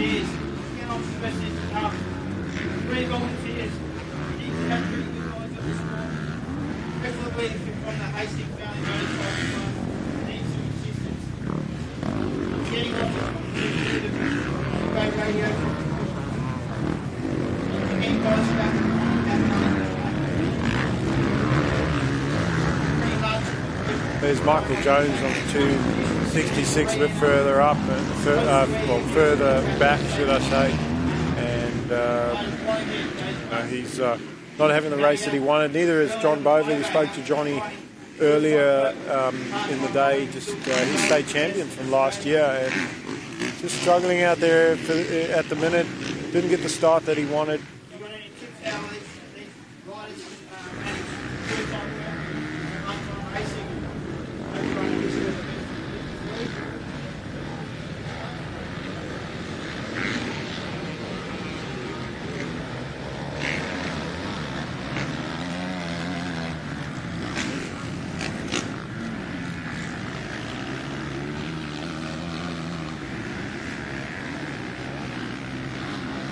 And although the track's really wet, the sun is bright, and normally in these conditions riders are riding with tinted lenses, but then because of the ruts and stuff, it's a little bit harder to see the lines with a tinted lens, so you might have to run the clear lens. So you've got to deal with that glare of the sun, almost squint your eyes when you're sort of heading into it, and then having the clear lenses helps you in the ruts and stuff. But Matt Moss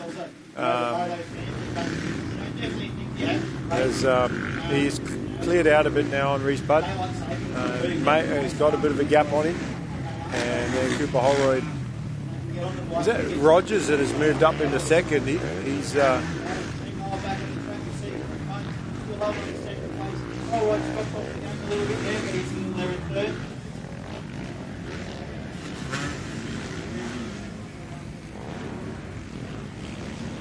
no, that's not Rogers. So it's still Mossy from Budd, then Holroyd, Campbell, and Fitzpatrick, your top five, with Campbell being your first B grader. So Holroyd's still in the driver's seat as far as the championship is concerned. A third is like a win for him. And although he'd like to, just for confidence, would like to beat Mossy and Reese Budd, factory riders at the highest level, he's still in very good position. Blake Fox back in 11th place, so that's really going to hurt him. Connor Rosenich up to 6th, Benny Novak up to 7th. When I say up to those positions, they're moving forward.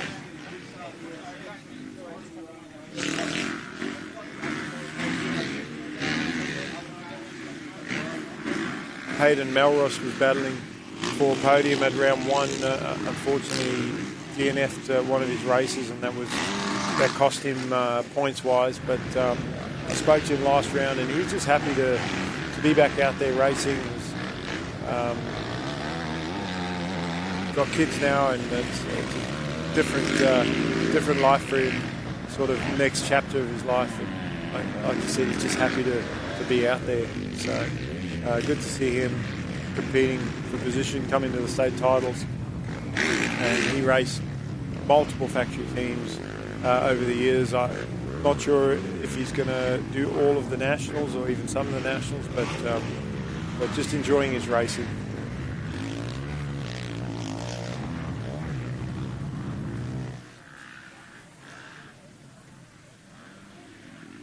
So Mossy taking the win there from Reese Budd, Holroyd, Campbell, Fitzpatrick, Rosendich, Novak, Melross, Jonesy, and Whitehead. So Josh Whitehead, after a bad start, has salvaged some positions and points in this one.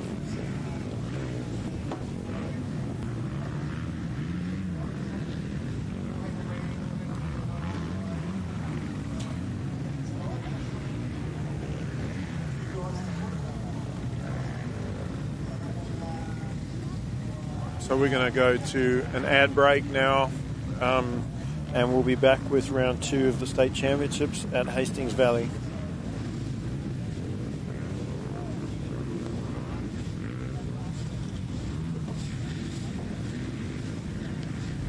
I studied business and commerce at uni. After graduating, I joined the New South Wales mining industry.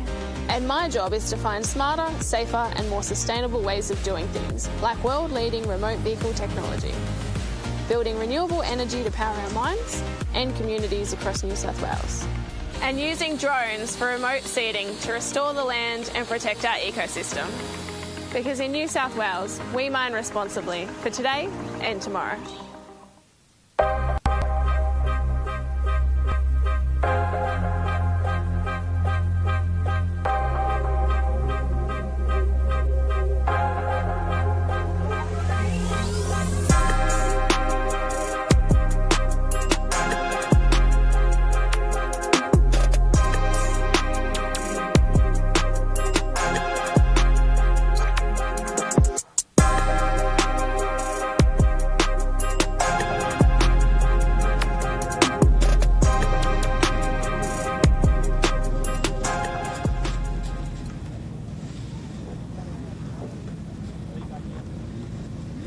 We're back at round 2 of the New South Wales State Championships here at Hastings Valley, and we've got the MX2 C-grade coming up next on the line.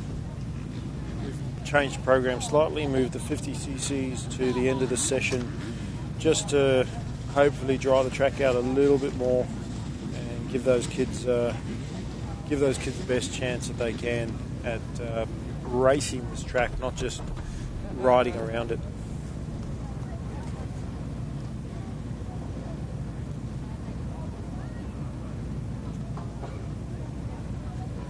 Lucas Stevens, he had a almost perfect day at round 1 of the series.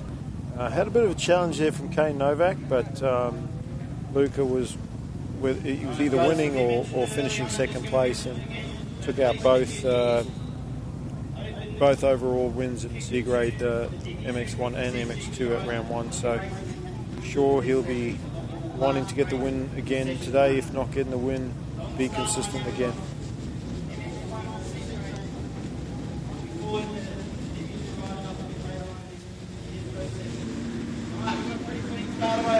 So gate drop again and a magic start there. And Tyler Eisel on the number 3. He was clear hole shot, 3 bikers in front of anybody, but just got hung up in those inside ruts, and looks like Aussie Earl's going to come out with it. So round the outside, and Oscar Earl's our new leader.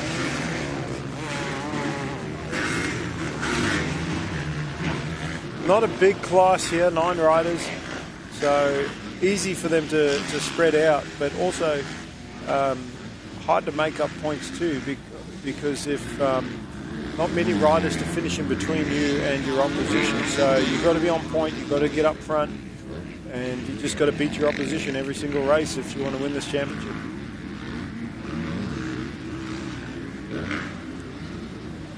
Oscar Earl, a rider from Nowra, wouldn't say trying to break away from the field, he's just trying to make it around and not make any mistakes. He got challenge up the inside and a block pass made, and Earl drops back into second place.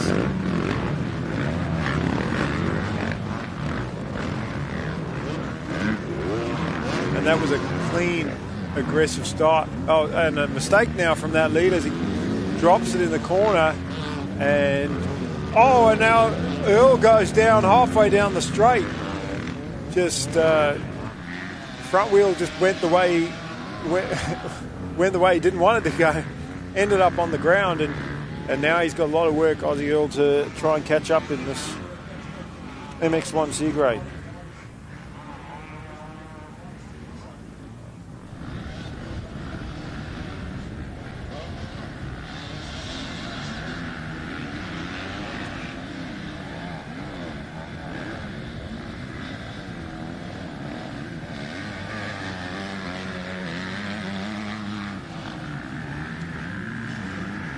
Coming towards the finish line is our race leader, and we've had a couple changes for the lead already, and that's why just being consistent and staying on the bike is the most crucial thing. get our leader over the finish, coming into the sweeping right-hander.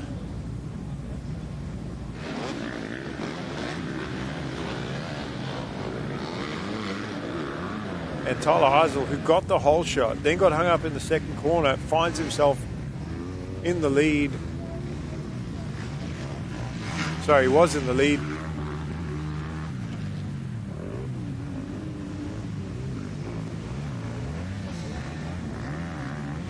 Trying to see who that is.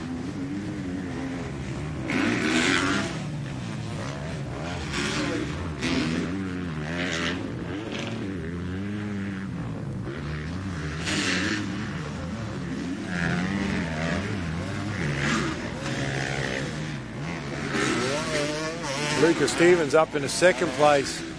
Then the 74, Kobe Leach.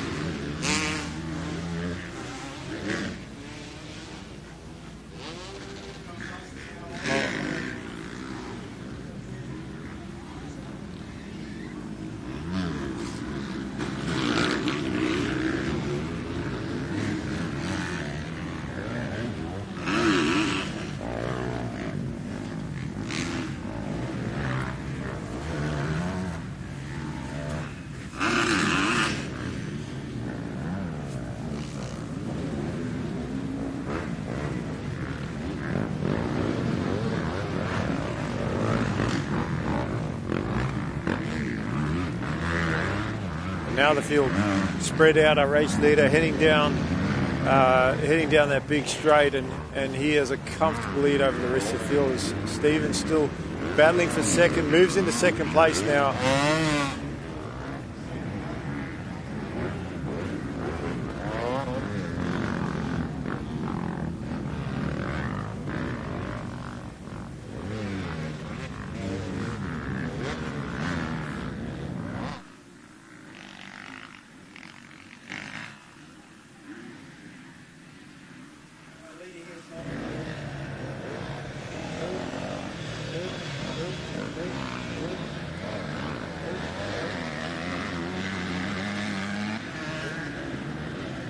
Race leader heading towards the final turn and then over the finish.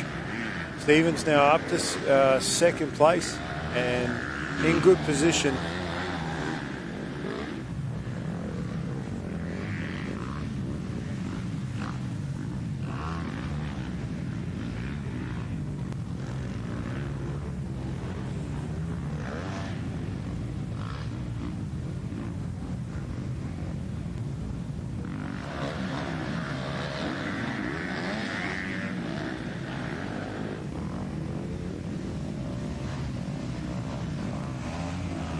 That's Rory Clements that has moved up into the lead. Looking at our timing and scoring anyway, paddling his way around. He just got a little bit sideways coming out of that turn. Stevens must have a transponder issue. No, there's Clements. Sorry, Clements is in third place.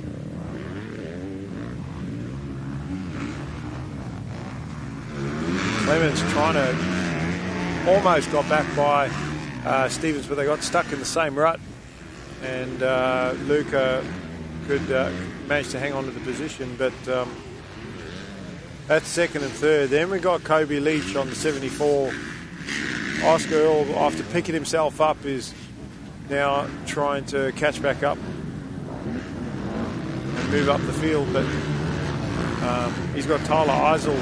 And Eisel got the early hole shot, then got hung up in the second corner there.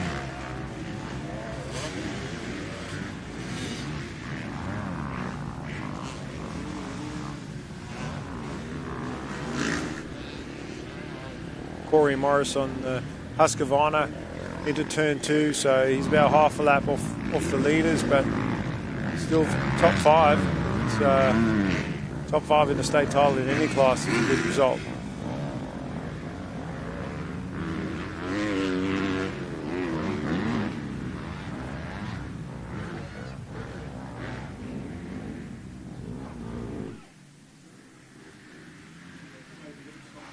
And Rory Clemens and Stevens almost side by side, second and third place, heading up that straight.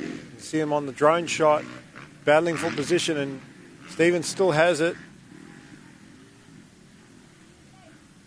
Again, both these riders sort of just stuck in the same lines, very hard to take different lines, and Clemens almost got by with a mistake from Stevens, but it wasn't enough. Stevens regathered and hangs onto it. Now he's just eating roost from the back of that bike.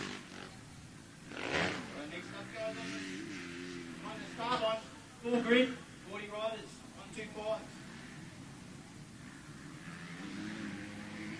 This might expect the track to sort of come a bit better and improve a little bit better, but you can see with these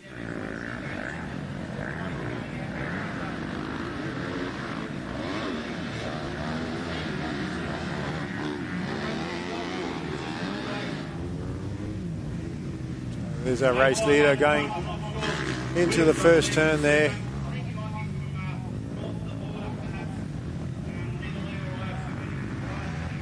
And Stevens coming over the centre, step up in second. He's had to fight for that second position with Clemens the whole race so far, and there's still nothing in it between those two.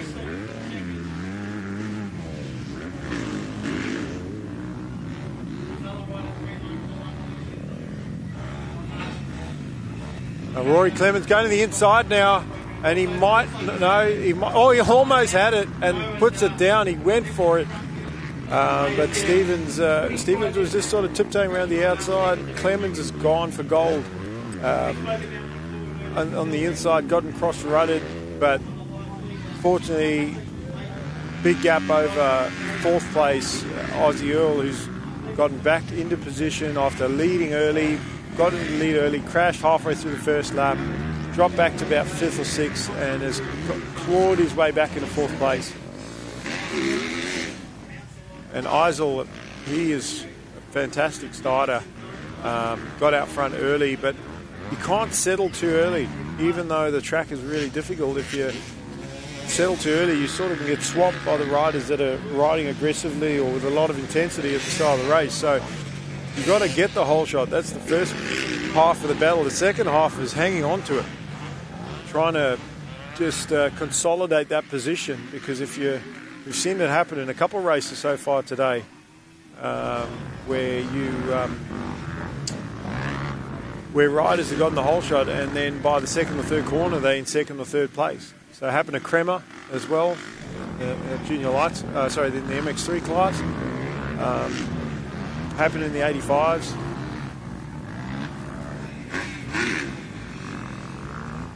When Maxie Harris got the whole shot, and then Liam Millard made a quick pass for the lead. Unfortunately, it was short-lived. But got to get a whole shot. Got to ride aggressively for the first few corners just to make sure that you own that lead and then settle in. Don't settle in as soon as you get out the first corner, because you might find yourself 3 or 4 positions back. Chad Williams done a fantastic job up from Coffs coming down here and showing these boys around this track.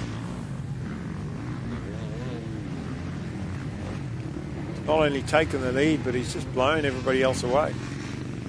And another rider that didn't do round 1. So from Lucas Stevens' perspective, he's sitting pretty in that second place, because again, it's like a win. And we don't see Kane Novak out there. So one of the top, who's running second in points, top riders is not out there. Callum Bird is another one. He rode round 1. So Jack Roberts is not here. Banjo Lorenz is sort of your next rider up. And he's sitting in 10th place right now.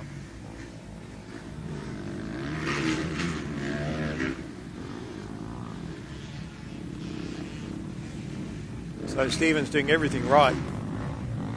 Doesn't have the win, but looking good for just building on that championship lead. And I wonder if we'll see. Chad Williams. Chad Williams on the number 05. If we'll see him at round 3.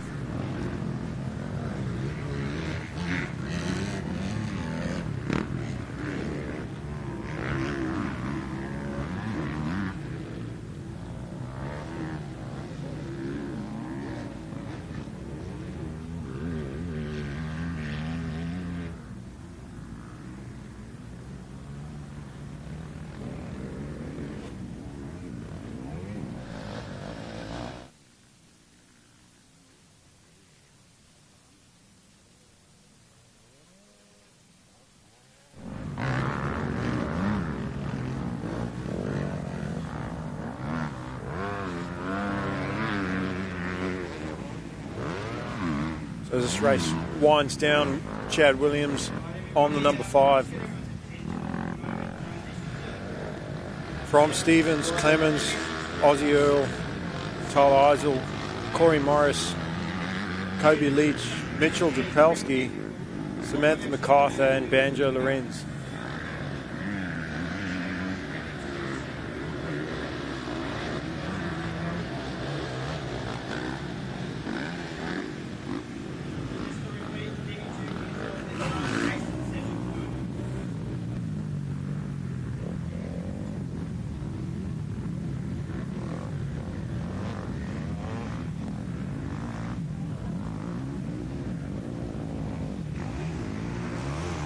And after this race, next race up will be our Junior Lights 125, and not just one of the most exciting classes to watch, but 40 riders on the grid. So maximum excitement coming into this first corner as Kobe Leach puts it down there, and he's running in 7th spot, just got lapped by the leader. Kobe was up top 3, top 5 earlier in this one, so his race has sort of gone backwards from there, but tough conditions, gets going again.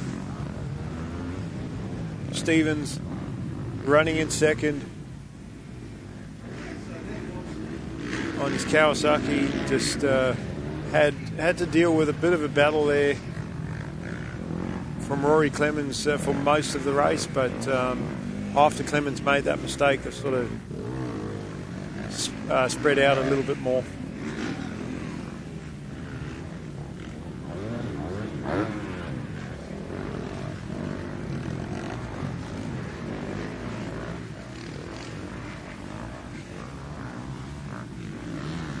Now, Ozzie Earl now has caught up a bit to Clemens, and not quite close enough to force a pass, but definitely close enough if Clemens makes a mistake. So as this race is getting towards the end, Ozzie Earl just outside of the roost, but you can see he's not just waiting for a mistake because he knows this race is coming to an end. He's actually pushing it, just trying to get that one more position. A 3rd looks much better than a 2nd.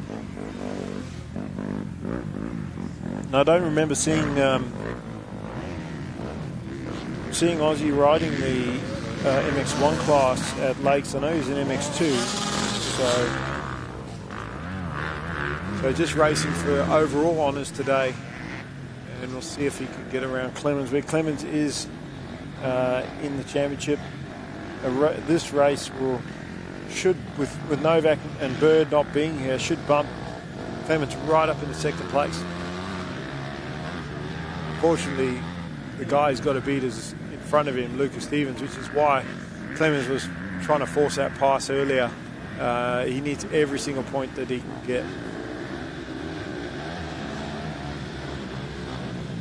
There's a mistake there from our 4th place rider, should I say, Ozzie Earl, losing a bit of time on Clemens and running out of time as this race comes to an end, and Williams taking the win. Stevens going through the 2nd last corner there, just trying to get around cleanly and not make mistakes.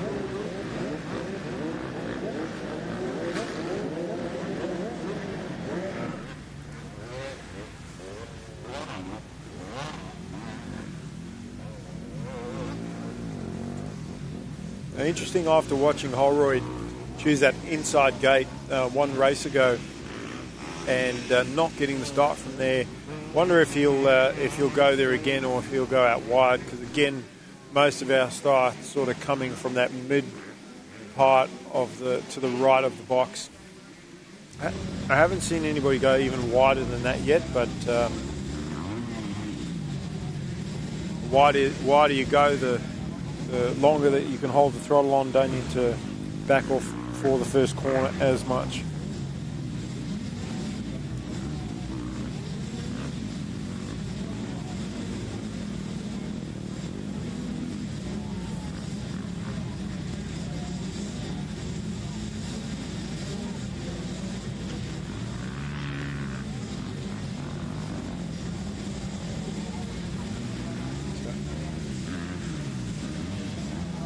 So stack field in this Junior Lights 125 race coming up next. Looking forward to it. And Drew Kremer, who has rode really well and consistent in his first MX3 race, had the whole shot.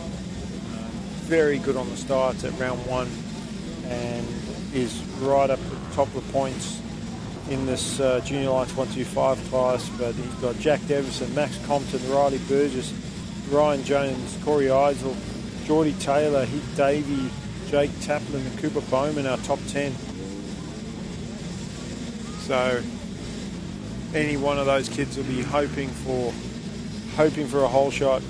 And it's not just about hoping. Like, you can practice 1,000 starts at home, work on your routine through the week, or on your starting routine, should I say, and pick the best gate on the start line, but you have to believe that you're going to get that whole shot. Because if you don't back yourself, you don't believe you're going to get it, subconsciously you'll stuff something up on the start, you'll blame the bike or bike wheel spun or whatever, you'll make all the excuses in the world why you couldn't get it done. Unfortunately, there are no excuses. It's you're the rider, it's not a team sport, it's all up to you. All these bikes are pretty even. Who wants it the most? And then it's not just about that jump out of the gate, it's about who's willing to hold the power on the longest down that straight and go for broke in that first corner. So we'll see who that is. And it's been a quick gate drop too when it switches to 5 seconds. A lot of these riders used to waiting 5 seconds, sometimes longer at Pro MX level, and it's been quick. As soon as that 5 seconds has been changing, that gate's been dropping. And again, the start from the outside. Oh, a couple of riders just sort of banging bys there, not on purpose. It looked like Compton coming up with early. Davey was up there as well. Burgess. Davey was up there, but it's looked like Compton Devison's there too in that top 5.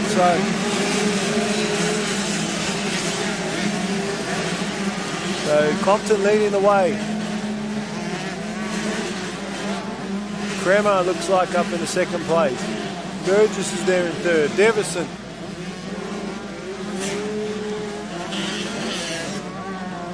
Unfortunately, one of the riders missing from this weekend is the Australian champion from last year in the 125 age group, Cooper Rowe.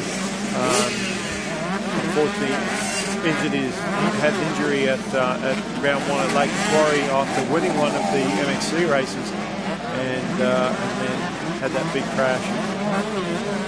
Hope to see him back, but he'd be resting up still from that injury, and looking forward to seeing him racing these guys again. But Compton taking full advantage of the start, and he didn't quite have the start in the first corner, but he was willing to hold the power on longer than anybody else. And there's that main middle line that's formed up now coming out of turn 1, and he slided into that and grabbed a handful of throttle and took the early lead, and it's paying off right now.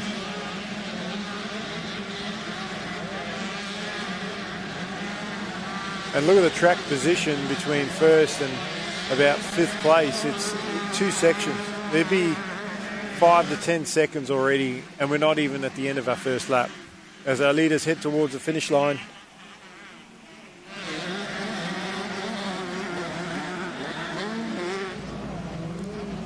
Compton 1 lap down, and this is also quite a long race for these junior lights riders. 10 minutes plus a lap, so not the 15 minutes plus a lap that they did on the MX3 class. Only 2/3 of the distance, but still got to get it done, and it's Compton, and he has gapped the field. Bremer in a second. Davison, he's had a wardrobe problem there with his goggles. He's up in 3rd place. He's not going to have any clear vision if he gets any mud on his goggles. Then we got Burgess in 4th. Birdo on the 235 in 5th position.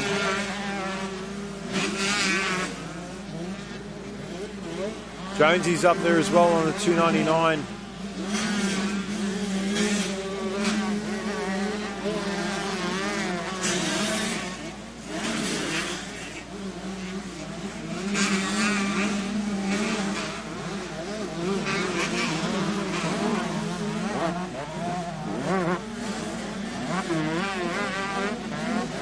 Compton with a clean set of heels. It's Jarrah Burton behind Jack Burton. No relation there.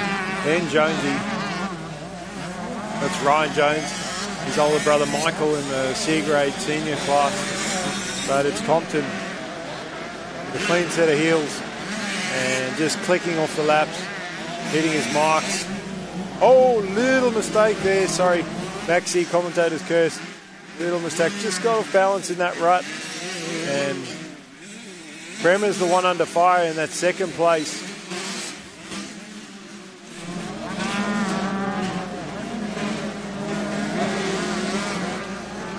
So Jack Devison, even without any goggles, well, he's got goggles, but no roll-offs, making the pass. Devison going for it and taking second place with authority.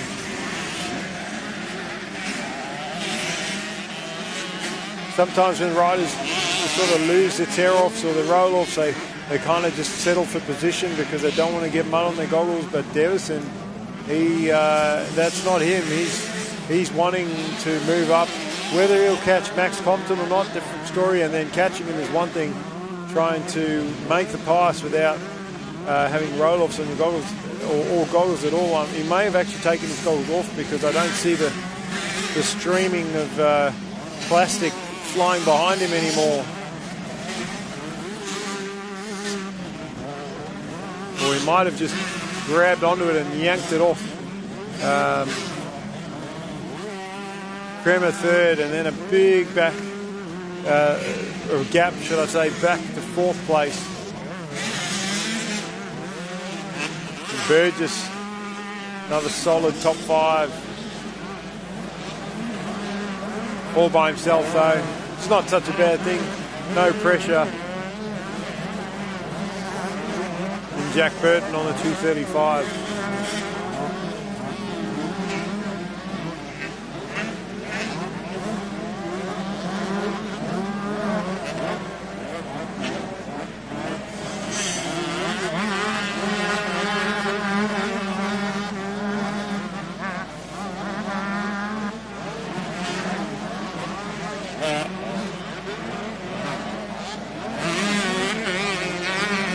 One of the riders facing the wrong way on the track, but trying to get his bike going, get moving again.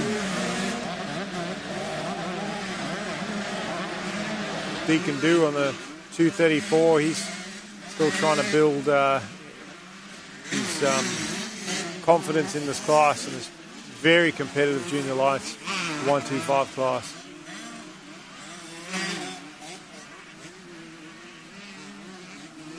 Kobe Reed, Geordie Taylor, they're 10th and 11th.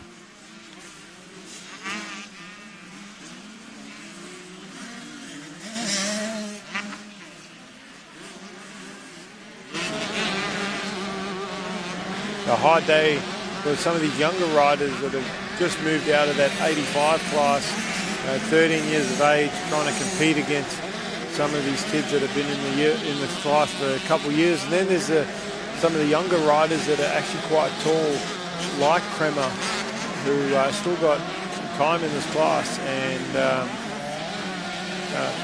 riding very well near the front of the field. Maxi Compton in his last year in this class, I believe. So trying to make the best of it. He gets around lap traffic there, the lap rider looks over his shoulder and kindly gets out of the way. There's Devison in second.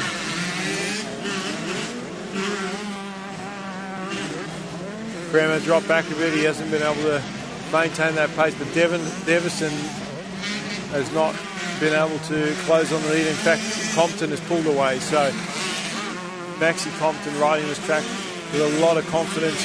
He's not being careful. He is attacking the ruts, attacking the corners, and he's backing himself. Sometimes being too careful is the worst thing that you can do because you ride a lot slower than you need to, and you can actually make more mistakes because you're trying to be careful.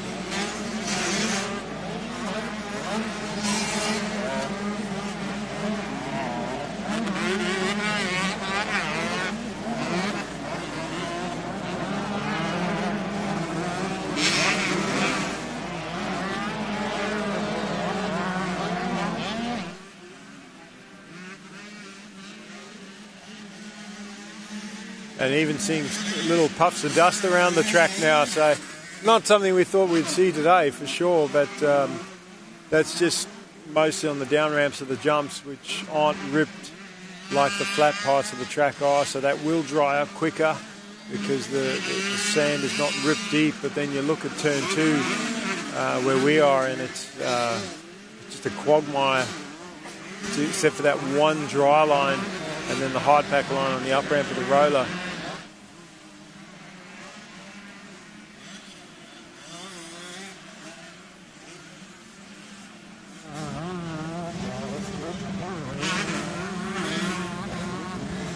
Jed Harper's moved up a couple of positions, as has Deacon Do. Deacon Do up to 8th place, Harper in front of him in 7th.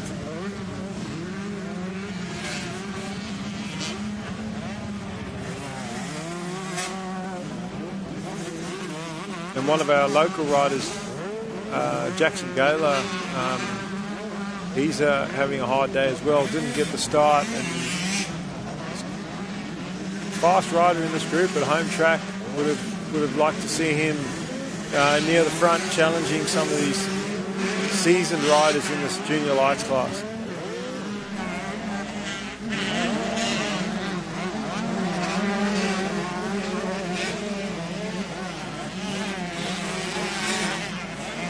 And Compton, big lead now. So he's been pulling the starts, had a good ride on the MX2, leading this junior lights 125 class and setting himself up. Spoke to his dad earlier. They're going to WA for the junior Aussies this year in Bunbury. It's going to be his last junior Aussie title before he moves up into the pros.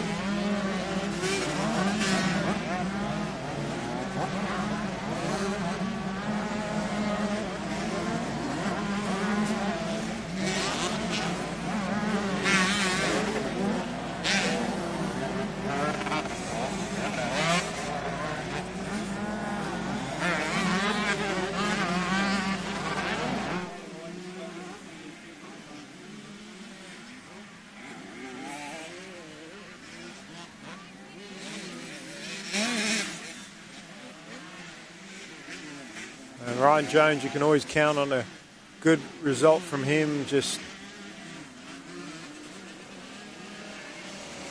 normally very consistent, and in that top 5 position, he's got ahead of Burton on the 235, so moved up. Berto normally really good in the tough muddy conditions, but struggling a bit with this one.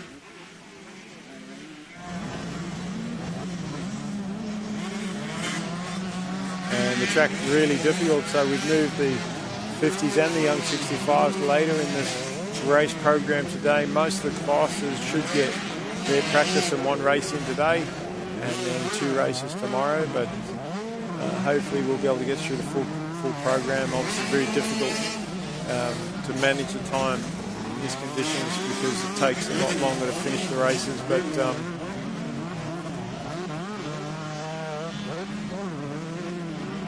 as we complete this one, Compton, Devison, Kremer, Burgess, Jones, Burton, Harper, Do, Burton again, and Taylor. It's Jarrah Burton.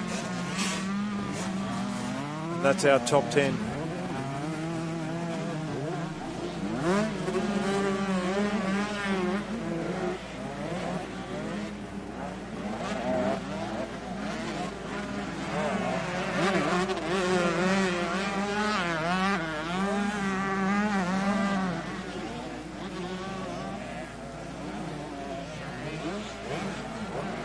Up next we've got the junior lights girls.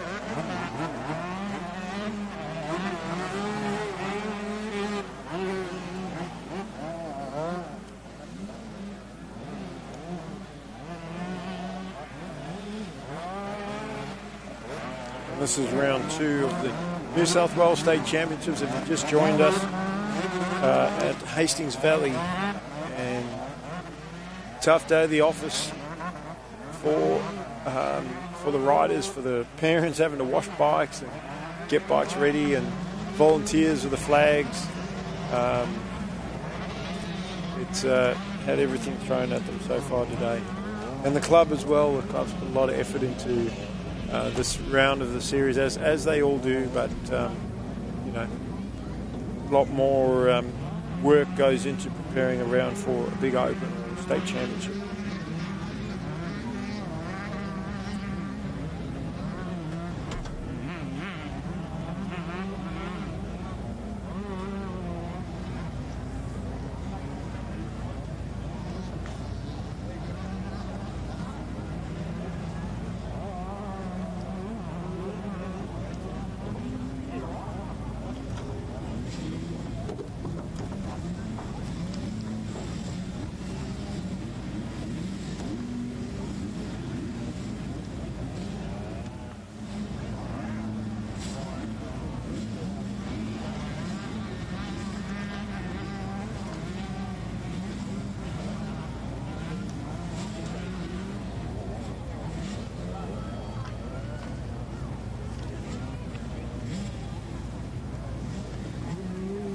Wait for last few 125 riders to come in. We will get going with the Junior Lights girls.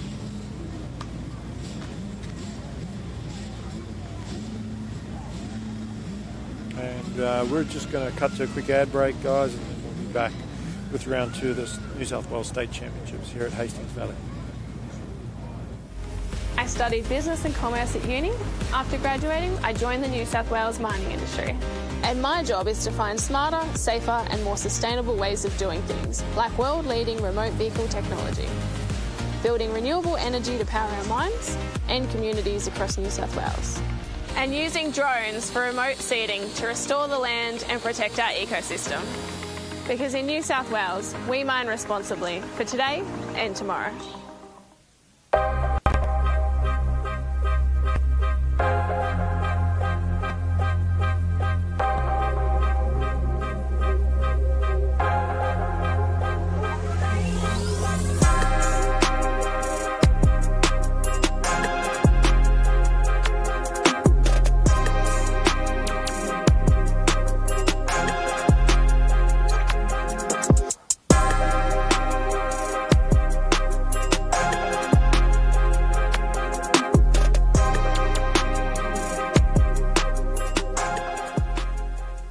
Our organisation represents the mining industry in New South Wales. We have nearly 100 member companies and we represent the mining workforce of over 30,000 people that work in mining in New South Wales. Well, our organisation and many companies in our industry support local community teams right across the state.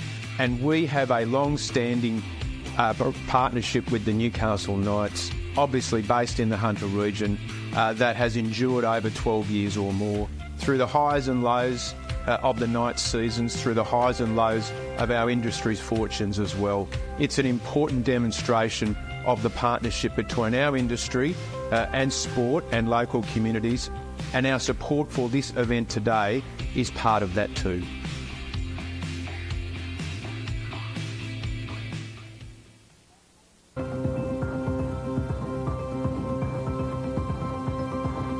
The Westpac Rescue Helicopter is here for our community. And this holiday season, we will be ready to respond 24/7. Please stay safe and thank you for your support. To donate or for more information, visit rescuehelicopter.com.au or call 1800 155 155. There are teams like us all over New South Wales restoring the land being used for mining. We make plans before mining even starts, so there's a productive and sustainable use for the land afterwards as well. Like this bushland and farmland for cattle grazing. And it's happening all the time. Like here in the Hunter Valley, where 40% of the land used for mining is already under rehabilitation. Because in New South Wales, we mine responsibly for today and tomorrow. For over 20 years, the Black Dog Institute has been trusted to listen to the experiences of real people. Every day, we work to uncover data, patterns and insights into mental health to develop actionable, practical solutions. It takes pushing boundaries to be an international leader in digital health.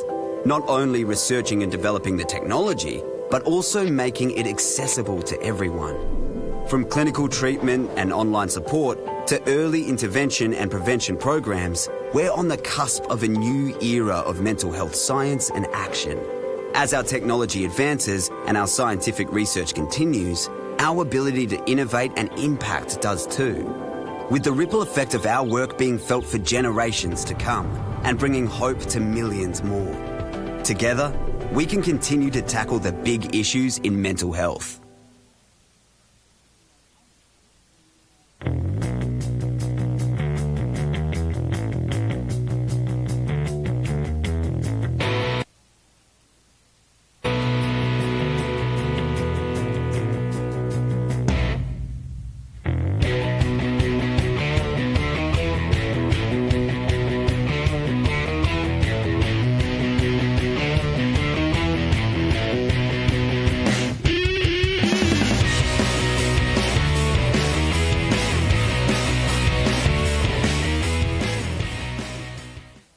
I'm part of a team working on a first for mining in New South Wales, turning this coal mine into a new hydro power plant and solar farm to generate renewable energy for families and businesses.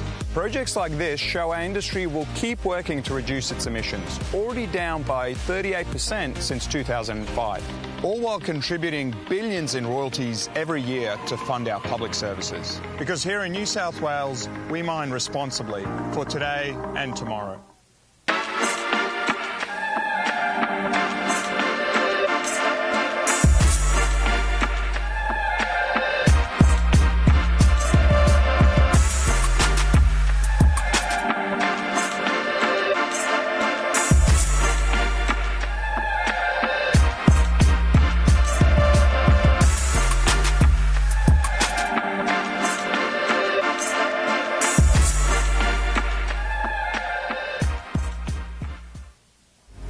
I studied business and commerce at uni. After graduating, I joined the New South Wales mining industry. And my job is to find smarter, safer and more sustainable ways of doing things, like world-leading remote vehicle technology, building renewable energy to power our mines and communities across New South Wales, and using drones for remote seeding to restore the land and protect our ecosystem. Because in New South Wales, we mine responsibly for today and tomorrow.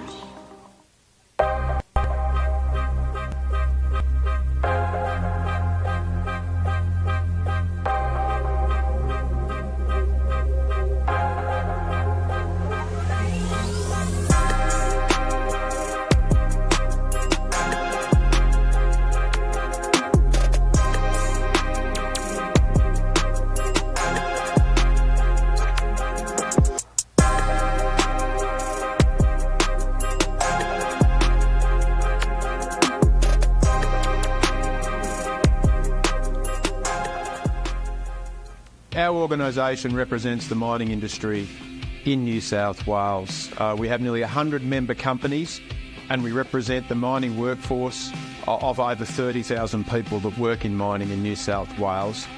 Well, our organisation and many companies in our industry support local community teams right across the state. And we have a long-standing partnership with the Newcastle Knights, obviously based in the Hunter region, that has endured over 12 years or more, through the highs and lows of the Knights seasons, through the highs and lows of our industry's fortunes as well. It's an important demonstration of the partnership between our industry and sport and local communities, and our support for this event today is part of that too.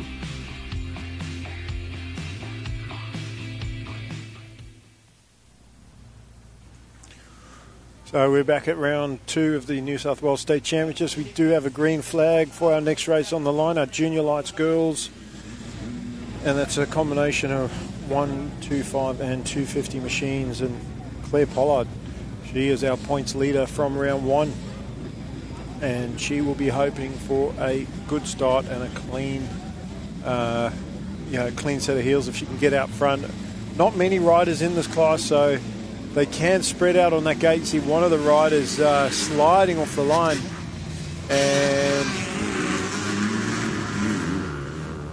and one of the riders going down in the first corner. So try and get a closer look at who the riders are when they come around and who that was that would put the bike down. Looks like Tab Newcomb's into second place. Syra Perry very quickly taking that away. So Syra Perry trying to move up. Looked like Chelsea Boyle with the whole shot on the 666. And Perry up into second place, Tabitha Newcomb in third. Then we've got Claire Pollard in fourth place. So all our top riders up near the front. Chelsea didn't have a good round at Lake Macquarie, but leading here, she can make up for it if she has a good result.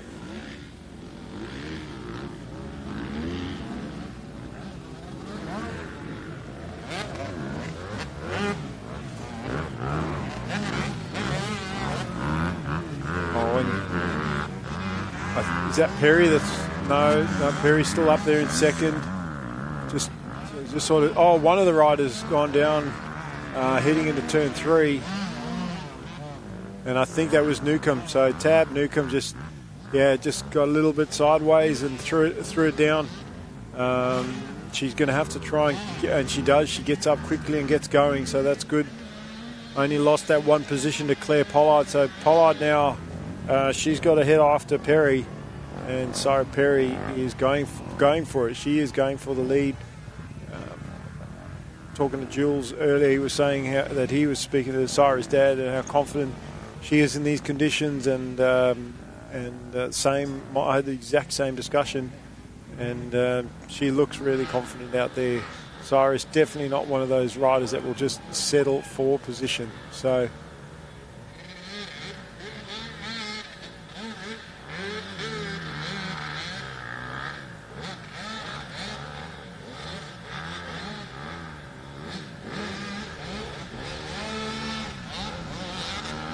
So as our leaders make their way towards the finish to complete their first lap.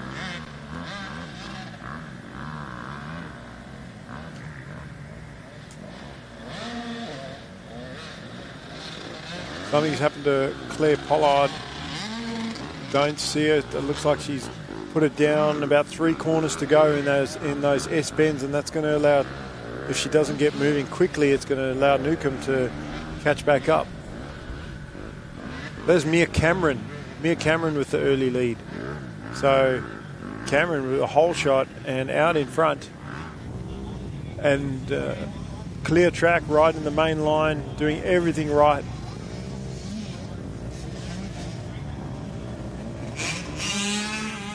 On the 125, obviously as a combined class, riders could choose the 125 or the 250, but Mia preferring the 125.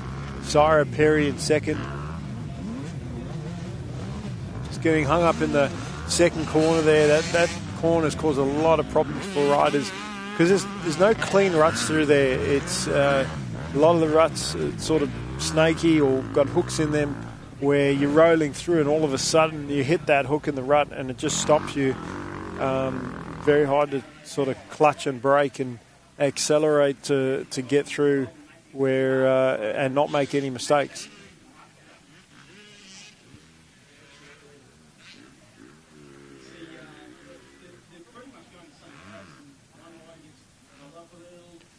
So our top two with a massive gap back to third and fourth, and that's Cameron and Pollard and Newcomb. And Newcomb makes the pass round the outside, but it puts her in a difficult line for the next right-hander, and Pollard takes the position straight back. So close battle for third, and Newcomb then in a slightly better line on the way out, but then gets hung up in the rut, and Pollard takes it back again. So two changes for position, third position in 2 corners.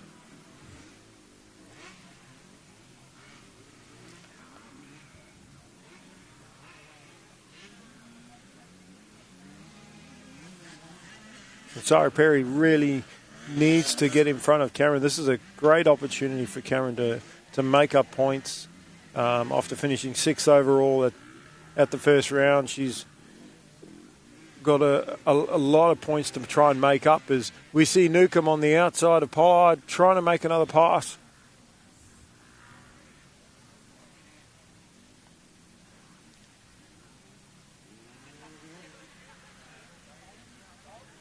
And Claire holds on to the position, and Tab just sort of got hung up a bit, and she's lost a little bit of ground on third place.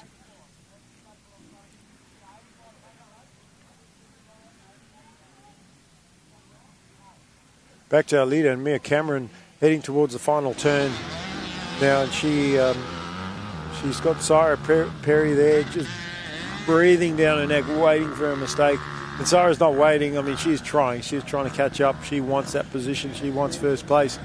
And Cameron knows that. She's just got to stay smooth, hit her marks, hit her lines, limit the mistakes. Even if Sarah is faster than her, she still has to find a way around, and when they're all sticking to the same lines, very difficult to do that. They do have a lap rider in front of them that they're coming up on. It looks like Claire has now opened up even further on Tab Newcomb, who's in fourth. We'll see if Cameron now, again, she's got to follow. She's following, she changes her line, and clever move there by Cameron. She saw that she was going to get stuck behind the lap rider, cut out of the main line and just powered through the mud and made the pass and gained time on Sarah Perry, who chose the safer option of following the lap rider, hoping that Cameron was going to make a mistake by getting out of that main line, but it paid off. And but then Cameron with a couple mistakes in that second corner, and just that extra time she made up, she lost almost instantaneously as Perry had a better run through that right-hander. So still very close between first and second.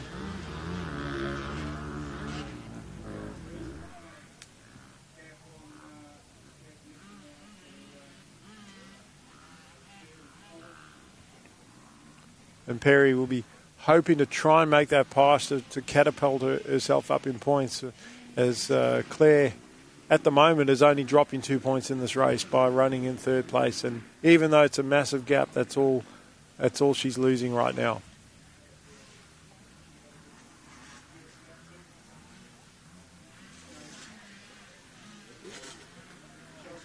Perry gets a little bit caught up there into that left-hander.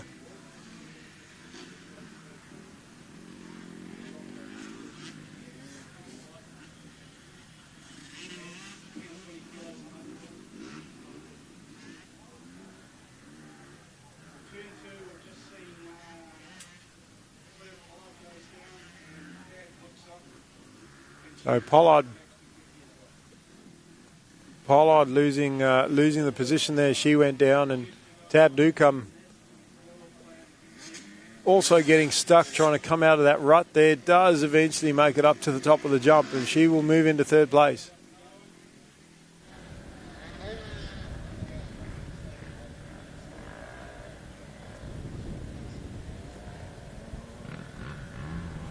Claire's going to have to try and get going quickly. Already dropped one position, and every position counts, especially when you don't have a lot of riders in the class to finish in between you, or if you drop a few positions, it's going to cost you later on, especially if Perry can get the lead in this one.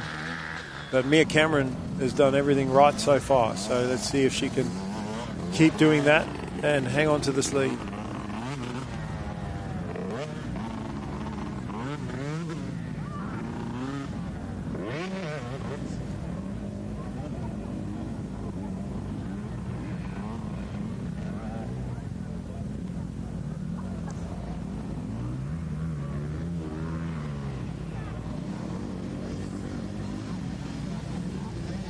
Pollard gets going, but it's Mia Cameron, and something's happened to Sarah Perry, because she has dropped off the leader. Fortunately for Perry, even if she did make a mistake or a little tip over, these two are so far out in front of third place, it doesn't really matter, other than the fact Perry would have liked to get the lead and the win in this one. So she doesn't need to panic too much. Second is still good.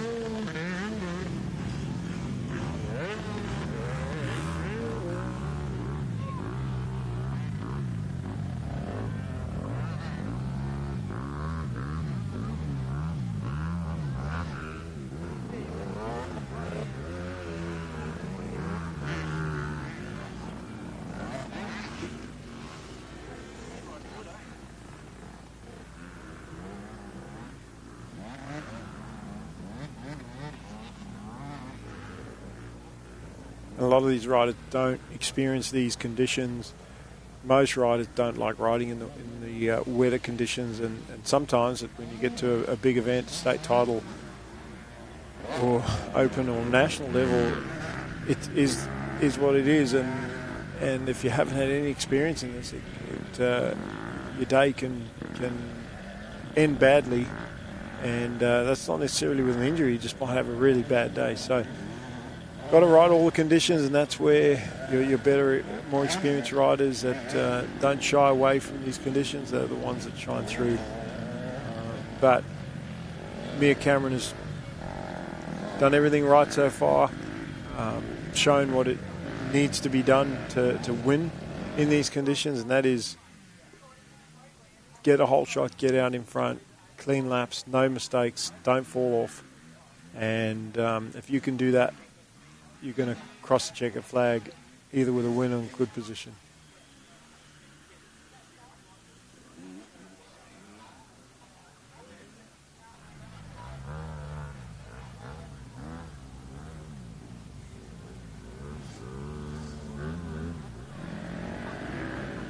So these are the junior girls, 125 to 50. Some of these girls will be moving up into seniors next year. Some of them are already 16, but started the year as a junior, so they'll finish their year as a junior, and they will be racing against the senior women who are on the gate. They are up next, and they'll be racing with the likes of Taylor Thompson when they move up to seniors. You'll probably find some of them, once they've done their big races this year, or especially after Junior Aussies is finished, will move up. It's if they make the big trip to WA.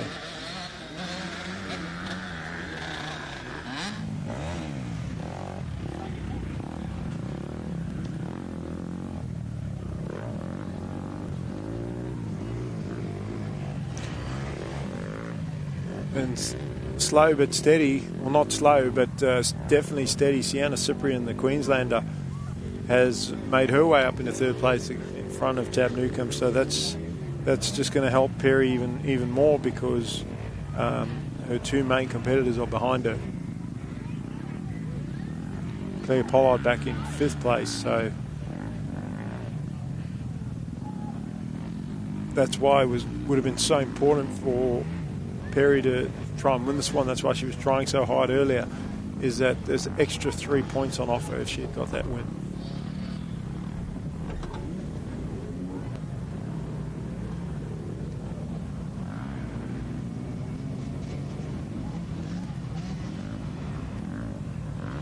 And when you look at the landings of the jump, as we look at the finish jump with the flag out, it doesn't look bad. Because they generally don't rip the up ramps and down ramps of the jumps, but it's when you get on the other side of the down ramp into the ruts, that's when it gets tough. And this first corner, very rutted, so the riders coming in at speed. I'm just glad that we've had some good, clean, safe starts so far.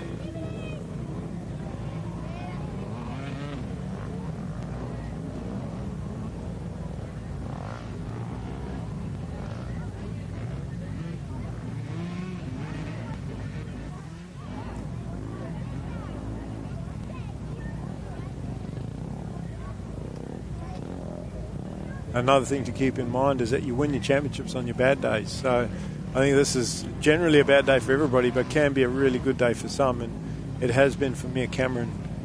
We keep talking about Sarah Perry, but Mia Cameron's going to leapfrog up a few points by taking the win in that first one. If she can do that, repeat that in the next two, it can set her up really well for the last one. But everyone is going to face challenges.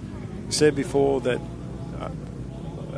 at some point someone's going to have a bad race, and when they do, it's easy to give up and go, oh well, I'm out of it now. But that's the same for everyone. Everybody can have a bad race, and you just got to keep pressing, because you just don't know what's going to happen.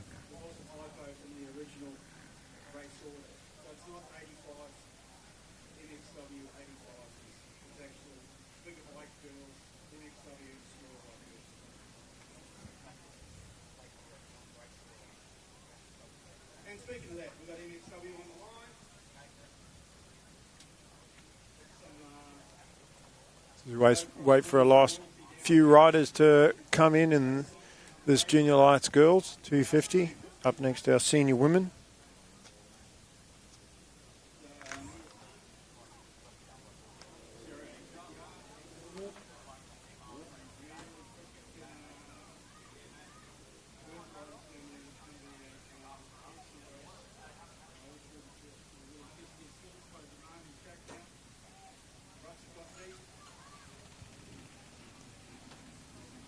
Our riders on the line,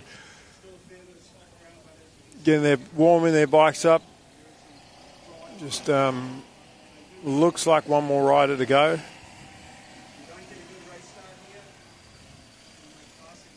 Again, not a very big group on the line, so the riders can afford to spread out, but we are seeing some go very inside, which is interesting line choice off the gate. Most of our starts have come from the mid outside part of the gate, and probably a safer option too to be on the outside if you bunch up for that inside or get caught up in the ruts and get tangled up. We have seen one or two riders go down in that first corner, so it's not just about getting a hole shot, it's also about percentages and choosing a line where you're either going to hole shot from, or if not, going to get a good start. At the very least, come out safely. So green flag, and we're about to get underway with this senior women's class.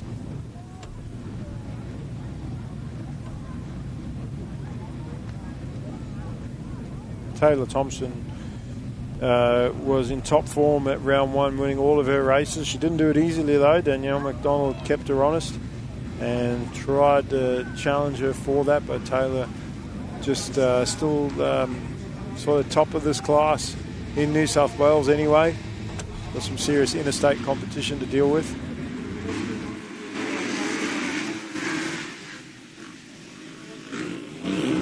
And Tasman Bendel with a great start initially. A couple riders going down. Was that Bendel that threw it away? There's Taylor Thompson in second place.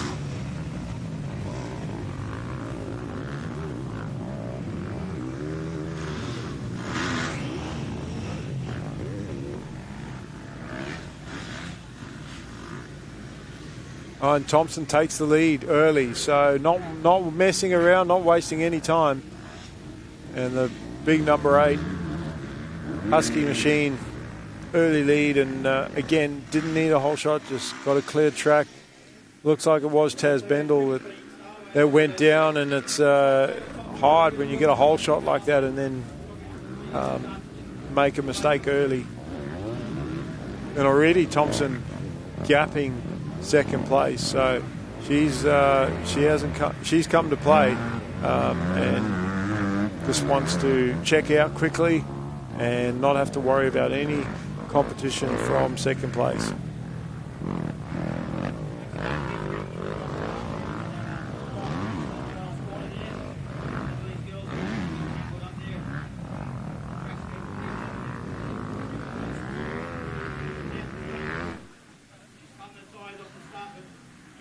Oh, little mistake by Thompson going up that straight, but doesn't lose position, lost a tiny bit of time on second. And those two riders way out in front already halfway through the first lap of this race. So this will be a 10-minute plus a lap. And looking at how long it's taking them to get around, it'll be 4 or 5 laps. Our second place rider's gone down after that tabletop flag waving, yellow flag waving. I think it might have been Mia Tung. It looked like Mia was up there challenging for the lead. Looked like she had the early lead, and something happened to her when she landed that tabletop. She's just coming back from a bit of a head knock at round one. One of the riders that we expected to be challenging for the win, and just a rough start to the series. So. But she's only just moved up to seniors, and Taylor Thompson been there for a couple of years now, so experienced. Combination of that with the speed and determination to win, and that's hard to beat. So Thompson now with everything under control. Bella Arnott moves up into second place. Mia Tung did get going once she had that little problem. She might have overjumped that tabletop and landed in the mud ruts on the other side, or just got cross-rutted. Thompson standing around that corner over there as Arnott runs really wide after that centre jump, and it's almost like she moved out of the way and let Mia go, or maybe didn't realise that Mia was so close to her, but Mia very quickly takes over second place, and Arnott back into third.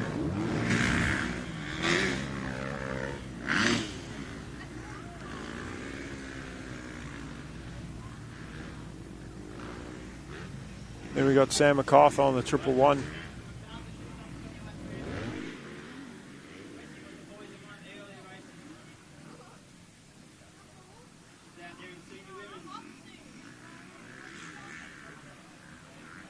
Taylor Thompson having it all her own way right now, and she rode the MX2 class with the boys at round 1 at Lakes and was top 10 in that, so I'm sure we will see her later on, and that's just so that she has a bit of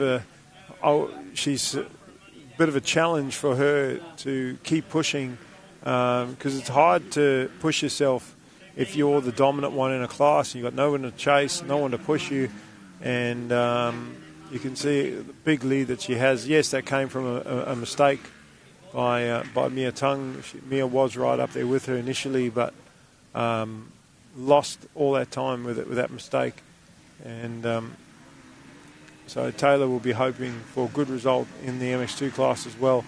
But Taylor's a really good starter, and I expect to see her, regardless of the result, I expect to see her up the front off the start in that MX2.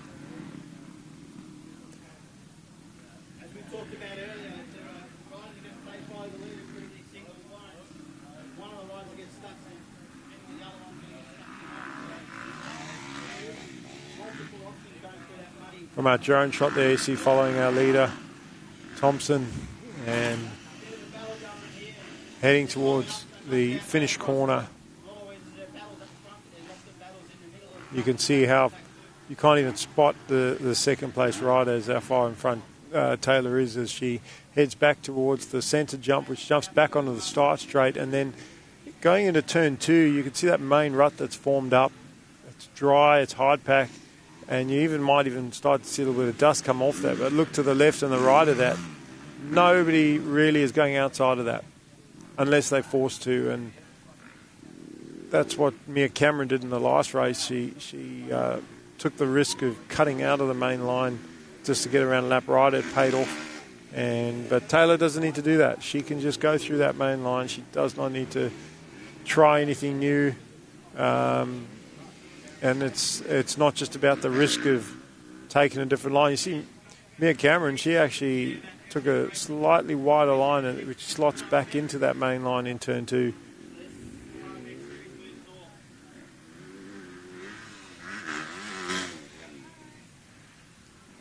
It'll be good to see if she can challenge Taylor in the next one. Who we don't see today is Danielle McDonald, who had a fantastic round 1, challenging Taylor every race. Taylor got the better of her, but Danielle was pushing, and really would have liked to see her here today, but not to be. It'll be up to Mia Cameron or Bella Arnott to take up that challenge, and they're going to have to do it from the start, because Taylor is really aggressive at the start of the race because she wants the race lead. She knows how important it is to get out in front and have clear track. And she's already going through lap traffic.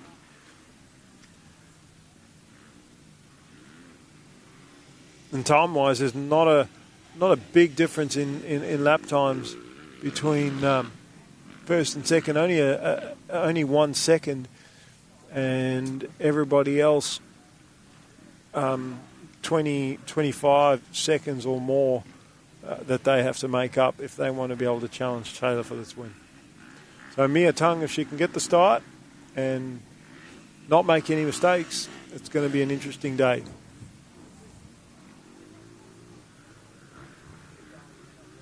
look at the drone shot going through that right-hand turn.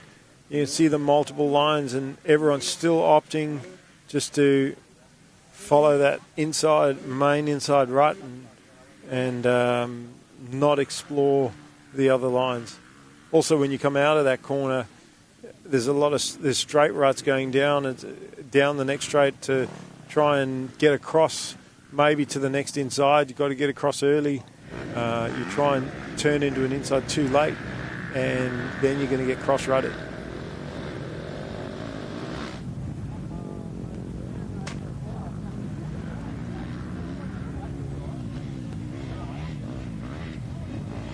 Taylor standing through that. There's like some rollers going through that section.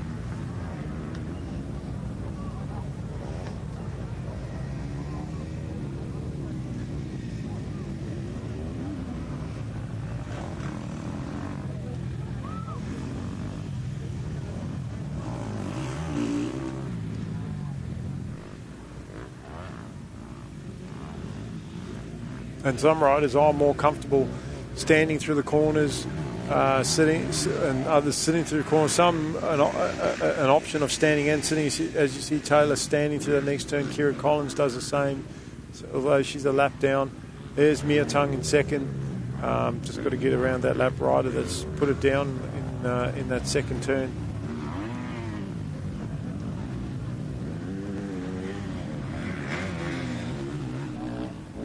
And they've completed 3 laps now, so we're in the latter part of this race.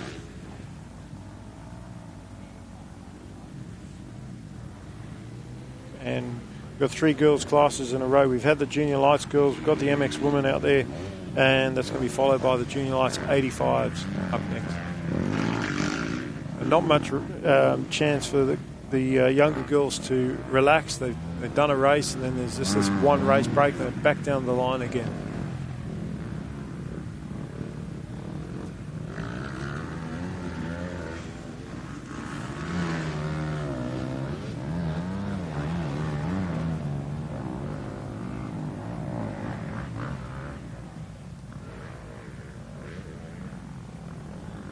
Taylor just kind of got caught up a bit there. The rider down in the corner, that left hand, and she lost a fair bit of time, but still has the lead. Fortunately, quite a big gap from herself with that early mistake from Mia Tung. And Taylor can afford to sort of take her time getting around some of these lap riders, especially when the rider falls in the main line and you've got nowhere to go but take a line you've never taken before, and can end badly. You don't know what you're going into. Could be a big mud pit or a hole in the rut or whatever that could just catch your front wheel. So Taylor just opting to slow right down and make sure she got around that rider without falling off.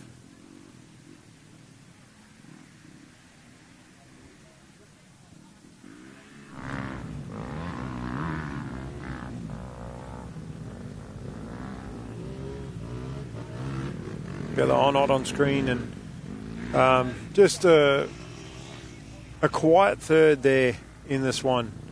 Bella Arnott just doing what she needs to get this podium finish, and as we see checkered flag out for Taylor Thompson with a win. Sam MacArthur moving up into 4th place.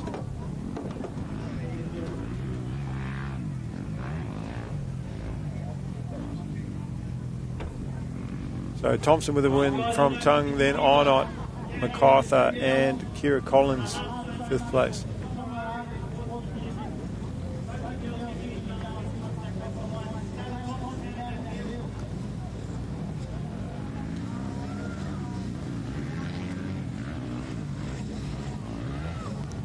So most of the same girls that rode in the Junior Lights 250 will be up next on the 85s, except for Claire Pollard, who's just opting to ride the 125 only.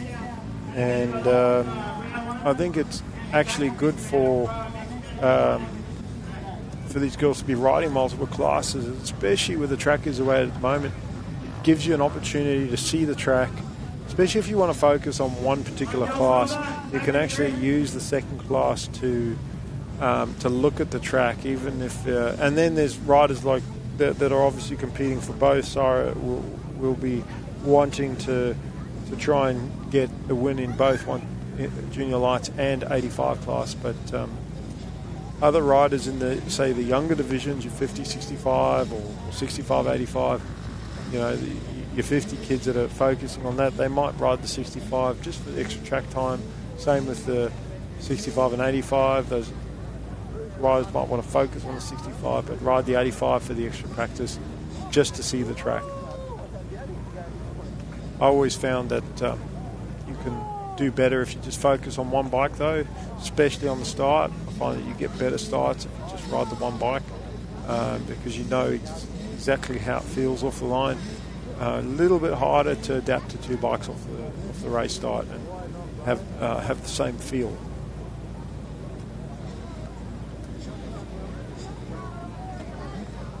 Two of the bikes are really difficult to adapt to, the 125 and 254 stroke. Although they're the same size,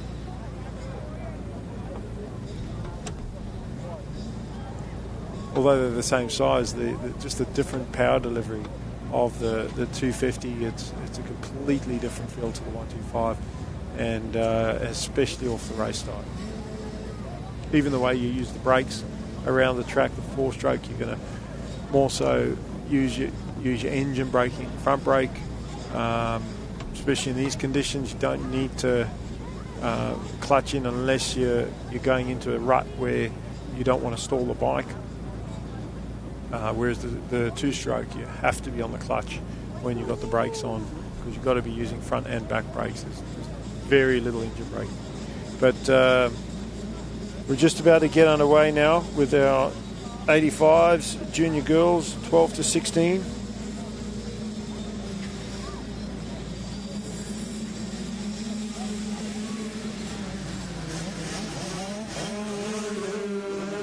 And Sarah Perry has it, so going for it at the start of this one. She does go wide though in that second corner, and see if she hangs on to the lead. Looks like she's actually going to drop back a position. So Perry had the early hole shot, now back into second.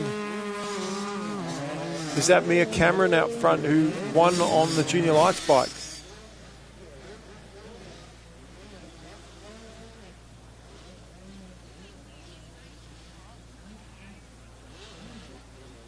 Perry's definitely in second place.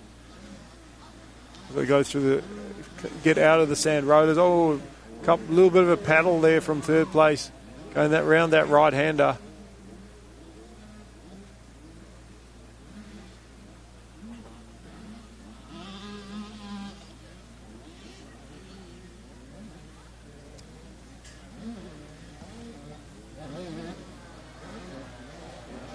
Yeah, certainly looks like Mia Cameron.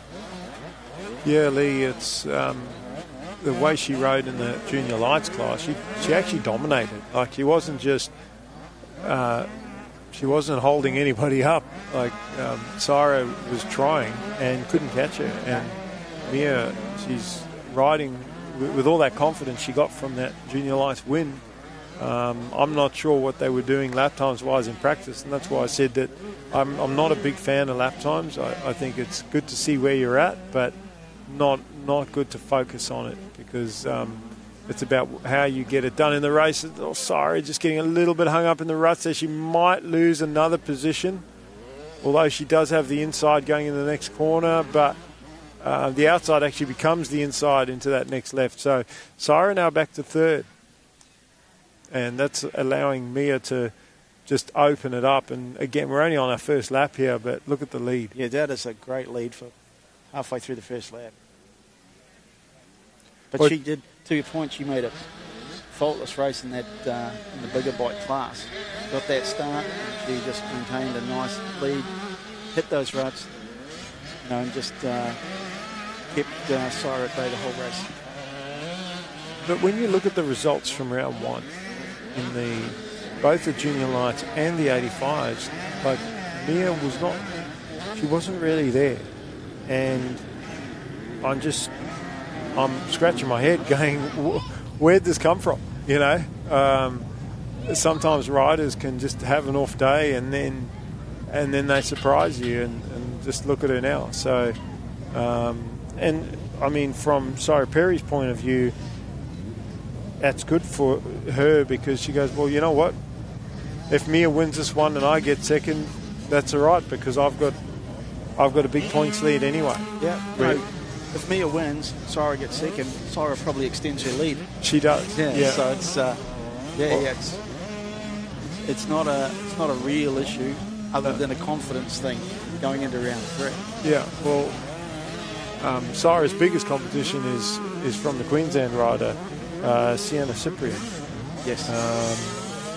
And Mia Kazi did have second place there very briefly when Perry made that mistake halfway through the first lap, but it has been short-lived.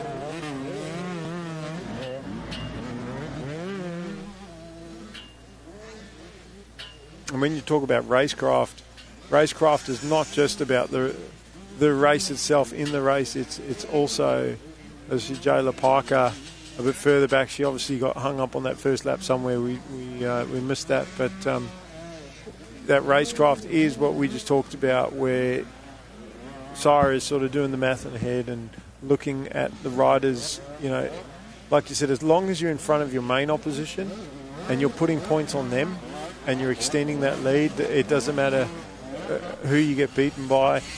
We saw that with Cooper Holroyd. He rode a very smart race in that MX1, finished third, but he made sure that he was in front of Blake Fox and he was in front of Josh Whitehead. And he wasn't just 1 or 2 positions, he was 5 or 6 positions. So he made up a heap of points there. Yep. And really just trying to beat Reese Budd and Matt Moss was just going to be a bonus for him. So, you know, that is Sarah Perry's goal in this one is, sure, go for the win, but take a second if you need to. Yep. Yeah, absolutely. You know, bank those second place points. No, don't worry about it. Don't let it phase you, and then go on to the next race. So, track's certainly dried out a fair bit. It has. As I said, on the landings of the jumps, you can see the dust coming up because the landings are hard pack. And it is drying up in that main line. The problem is, because very few riders are venturing out, the rest of the track's not drying up. You know, it needs bikes. It needs bikes going through. And I don't blame any of these riders for not wanting to go through those muddy lines. Like, you can see some of the kids, when they come off, their bikes are clean because they've just been sticking to that main line. No one wants to go through the mud and risk crashing or, you know, dirtying your bike in the process. So that's what training's for. Training's for when you get your bike all muddy. Yep. Race day, you want to try and stay clean. That's exactly right.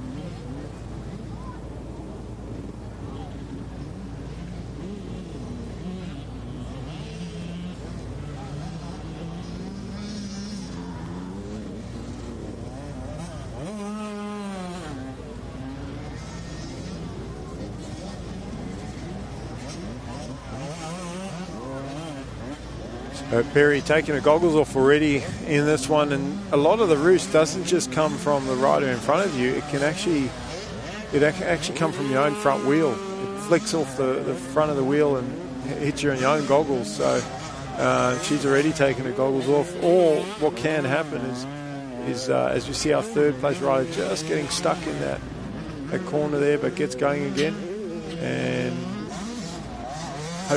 she's hoping not to lose a position. It's Sienna Cyprian that's moved up into third.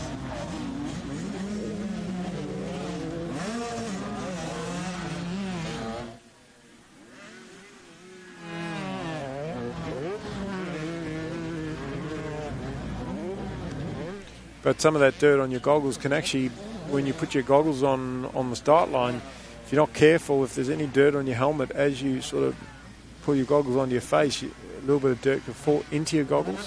That can be very irritating when you're riding. Like, you go over jumps or bumps and that dirt can sort of bounce around in your goggles. and especially if it catches in the eye, it's not just off-putting when it's bouncing around, but it can irritate you to the point you just take your goggles off because you don't want it. You don't want to see it as putting you off. And one of those, for whatever one of those reasons are, Sarah Perry's taken the goggles off, and she's at least got some clear track in front of her.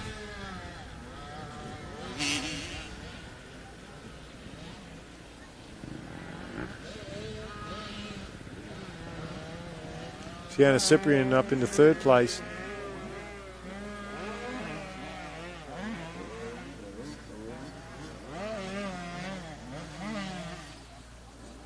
And she's one of the riders that does need to try and gain points on Perry. So she can't just afford to sit in third place. Yes, the conditions are tough. Yes, you don't want to push too hard and crash, but you also can't keep dropping points. And it does catch riders out where they think, oh no, I'll just settle and I'll make it up next time. Well, sometimes you don't get a chance to make it up, and every point comes down to it in the end. You don't want to lose the championship by 1 or 2 points when you could have made a difference earlier.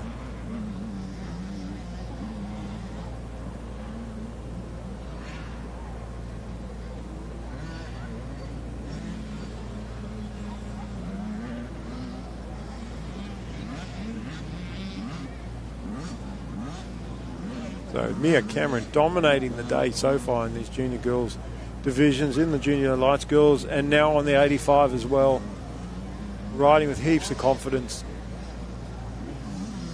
I'd love to have her up here in the booth and have a chat to her and just ask her what happened between round 1 and round 2.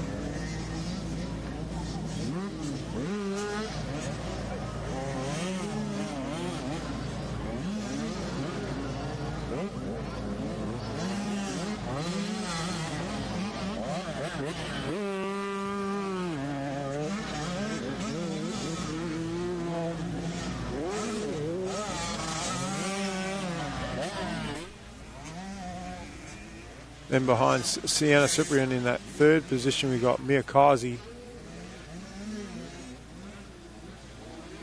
and Ada Harris, one of the fast local riders here, Hastings Valley. It's great to have a home round, and especially if you can have a good finish at other rounds, and you know you've just got that mental advantage at your home track. Or sometimes you can use that home track advantage to bump yourself up in points. There's always going to be tracks that you're going to favour, especially in the championship where it's different tracks every time. And you know some tracks are going to suit you, or you have good results at other tracks. And there's also going to be tracks that you don't like. And if you can get a good result, doesn't need to be a win, but if you can get a good result at a track that you don't like, or you've had bad finishes in the past, it can set you up well for the remainder of the series. And all Mia Cameron can do is keep doing this, winning races, and hoping that from mistakes from her, as Sarah Perry just gets caught a little bit on that straight. They all seem to be taking that same line. There's a bit of a deep rut mid-straight there that they kind of stop in, and no one seems to be opting out of that line. They're all getting stuck down that big straight. So that just shows you that the straight must be that bad in all the other lines, that everyone's choosing to just follow in the same line and get stuck in the same spot every time.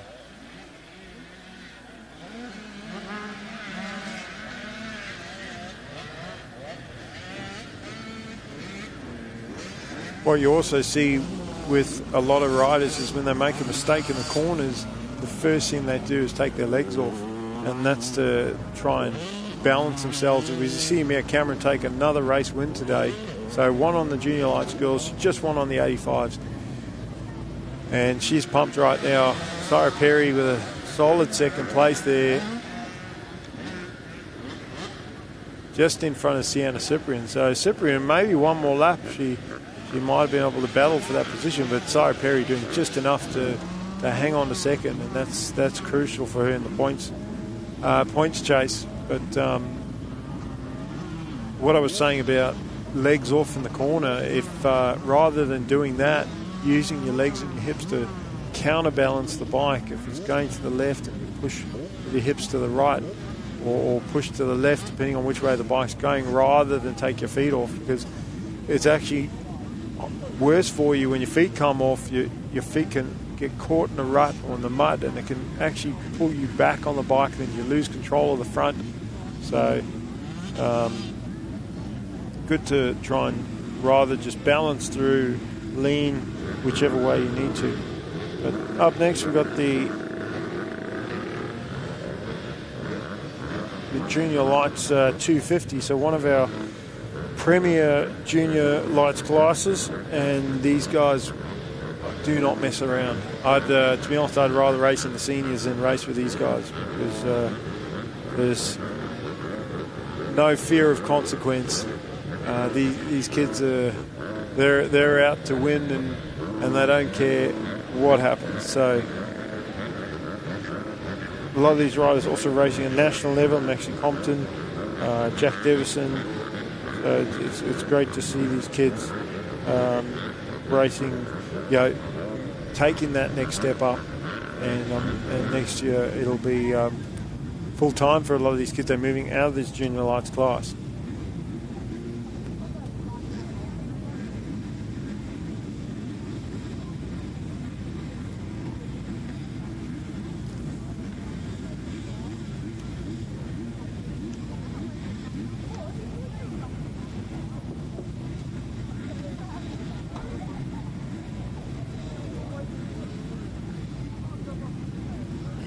We see the same names all over again: Devison, Compton, Kremer, Burgess, Jones. They were your top 5 finishers from round 1, and they're on the line now for their first race of today.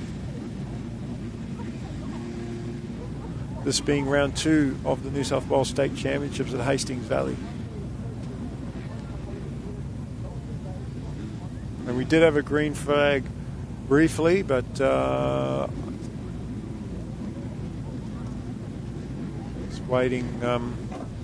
waiting to get this one underway.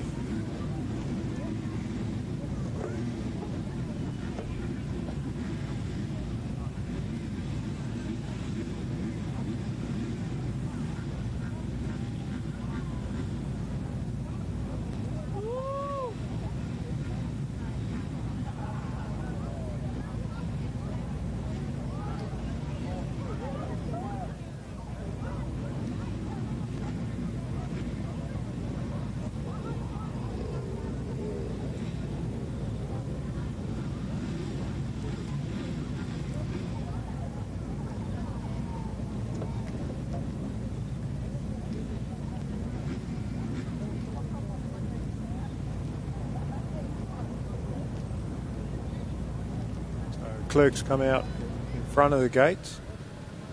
A few of the riders turning their bikes off, but just waiting for the officials to give us a thumbs up on this one. And we're ready to go. So 15-second board now up for Junior Lights 250, and an exciting race, I'm sure. Not as many as the 125s, but going to be exciting. And Compton with a fantastic start down the middle. Brakes early to make sure he had that inside. Nearly didn't hang on to it, but he does. And he was just being careful. And inside's getting very rutted. Ryan Jones with a much better start. Devison in second. Jones nearly had it. Then we got Kremer.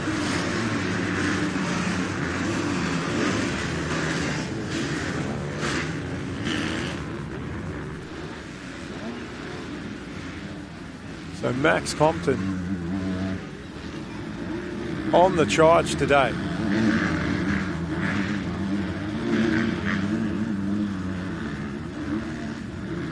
And he's not waiting around, he's putting time quickly. Oh, a few riders getting caught up there. That looks like corner 5. And one of the riders not There you go. Just sort of probably corked his leg as he went down, but not getting up straight away. Jonesy dropping back to fourth. Looks like Kremer moves up into third place. Jump past him. Jonesy didn't do that double jump. Then he runs wide in the turn. Nearly gave up another position.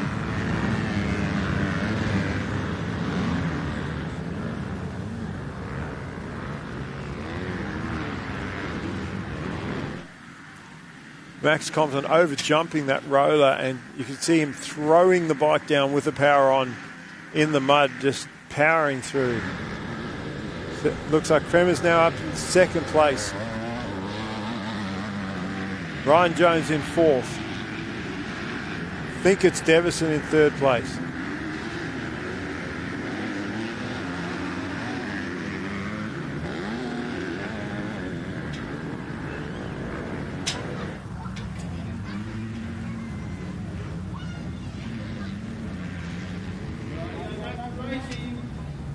So it's Compton from Kremer, Peter Wolf, up there in third. Then Burgess, Jones, and Devison.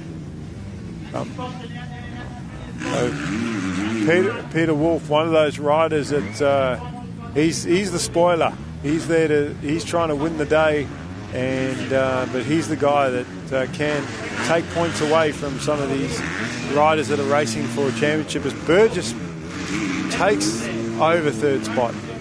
And from Wolf just jumped outside, landed with the power on, and took away Kremer. Always consistent up near the front. But look at the gap that Compton has with the rest of these guys.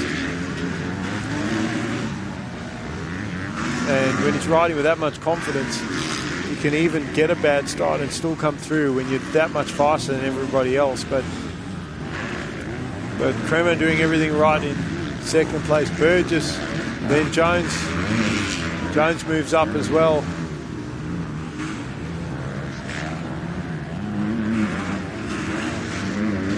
And Devison struggling a bit at the start of this race.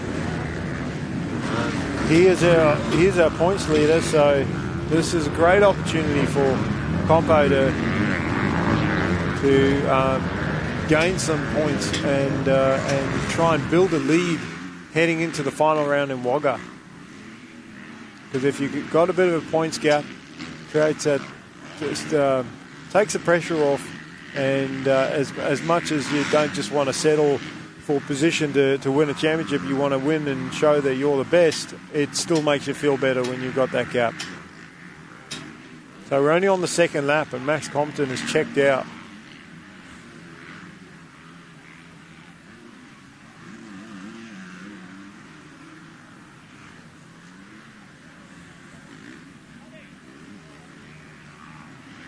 Let's see if Kremer can close it all, or get an idea of some lap times as well. See how much faster that Compton is clocking around this track.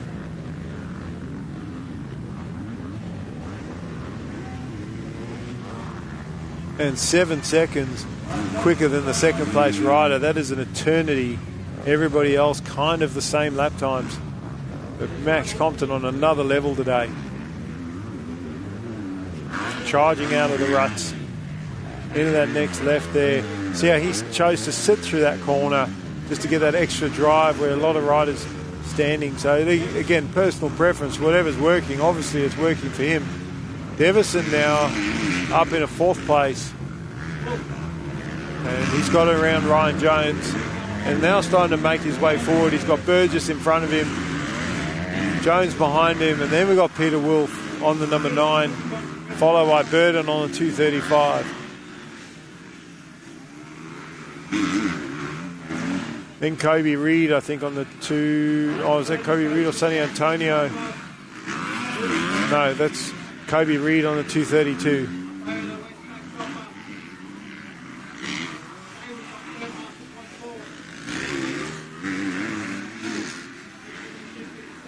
So Kremer by himself in second, but a pass for third place.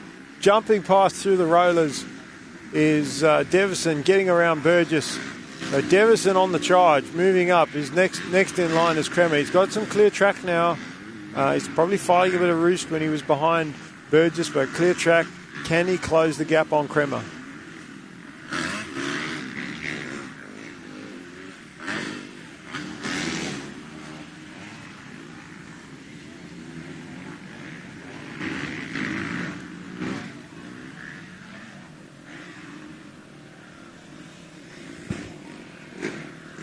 Also be interesting to see the lap times of these top juniors versus the seniors when they come out. And the track is changing though. Every race this track is going to get better and drier. But Compton right now 2:17. So we'll see what the other guys, the senior riders are doing. Everybody else in this race 2:23, 2:24. So the next 4 or 5 riders all 2:23 and nothing on the race leader. Or nothing for him. Standing into that first turn and then sitting and getting on the power on after the last bump. Most riders not sure where to sit down in a corner. If it's flat and smooth, you can get away with sitting down earlier, but it's rough like this, you've got to stand to the last bump and then sit down just after that, or stand up through the turn depending on how bumpy it is. But Jack Devison, the rider on the move, he has closed the gap now on Kremer for second. Oh, little mistake. Oh, they both take the same line. It's not so much a mistake, it's more so that hook in the rut straightens the bike up and the riders come to a stop as they try and make their way through. Jonesy trying to close up on Burgess as well. But battle for second through the sand rollers, double single as Devison tries the inside, side by side, scrubs that tabletop and takes second place. So Devison up in a second. Fortunately for Kremer, there's a bit of a gap back to Burgess and then Jones, so he can afford to let Devison go. Devison obviously going faster. Maybe Kremer can learn something, stick behind him, and Devison throws it away. Tucks the front wheel, just got cross-rutted to the next ride and didn't need to do that. Obviously pushing hard, trying to get the bike up, falls over the other way. He's going to lose a ton of positions and time in this one. And sometimes, I've said it before, sometimes you've got to take a second.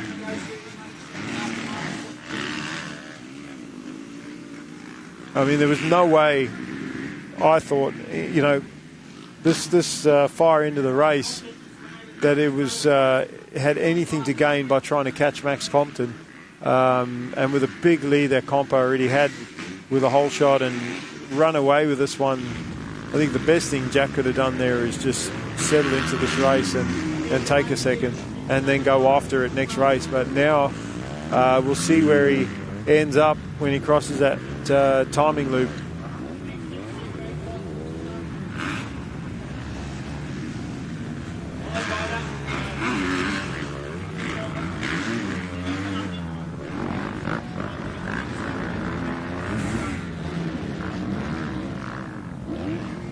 Second place only just crossing the finish line now, and that's how far back they are. Burgess, Jones, they move up in front of Devison, so second to fifth, and a lot of work to do to even try and make up positions.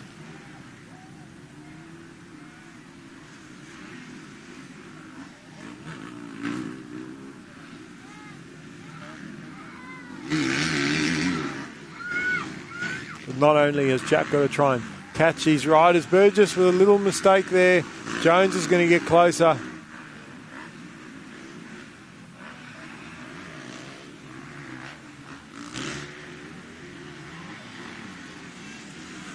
And it's not just Jones, it's Peter Wolf, Jack Burton as well in front of Jack Devison. So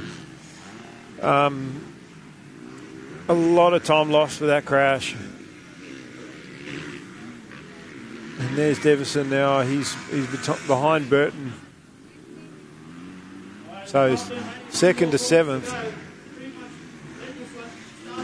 And that is going to hurt. Especially that just the one race today, 2 races tomorrow. So track's going to be totally different tomorrow if we don't get any more rain. And today's the one, the day that can make or break the points, especially in the younger classes. You see these riders fall off and maybe take 10 seconds to get up and get going. Your little bikes, they may not get up or DNF the race, or just the bike might just give up. So we saw that happen in the 85s, 9 to 12 85s. Liam, who was doing so well leading that, Liam Millard, and then the crash and the 7th place. So that stings. And Blake Bohannon taking maximum advantage over in that race, where wasn't sure how it was going to end up after the first 2 or 3 laps, but in the end he came out and smiling and finished the race up the front.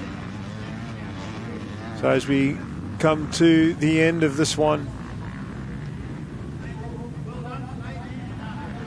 and Max Compton from Crema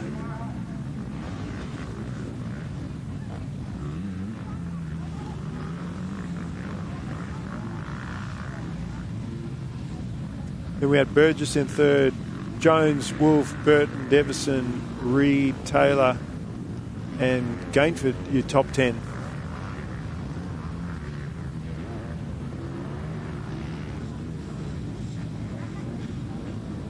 Next up, your MX2 C-grade.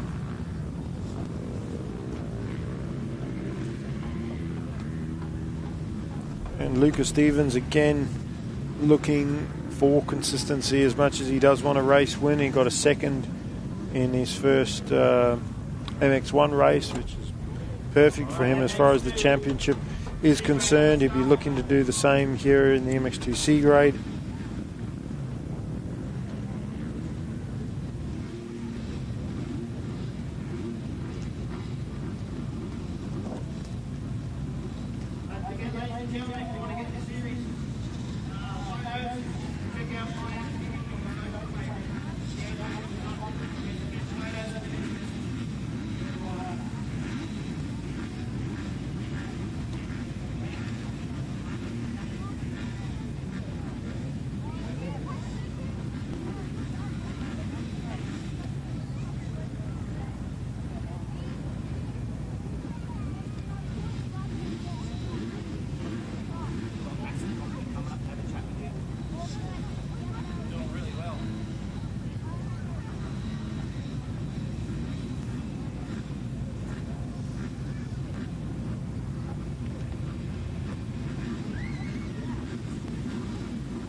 So waiting for the last couple of riders to come through. We just want to thank some of our not just industry sponsors, but supporters of the New South Wales State Championships, the New South Wales Black Dog Institute, and their partnership with Motorcycling New South Wales.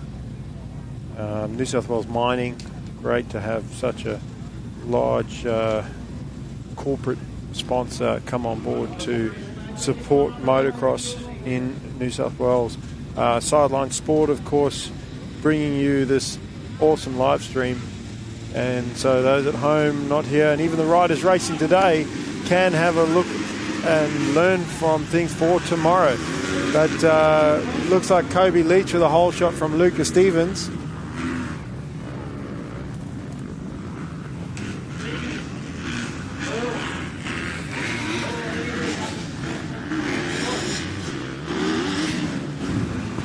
And in the booth with me, I've got Maxi Compton.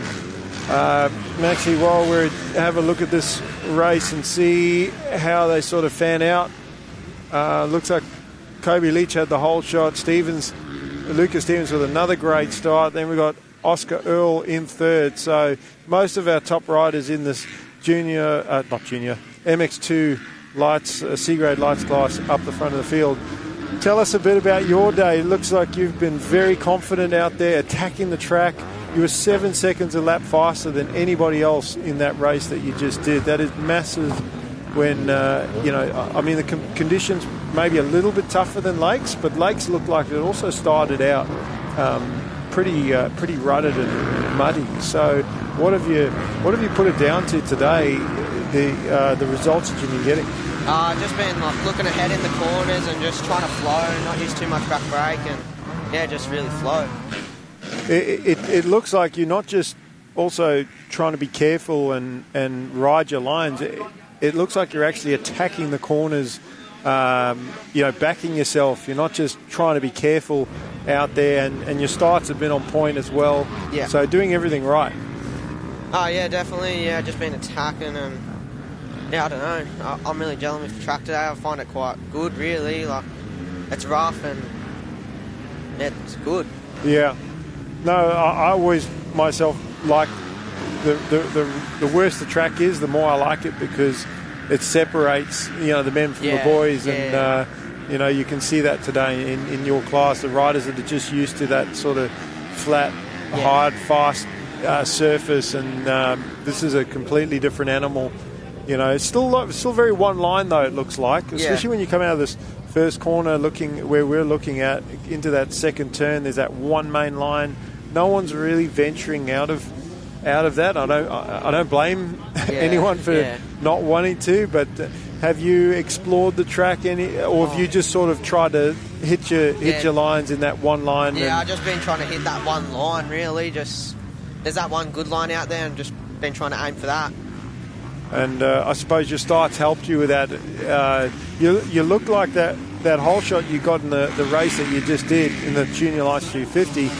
You had a big hole shot. You got on the brakes quite early, and you nearly had a rider sweep around you. Yeah. But I think it's because you were trying to hit that, make sure that you got that main middle line. You didn't want to overshoot that line and end up maybe making a mistake and ending up in the bad stuff. Yeah, I just broke a little bit early and tucked to the inside and just controlled it from there. Yeah. So. And you're off to Gilman next week. Is it next weekend for the next round of the Pro MX? Yeah, Gilman is next weekend. Yeah, that's third round of nationals. Yeah. And how was your last round at Horsham? Yeah, it was alright. I got 9th overall, so I'm pretty happy with that. And I'm sitting 8th in the championship. So.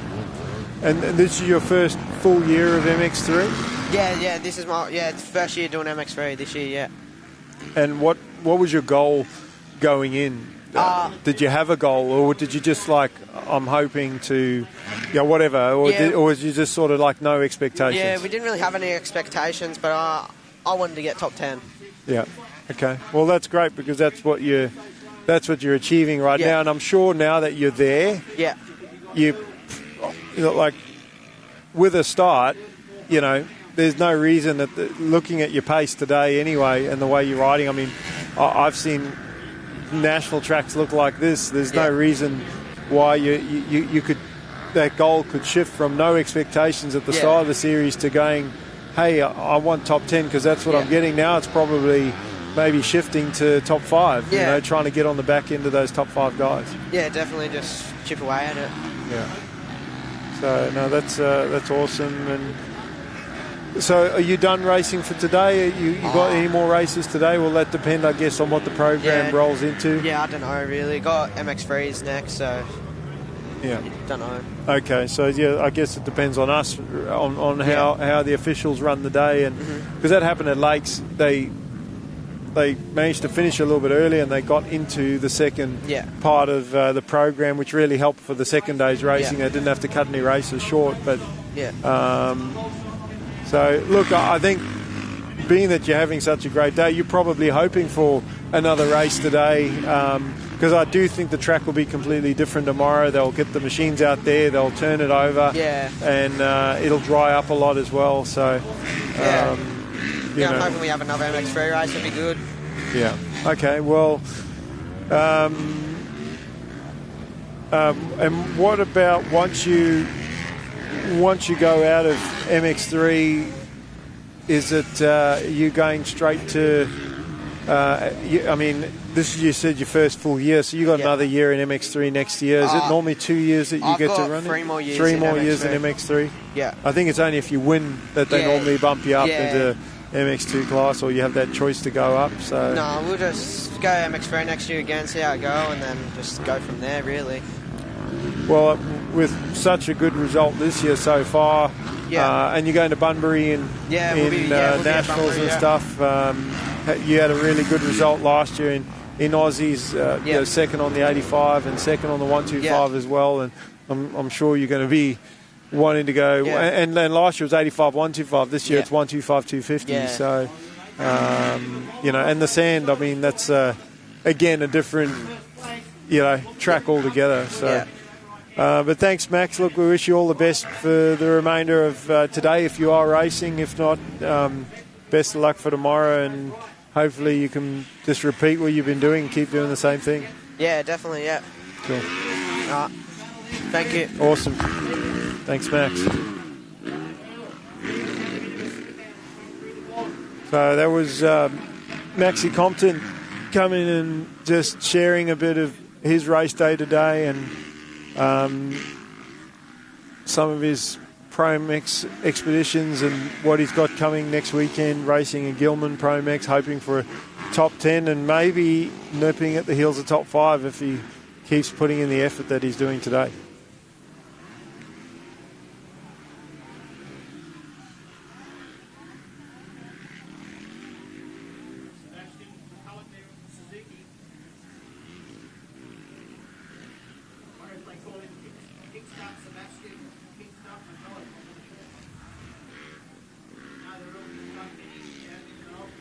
Rory Clements has now taken the lead in this C-grade lights MX2 class, and Kobe Leach has had a fantastic race so far. Got the early lead, and he looks like he's still leading because he's so clean. But Clemens moving in front of him. Then we've got Aussie Earl in third place on the Yamaha. Looking for Lucas Stevens, though. Where is Lucas Stevens? One of our most consistent riders. I've got him down in fourth place in the on the timing at the moment, but having a problem somewhere on the track. I just don't have eyes on him at the moment, but Clemens doing what he needs to out the front. So we have Eisel coming through in fourth.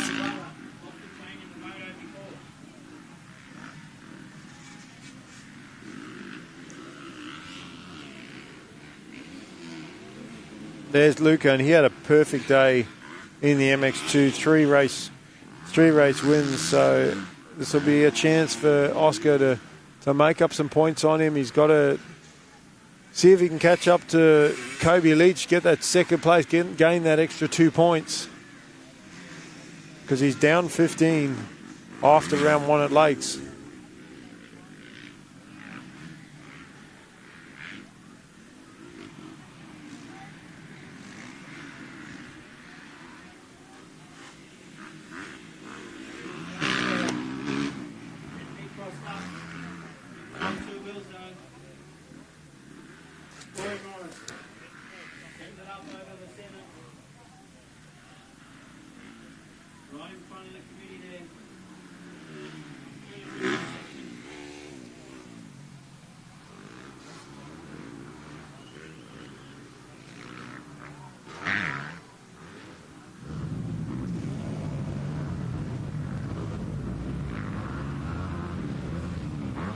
And still another 6 races to go in today's program. Last round, we managed to actually start the second day program on the Saturday, which helped us time-wise. And again, the difficult conditions today has made that harder. But if we can at least get through today's program, that will help. And that sun just starting to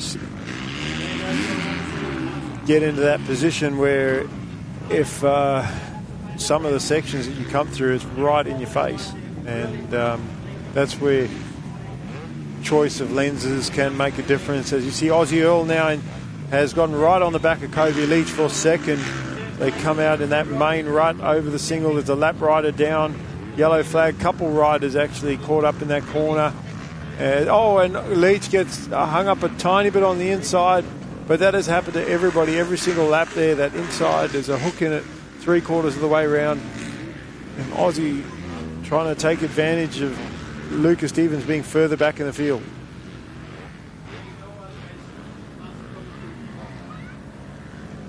So into the 3 sand rollers as Leach. Aussie's lost a little bit of time on him. Clements having a fantastic ride out front.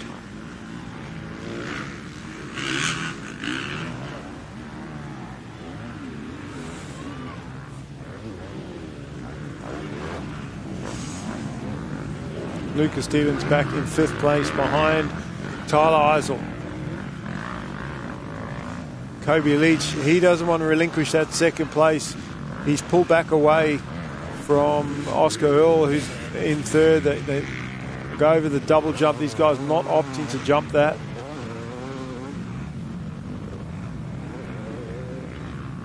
Oh, and Leach puts it down.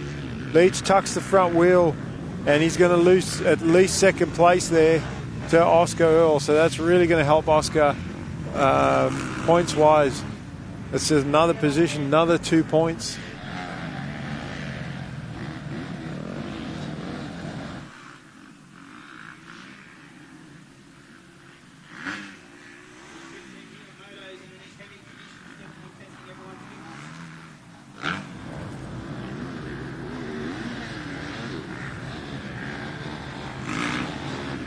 Now, it is a long race, 15 minutes plus a lap for these C-grade riders. You don't normally see them doing 15 minutes, but the MX3 guys are doing that as well.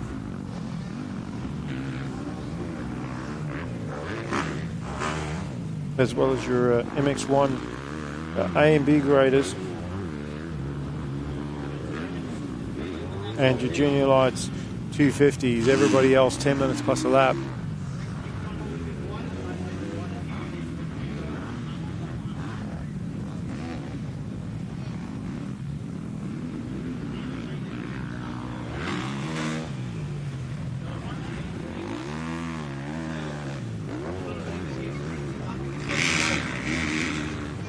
Aussie Earl looking pretty good out there, and just unfortunately too far off the lead to try and catch up. We saw Jack Devison try and do that earlier and throw it away, and can't afford to do that.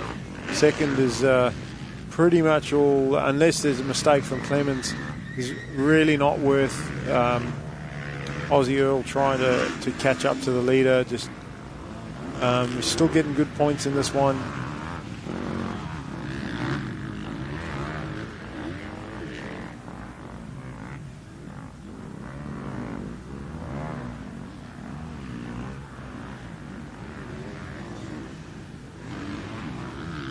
And from memory, watching, we were talking to Max Compton earlier, his lap times are 2:17. Pretty sure it was 2:16, 2:17. These guys 2:37, so 20 seconds quicker. Max Compton, the junior lights rider, against these MX2 C-graders. So I want to see what the MX2 A graders are doing, because that's going to give us an idea of what where Compton will fit in that senior class.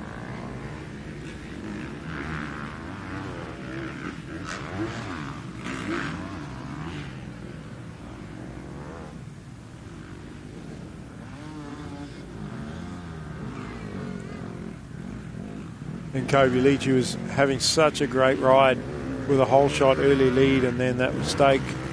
But at least he was able to get going again in 3rd, and he just can't afford to make any more mistakes though. Rory Clemens, however, has done the opposite and got out in front, and he is quicker. He's going quicker than anybody else out there.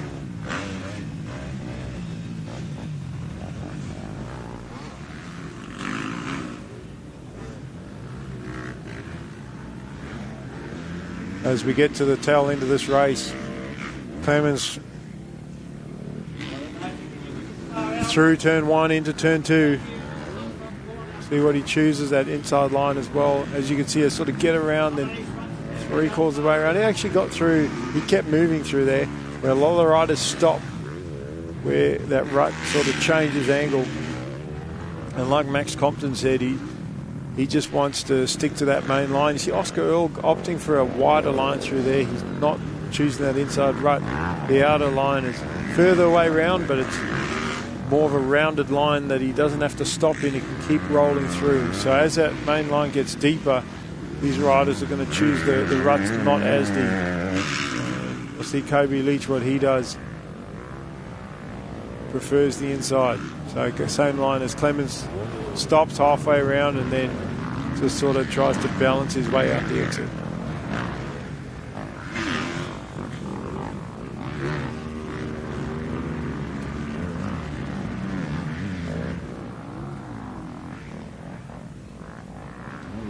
Also like to thank Holeshot Graphics for their support of the New South Wales State Motocross Championships. This is round 2 at Hastings Valley, if you've only just joined us. And Holeshot Graphics do custom graphics, jersey prints, plastic, seat covers and accessories.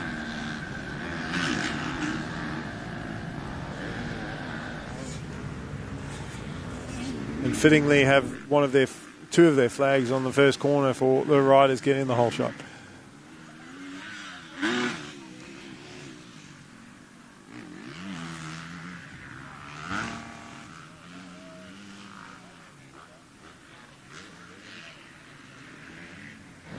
So that's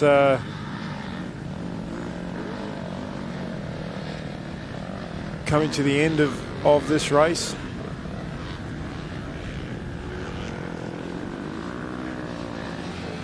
And Rory Clemens been really happy with his performance. All off the track there, just got a little bit sideways off the jump and manages to bring it back, return to the track safely and gets a checker flag. Oscar Earl, second place. Kobe Leach, he'll be hoping to repeat in his next race what he just did with that whole shot, and the next time maybe without the mistake. And Lucas Stevens getting Tyler Eisel in the end there. And that was an important pass. There's 2 points. The difference that he would have gained. So instead of a 6-point loss to Aussie All, it's only 4. And he come into this with a 15-point gap over Aussie All. So Oscar's got to just keep finishing in front, keep trying to gain points. But Luca trying to set himself up for that final round in Wagga.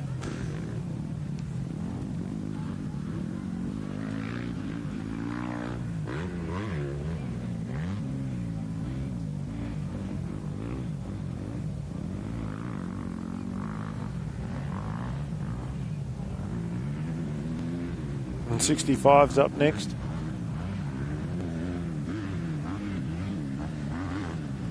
Next race on the line as we getting to the pointy end of this program for day 1 of the New South Wales State Championships, and we could see, time permitting, we could see us getting into Sunday's program today.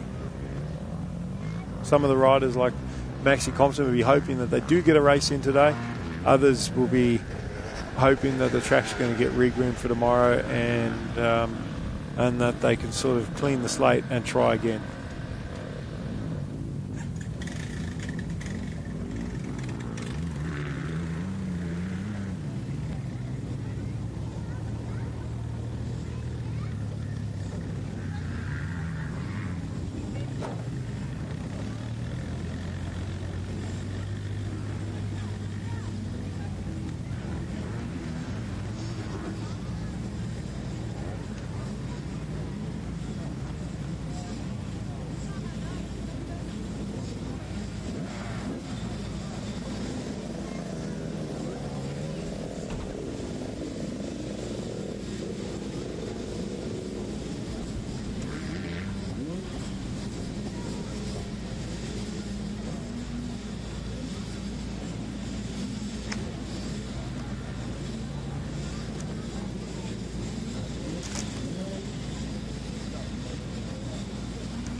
We have a green flag for the next race, one of the 65 age groups, and we have had a change in the program, so we'll see as they come through whether that's the 7 to 10s or the 10 to 12 65s. I think it's the 7 to 10s, but we'll see.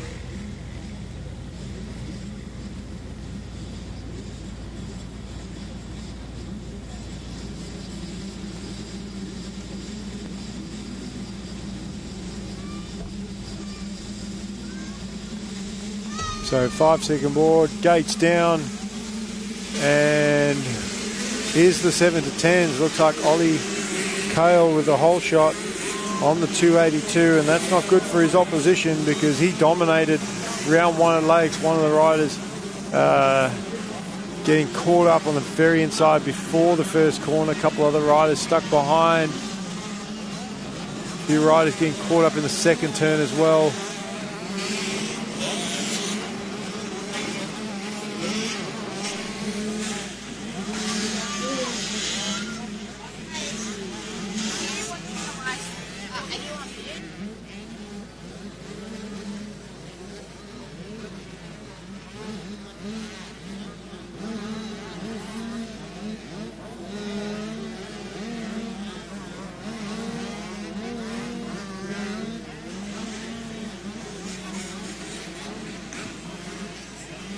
So a lot of these riders haven't seen the track since this morning, and the track would have changed a lot since then.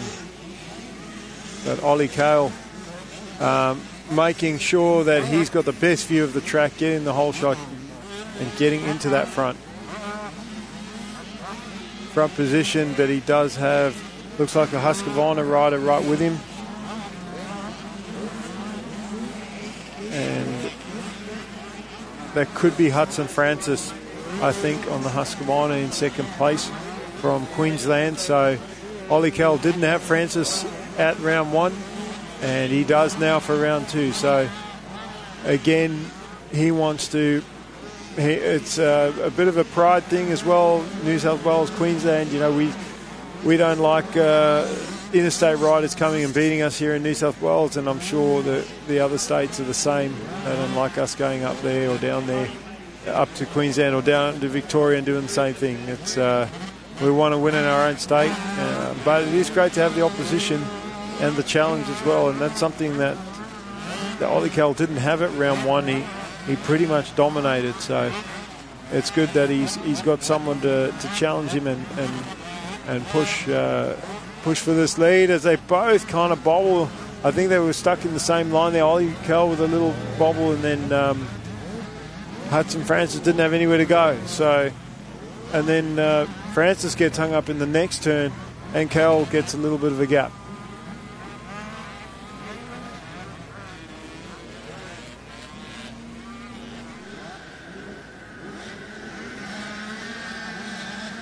Heading towards our finish jump, Ollie Cale looking good out front and dealing with the pressure as well. Not panicking, not making mistakes, just racing forward. We have riders down all over the track.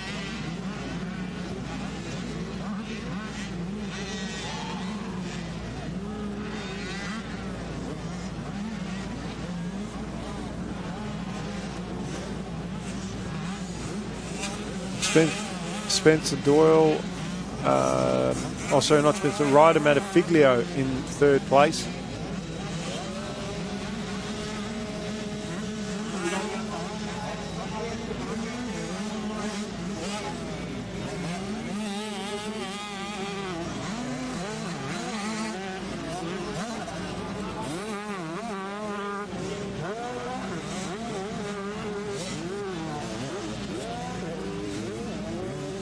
So Ryder having a solid race in third place. Burgess fourth.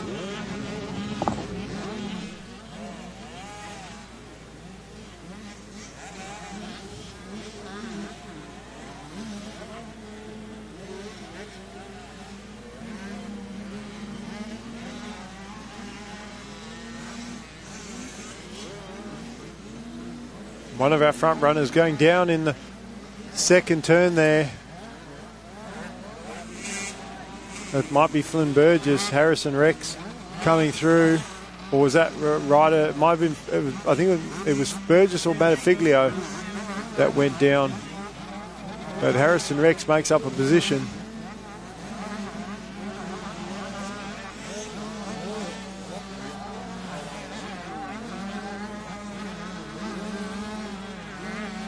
And all these problems on the track riders are having. Ollie Cale is just weaving his way around.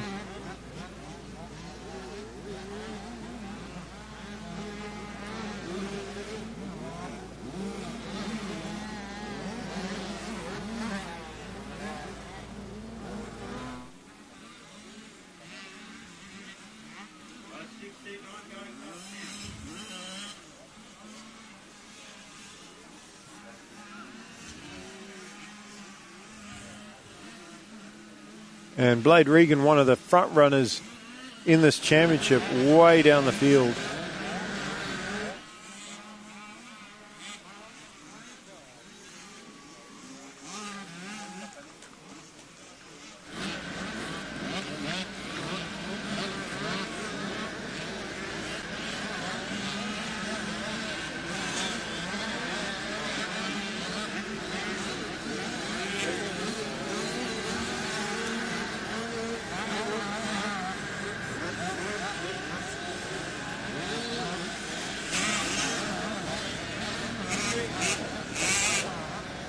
So since the start of the race, Cale has just not looked back, and he had a bit of a challenge early in this one, but not anymore. Hudson Francis making some mistakes, losing some time. Rider Matafiglio, he was our third place rider.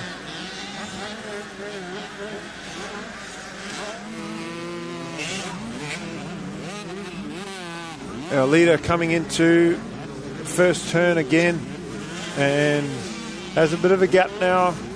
Comfortably take the lines that he wants to. He's Francis with a bit of work to do to catch up. Already lapping through riders on their second or their third lap now. They've completed two. Third place, hadn't even crossed the finish line yet. That's how far out in front these two leaders are.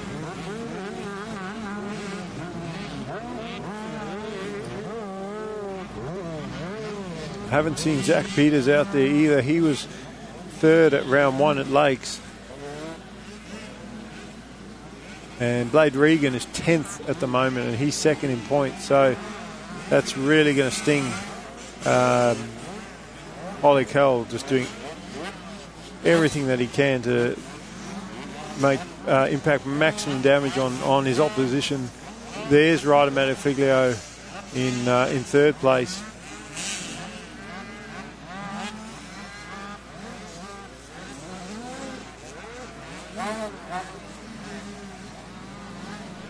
And then we've got Harrison Rex, Flynn Burgess, Liam Freeth, Sonny Jarvis, Canyon Hicks, Chad Warland, and Blade Regan still in that 10th position. Hasn't moved up yet. He's a rider second in points.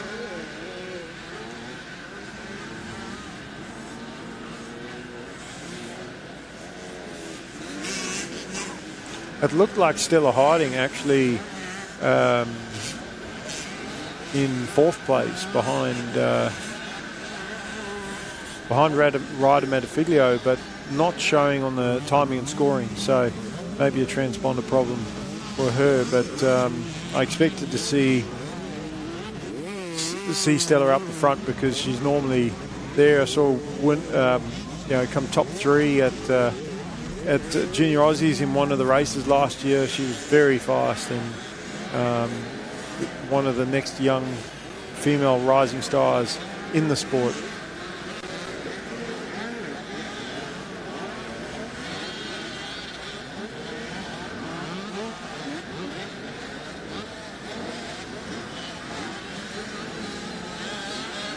Cale just in cruise mode. Hasn't put a foot wrong. There's been carnage all around the track, and he's just been looking ahead with talking to Maxie Compton about the track, and I asked him what was one of the key things, and he said looking ahead, and that's what Cale's doing. He saw him come into that turn, there was a yellow flag out, he looked way in front to see where that yellow flag was, and made his decision early, cut down out of the corner to make sure that he wasn't anywhere near that lap rider. It's not just about getting caught up in the same line as a lap rider, it's about getting close and maybe clipping handlebars or that lap rider maybe getting moving and changing lines and coming across you. So can't afford to have that happen. We do check a flag already. This race has flown by. Hudson Francis, second rider. Matafiglio, he was our third place rider.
So that brings us to the end of the 7 to 10 65s. We've got the 10 to 12s on the line. We're just about to go to an ad break, and we'll be back with round 2 of the New South Wales State Championships here at Hastings Valley.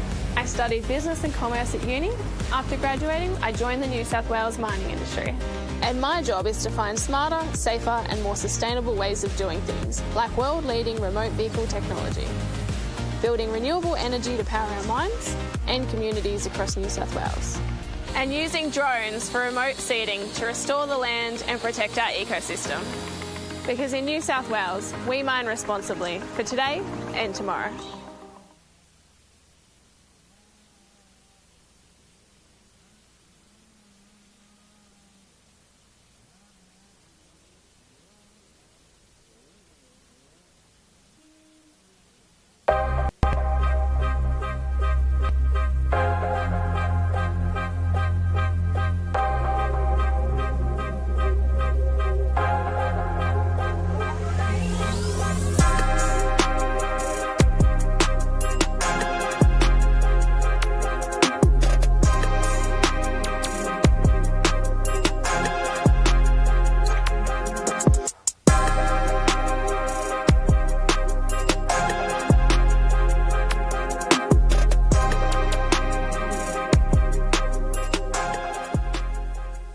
Our organisation represents the mining industry in New South Wales. We have nearly 100 member companies, and we represent the mining workforce of over 30,000 people that work in mining in New South Wales. Well, our organisation and many companies in our industry support local community teams right across the state. And we have a long-standing partnership with the Newcastle Knights, obviously based in the Hunter region, that has endured over 12 years or more, through the highs and lows of the Knights seasons, through the highs and lows of our industry's fortunes as well. It's an important demonstration of the partnership between our industry and sport and local communities, and our support for this event today is part of that too.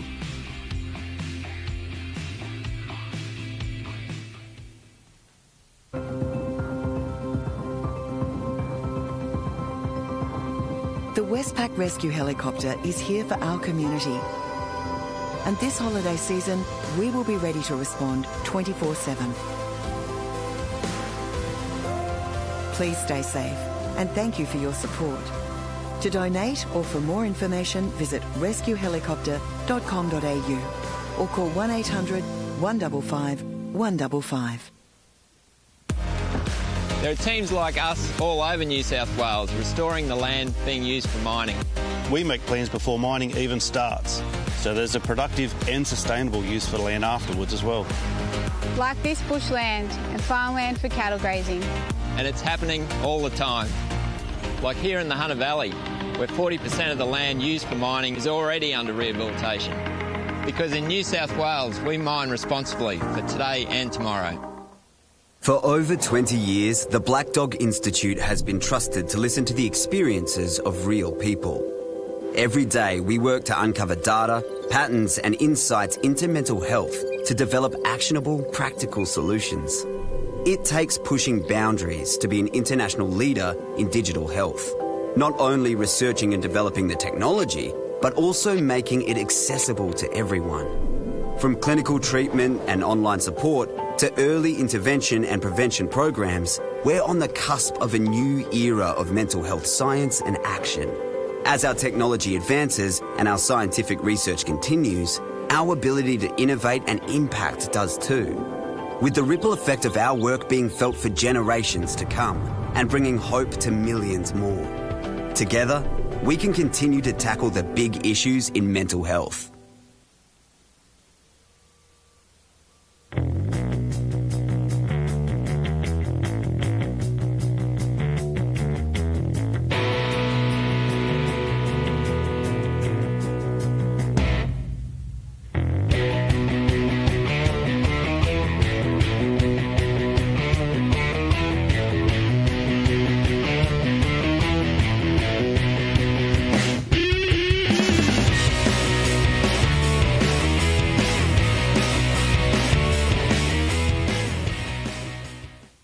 I'm part of a team working on a first for mining in New South Wales, turning this coal mine into a new hydro power plant and solar farm to generate renewable energy for families and businesses. Projects like this show our industry will keep working to reduce its emissions, already down by 38% since 2005, all while contributing billions in royalties every year to fund our public services. Because here in New South Wales, we mine responsibly for today and tomorrow.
Our organisation represents the mining industry in New South Wales. We have nearly 100 member companies and we represent the mining workforce of over 30,000 people that work in mining in New South Wales. Well, our organisation and many companies in our industry support local community teams right across the state. And we have a long-standing partnership with the Newcastle Knights, obviously based in the Hunter region, that has endured over 12 years or more, through the highs and lows of the Knights seasons, through the highs and lows of our industry's fortunes as well. It's an important demonstration of the partnership between our industry and sport and local communities, and our support for this event today is part of that too.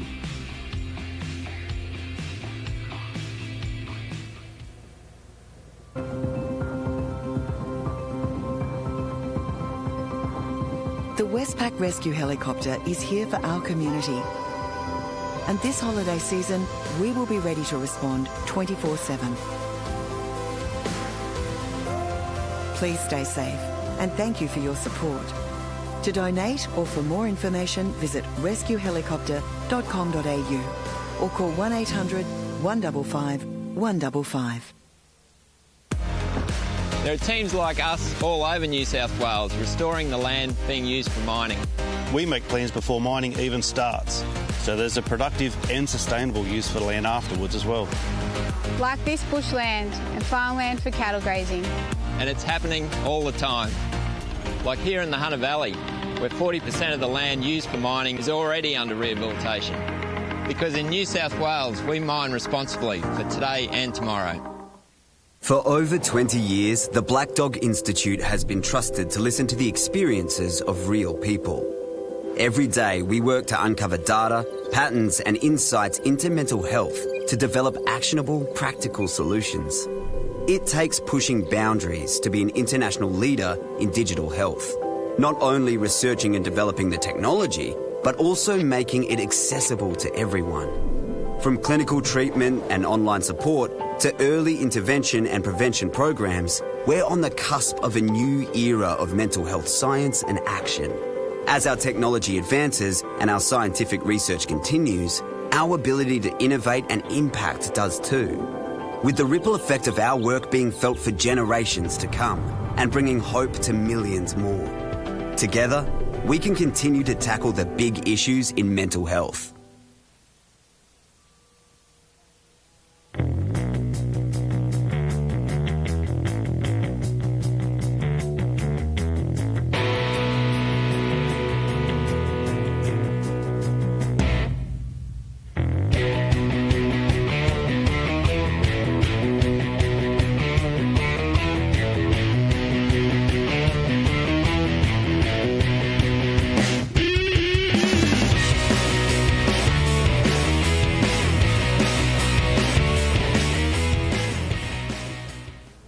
I'm part of a team working on a first for mining in New South Wales, turning this coal mine into a new hydro power plant and solar farm to generate renewable energy for families and businesses. Projects like this show our industry will keep working to reduce its emissions, already down by 38% since 2005, all while contributing billions in royalties every year to fund our public services. Because here in New South Wales, we mine responsibly for today and tomorrow.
Our organisation represents the mining industry in New South Wales. We have nearly 100 member companies and we represent the mining workforce of over 30,000 people that work in mining in New South Wales.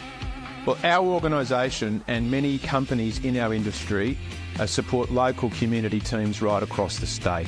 And we have a long-standing partnership with the Newcastle Knights, obviously based in the Hunter region, that has endured over 12 years or more, through the highs and lows of the Knights seasons, through the highs and lows of our industry's fortunes as well. It's an important demonstration of the partnership between our industry and sport and local communities, and our support for this event today is part of that too.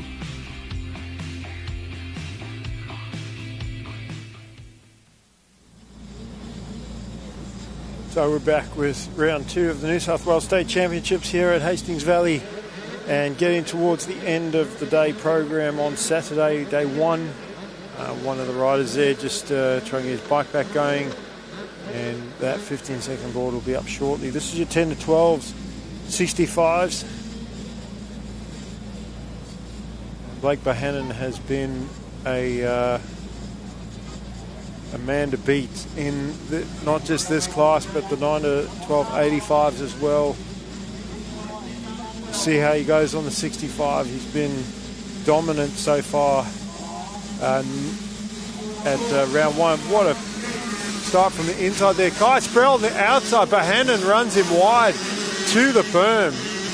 So Sproul tried to sort of hang it out there. They were both parked next to each other on the wider line, and Bohannon, with authority, took over that position. Looks like Archie Black up to second. Ollie Chandler third.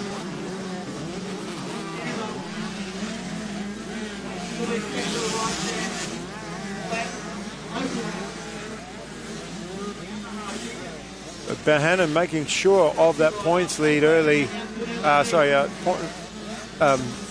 Lead in the race, should I say, early, and not wanting to mess around, not wanting to battle for position, just taking the lead, and now starting to run away with it. Most importantly, he just needs to stay upright. Again, these riders haven't been on track for a while, so got to be careful that first lap, got to be aggressive, but at the same time, do not want to put the bike down. Not on the first lap either, when everyone is bunched up like this. Over the double jump goes Bohannon. Sticking to those wider lines, dry lines.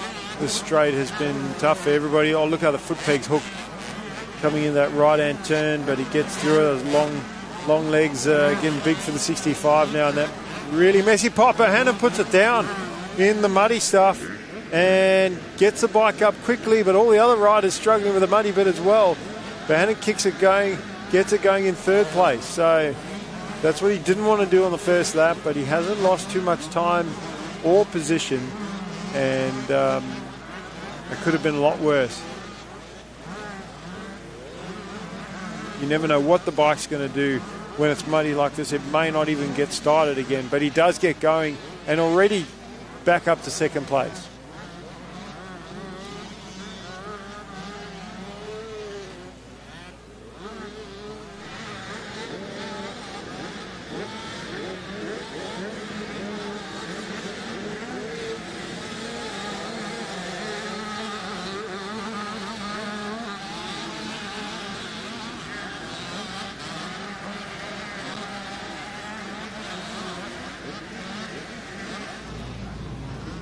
As I head towards the finish now, Bohannon back in front, and if you only just joined us, you'd think, oh, well, Bohannon's got the whole shot and he's out in front, but a lot's happened in the race so far. Bohannon taking the early lead, then putting it down briefly. He almost saved that one. He just tipped over at the last minute, but fortunately that's all it was. Chandler had briefly had it. Bohannon almost clearing that big step-up jump. Everybody else only sort of jumping halfway over it.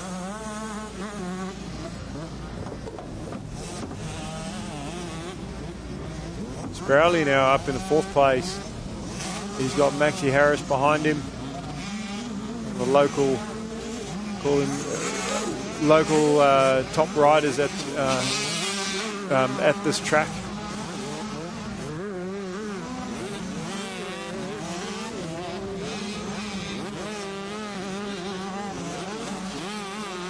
Bohannon just taking the wind out of everybody's sails today. Even losing positions and very quickly making them up, and now pulling away.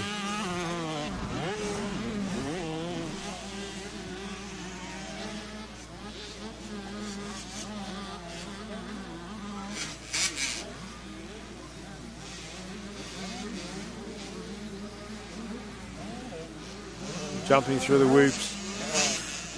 Riding with so much confidence, and he has got one hand on the trophy for both divisions.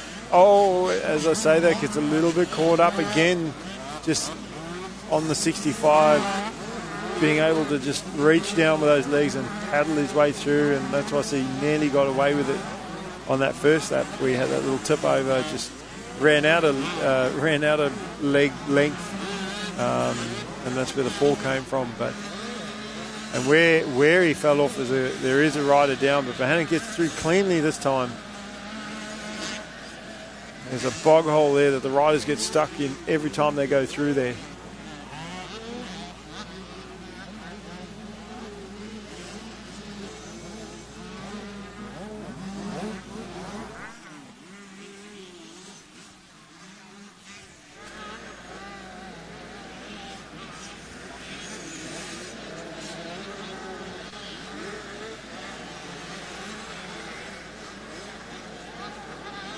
And now that he has the lead, Bohannon just carefully making his way through, not even trying to balance too much, doesn't mind taking the feet off.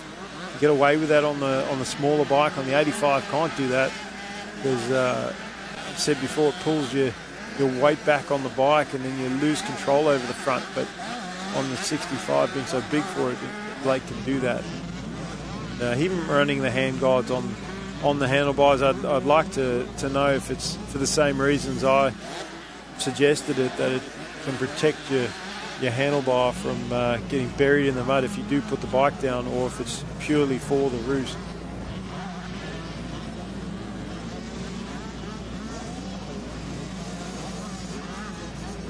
No one even close to him. Bohannon just 2 laps done. There's Chandler in second, and Sproul being the closest one in points, Chandler third. So with Sproul now moving up into third place ahead of Archie Black, he will want to try and catch Chandler for second because he's his closest competitor points-wise. Chandler only 4 points behind Sproul, so if they finish as they are, it's only going to be a 2-point gap, but Bohannon's going to... Worst for Sproul is that Bohannon's going to gain 5 points on him unless he makes that pass.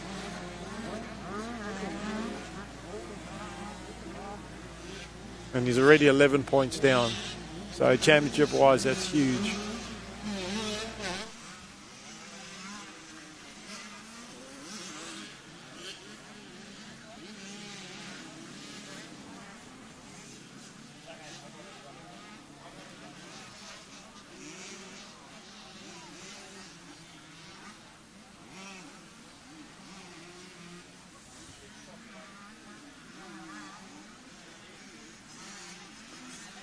Bohannon not really pulling away much more, just maintaining that gap.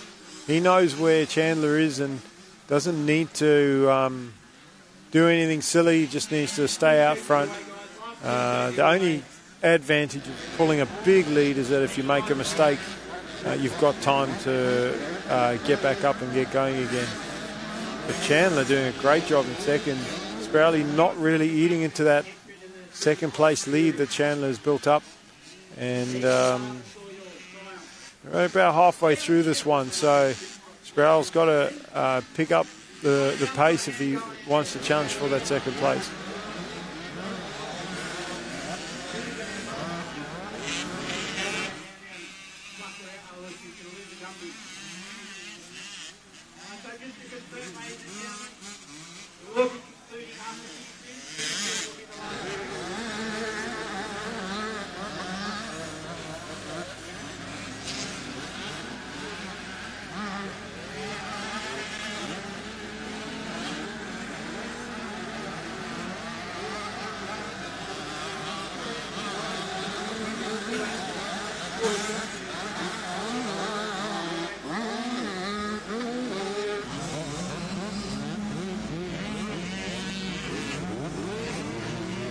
Bohannon just gone over the finish to complete another lap and tried to make the race exciting for us by challenging for the start there with Kai Sproul, the two riders. Neither one of them wanted to give an inch into that first corner, and Bohannon had the inside. He controlled the corner, then put it down, and within half a lap had the lead again, regained the 2 positions. Now fight for second as Chandler cut through those lappers very quickly, and unfortunately for Sproul has got stuck behind them, but chose an outside line. That was a really good line by Sproul, and it was until he put it down. No, he didn't. I thought he put it down, disappeared behind that tabletop, and it looked like he was tucking the front wheel, and he didn't. So by not having to follow those lappers, he's found an outside line that might actually be very helpful for him next lap around, because he actually gained time on Chandler. Now that the machine has cleared the mud on that outside, Sproul was forced to go there because of the lap riders, and he actually gained time. Even though it's such a long way around, it's a lot more compact, and there's no deep rut there like there is on the inside. But Chandler going through roofs, looks like something has happened to Sproul. He might have dropped it in that corner, and that's going to cost him positions. He was charging after Chandler, but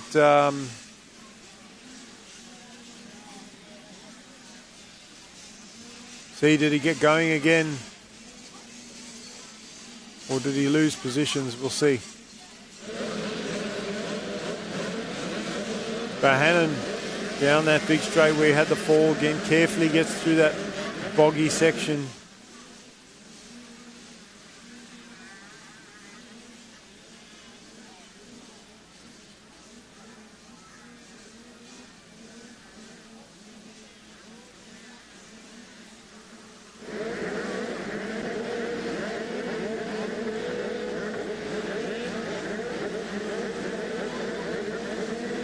And I'm still looking for Sproul.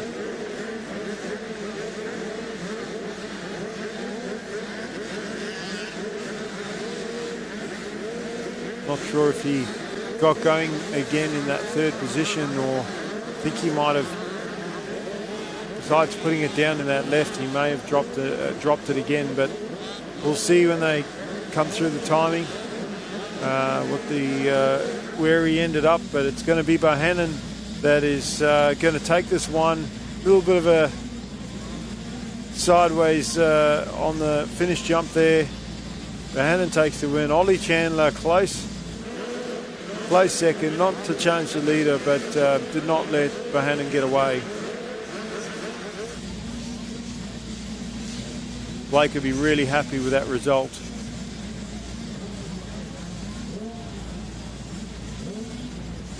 So it looks like Sproul did come through for third place. So obviously that little mistake didn't cost him too much. He got going, and Archie Black fourth.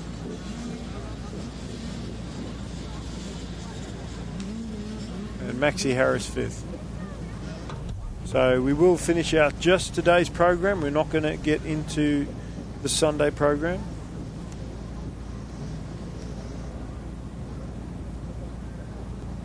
And one of the most exciting young junior divisions is the 12 to 16 85 class, and that's up next.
So just two or three more races left of the Saturday program. Got the Junior 85s up next. That'll be followed by the MX2 A and B grades, and then the 7 to 9 50cc, who we did actually bump them further back in the program just because of the track conditions.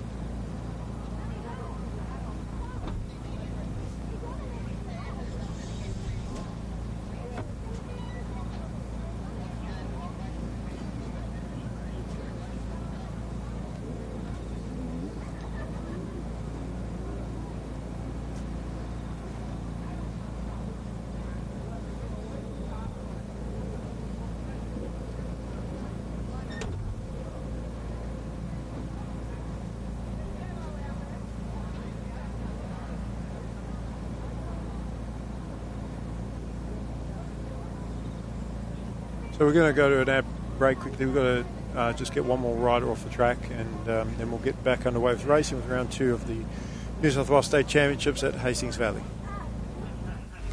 I studied business and commerce at uni. After graduating, I joined the New South Wales mining industry. And my job is to find smarter, safer and more sustainable ways of doing things, like world-leading remote vehicle technology, building renewable energy to power our mines and communities across New South Wales, and using drones for remote seeding to restore the land and protect our ecosystem. Because in New South Wales, we mine responsibly for today and tomorrow.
Our organisation represents the mining industry in New South Wales. We have nearly 100 member companies, and we represent the mining workforce of over 30,000 people that work in mining in New South Wales.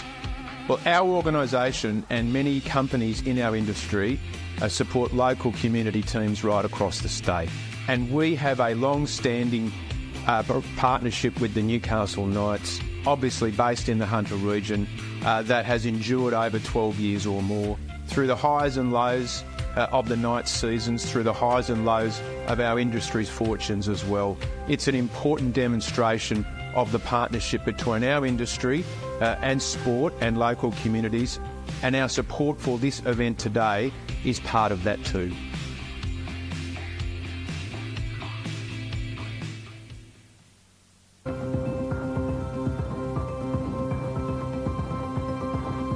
The Westpac Rescue Helicopter is here for our community. And this holiday season, we will be ready to respond 24/7. Please stay safe, and thank you for your support.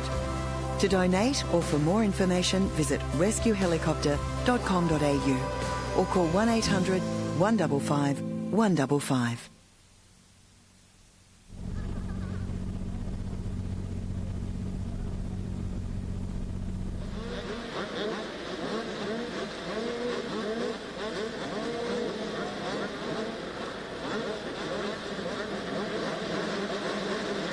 So we are back with the 12 to 1685s gate drop ready to go. And Seth Thomas and Heath Davey are our top two, but where are some of the guys like Bowman, Richie Lawler nearly had a whole shot there. Can he hang on to it? A few riders going down in the first turn there. Justin McHugh, it looked like, with a fantastic start.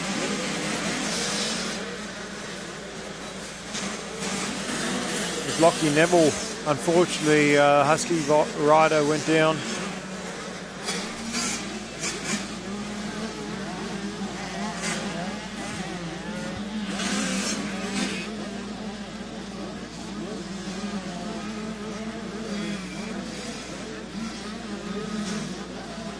But most of the riders getting through the first few turns cleanly.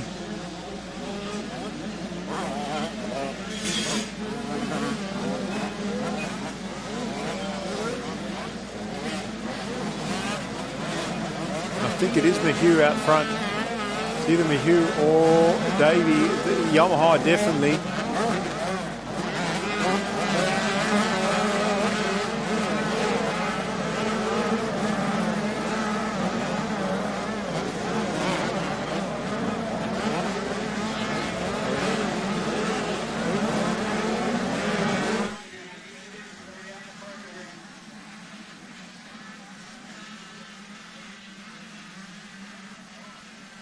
And trying to get an eye on where Seth Thomas is, the 295, and he was awesome at Lakes round 1 of the state championships.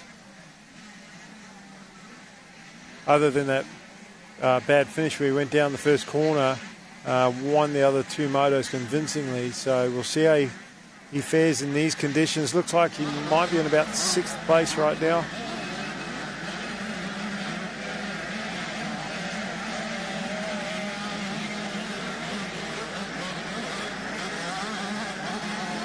Our leaders head towards the finish jump, the completion of their first lap.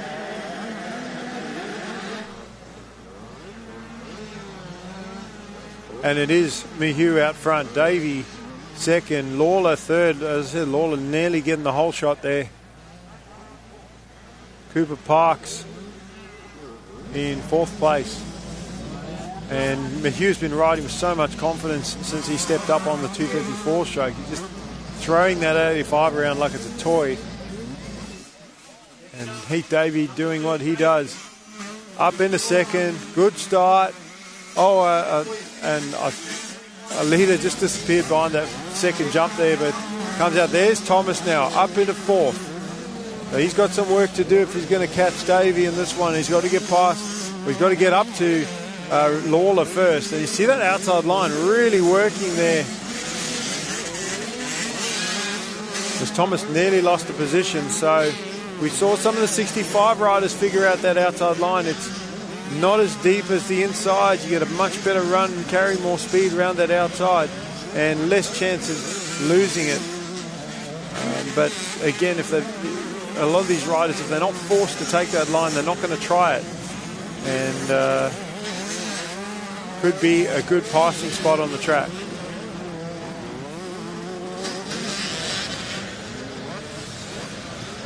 And what has happened to Davey? He was running in 2nd place. It's now Lawler in 2nd and Thomas in 3rd. So Davey's disappeared on us in those first couple corners. But Justin here, he's on like a practice day, just on rails at the moment, just clicking off laps and pulling away from these guys.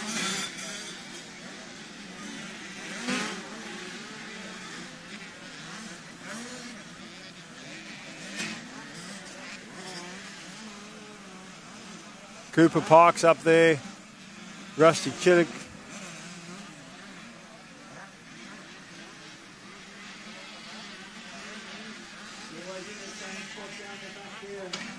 The race leader making his way towards the finish line to complete his 2nd lap.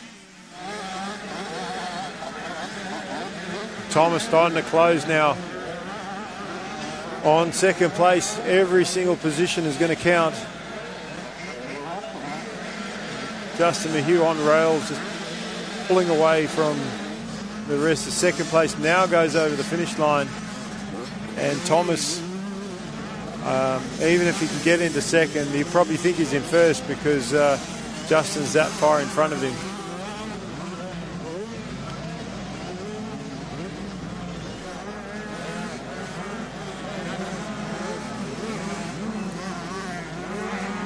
Cooper Parks coming through, Heath Davey coming through in 5th place. So made them a big mistake, but not too much damage. And he's still got some time to make up for it. There's Davey behind Parks. So see Parks taking that outside line, as Davey does. They both figured that one out, but that outside is better. Then we got Doyle on the 155. And Oliver Rex on 9. Then Rusty Killick on the 113X.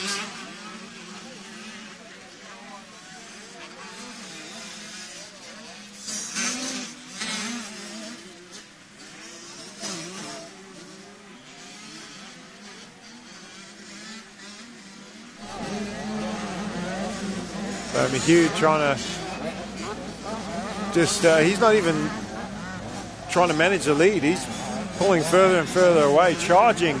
Coming up, got some lap riders and now that difficult part of the track, but gets through okay. There's a rider down, trying to just wait for assistance. But Thomas now is the bell for second place as they start the long straight, heading towards the back. And Thomas up the inside makes a pass on Lawler. So Seth Thomas gets into second place. Now he's got clear track in front of him. Probably best to just ride smart and put in some good laps. If he can catch Justin, that's great, but not throw it away. Then we've got Heath Davey back in fourth, but a lot of time he's got to make up to catch up to Lawler. And Lawler, fantastic start. Hasn't put a foot wrong so far, sitting in a comfortable third. Pretty much where he started the race, so he was second, almost with a whole shot, but you know, third is still really good in this class, very competitive class. I don't see Cooper Bowman out there. He was one of our top 85 riders from round one, so not sure why he's not out there, but anyway, for his opposition, that's gonna help, because all of these riders are going to move up in points, and there's very tight between Davey, Thomas, Mayhew, and Lawler. They are really your top contenders in this class, and they're all near the front of the field. But right now, Mayhew is the benefactor of these positions, leading this one. He's going to gain a bunch of points on Davey and Thomas.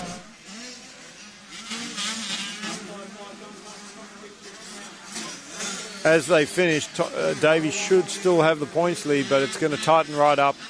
It's only going to be 2 or 3 points separating the top 3 riders after this race. It's only one race today. They'll do 2 more tomorrow, and again, totally different track again tomorrow. So, but this will give them some confidence, the riders that finish near the front, for tomorrow's racing, knowing that the track's going to be better.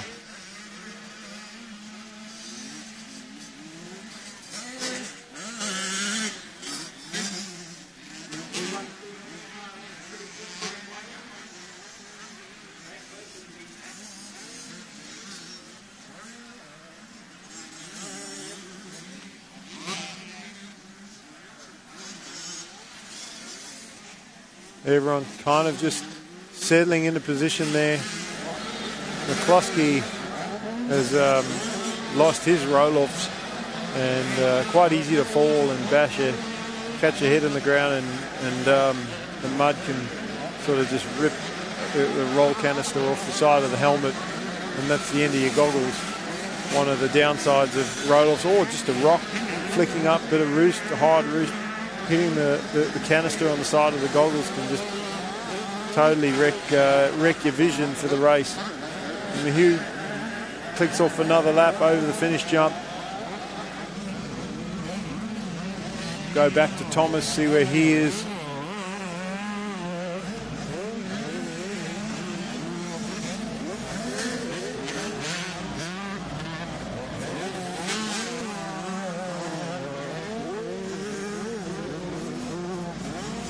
And Richie Lawler just come through in third, and Heath Davey will be the next rider over the finish jump.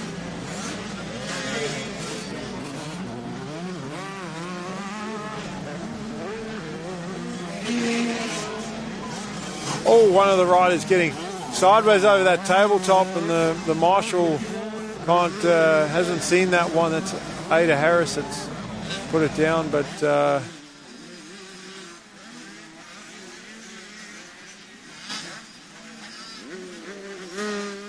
gets going again. Thankfully, didn't get run over. Thomas, Lawler, and then we look for Davey. There's Davey in the fourth position. He's followed by Parks on the 12. Cooper Parks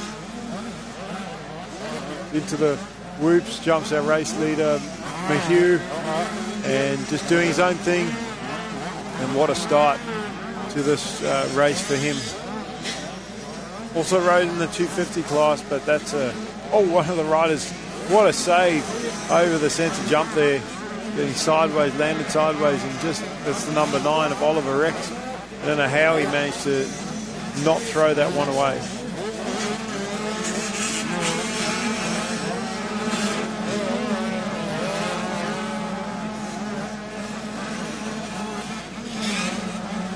Hugh gets through that deep rutted, soft muddy bit there. You could see that the urgency is coming on the lap rider, and he had to cut the lap rider off to make sure that he got the good line going into that straight, because if he was forced into one of the other ruts, he didn't know, he wasn't confident that he was actually going to get out of it cleanly.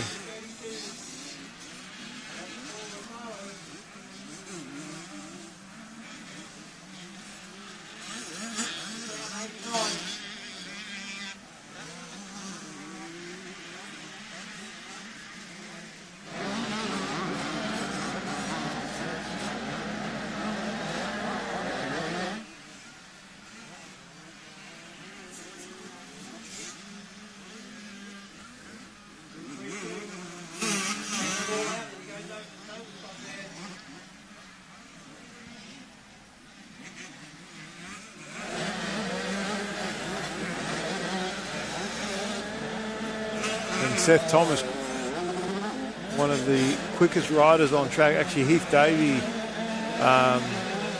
putting in a good lap as well. And but this one has come to an end, and that's what I say before, lap times. It's good to have fast lap times, but we're getting the start, getting the result, and it's Mayhew from Thomas, Lawler, Davey, Parks, Killick, Rex, Doyle, Manwaring, and Bubendi, our top 10 in this one. As we're not sure if we're going to run the 50cc today or if we're going to wait for tomorrow, but we definitely have the next race on the line, which will be our MX2 A and B grades, one of the premier senior classes at the New South Wales state titles.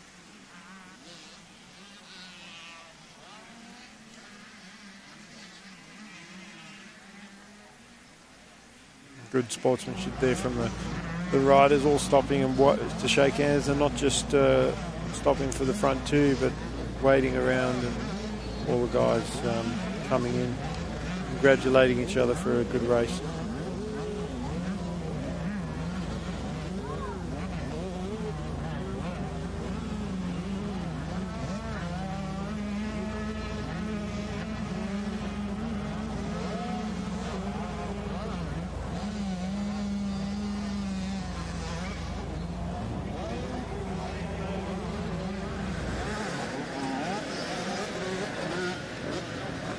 So up next we've got the MX2 A and B grade. So again, combined class, scored separately.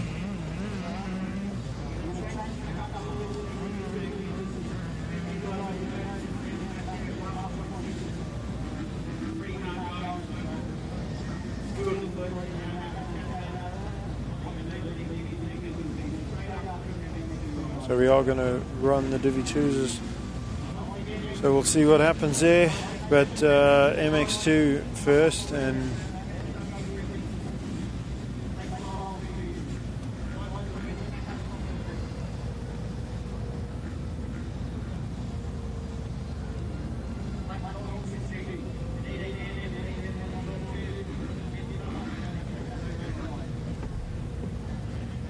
about half a grid of riders, but these are your best guys. And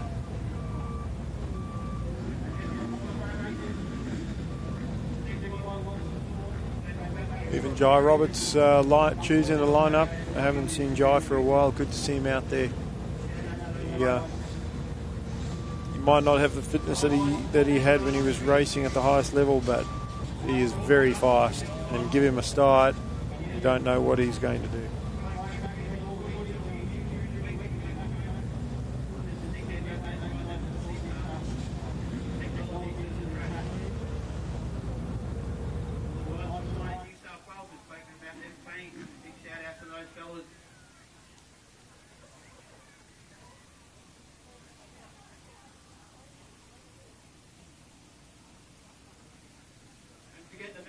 guys. And if it's long before you get it, like yourself the size that you want. So, combo it up, grab yourself a t-shirt, grab yourself a hoodie. 95 bucks.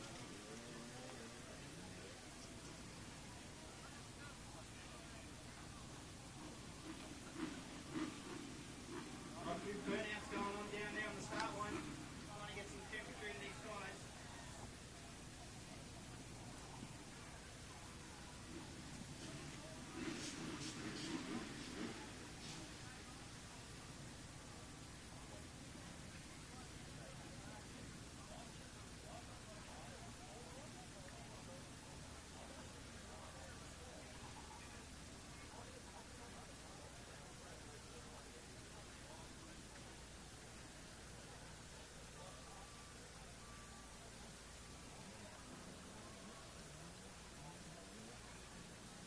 We're doing a bit of track work just to get ready, and the machine, just waiting for the machine to move off, and then we'll get underway with the end of day one of round 2 of the New South Wales State Championships at Hastings Valley.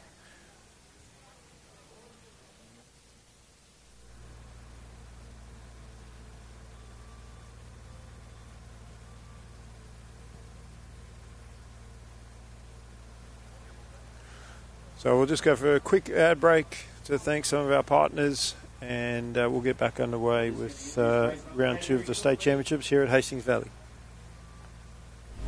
I studied business and commerce at uni. After graduating, I joined the New South Wales mining industry. And my job is to find smarter, safer and more sustainable ways of doing things, like world-leading remote vehicle technology, building renewable energy to power our mines and communities across New South Wales, and using drones for remote seeding to restore the land and protect our ecosystem. Because in New South Wales, we mine responsibly for today and tomorrow.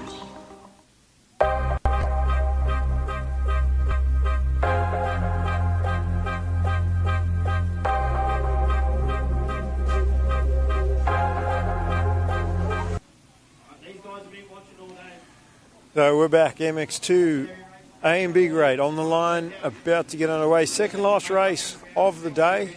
Sun almost behind the hill there, and that's when we really start to lose our light. Difficult part of the day. This is when the shadows are at their worst, and also that straight heading into the sun. Can't see, got to ride with your head down, and you're trying to line up the ruts at the same time. So very, very challenging, although as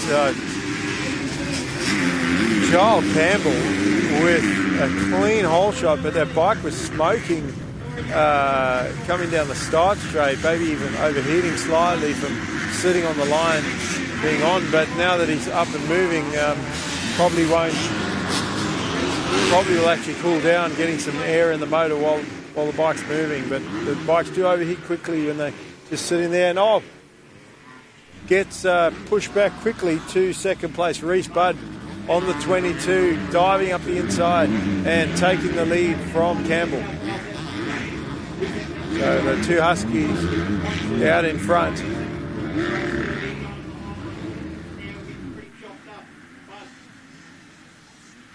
Really Wolf, Campbell still running with him. They're going on their third place.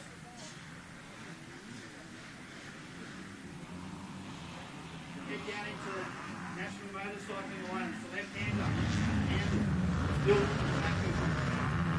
So Bud coming out a little bit short on that double jump. Campbell makes up a tiny bit of ground. This is the tricky part. I think one of the most tricky parts. This in turn 2. And these guys are very deep ruts down those straights, and even the best of the best are getting sideways and putting it down. The third place rider looked like might have been Fitzpatrick, Kawasaki rider, but yeah, just a little bit cross-rutted there. Back of the bike got stuck as he went through that deep straight rut. It's not just worrying about the ruts in the corners, the straights as well. And again, heading into that sun, not sure what the rider's vision is like. From here, it just looks like they're going to come out their turn and not see anything and just keep the bike straight and hope for the best.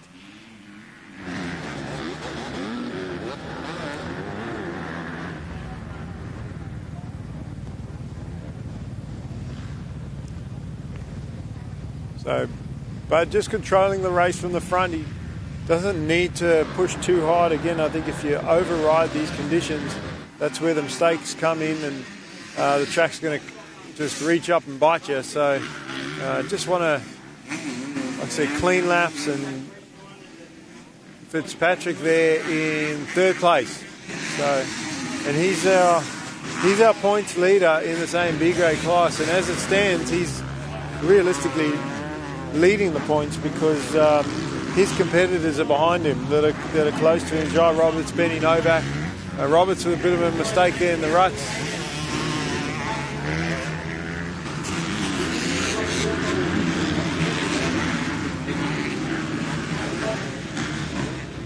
Michael Jones up there as well.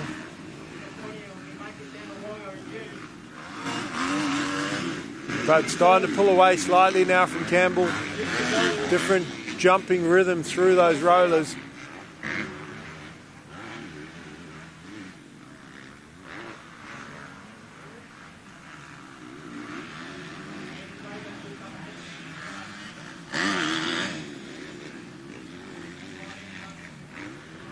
Taylor Thompson running 7th.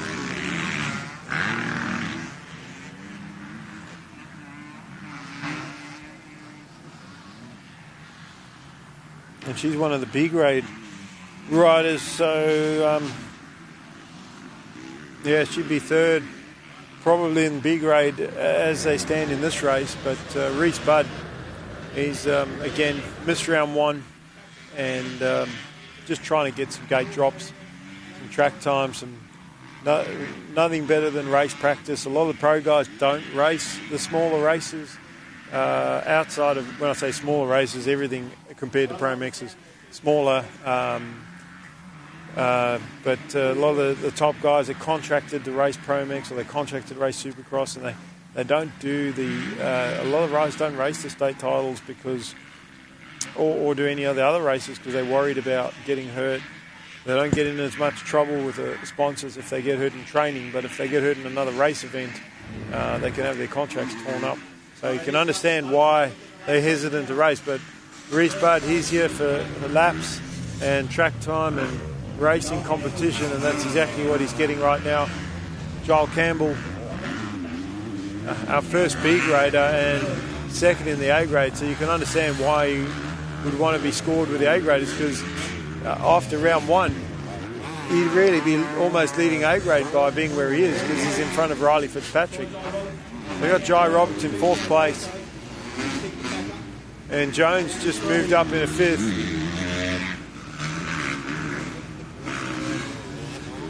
Ahead of Johnny Bover, it looks like, on the 284.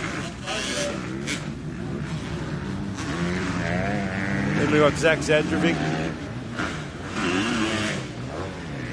And having a chat to Johnny earlier when we interviewed him, and he was talking about him being a full-time plumber and still making the time to train and race. Against some of these riders that are racing full-time and can have the time to train every day during the week if they want to.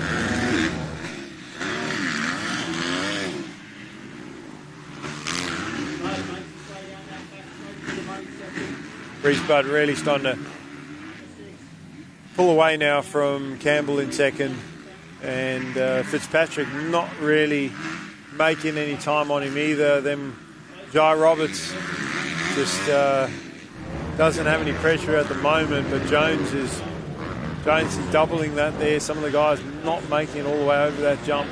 Bover doesn't do it.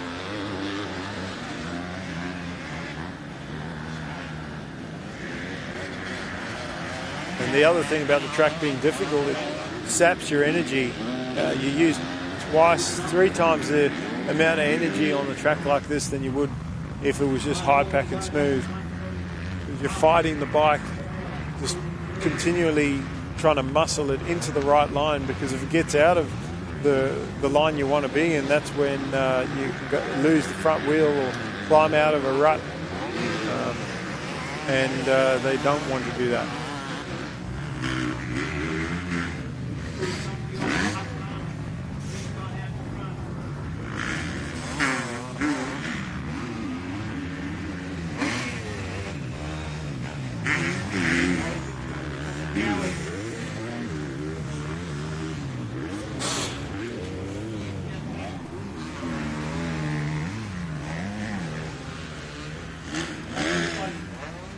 So just to put it into perspective, these guys are going really fast, and Reese Budd with a 2:19, and Maxi Compton 2:16 earlier. So, and Junior Lights 250 rider 3 seconds faster than any of the MX2 A and B graders, and that is quite an impressive ride there from Maxi Compton. I mean, take nothing away from Reese Budd being in the front. I don't, he may, he might be just managing the lead from where he is, but 3 seconds a lap is an eternity when it comes to the end of a 10 to 15 minute race. That could be a 20-second deficit by the end of a race starting together with other riders. But Riley Fitzpatrick has not been able to close on Campbell. Campbell holding his own in second place, and those front three have got a huge gap back to fourth place, which is Jai Roberts, and Roberts slowly being reeled in there by Jones. Michael Jones just getting closer and closer as I think fitness is going to come into it as we get towards the end of this race, because it is a longer one, 15 minutes plus a lap.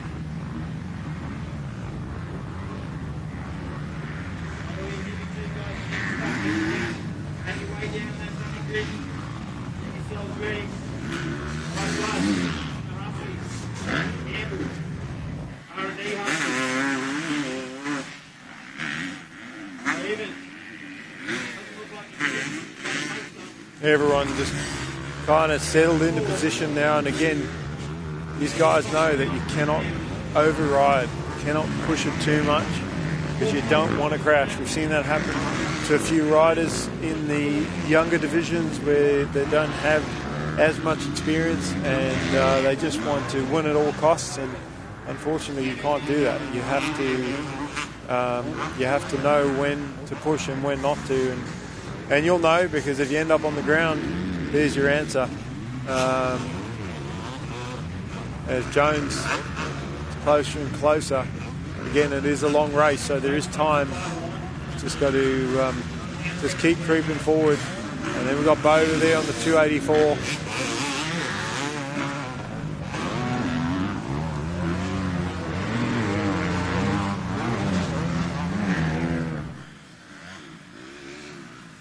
Bud just getting a little bit off balance there, coming out of that right-hand turn, foot off, but that's why he's built up a big lead, so that he doesn't have to worry about being challenged for the lead after making a small mistake. Campbell has not let go, though. He's still charging in second. And Jones almost right on the back wheel of Roberts for that fourth place. So fourth and fifth.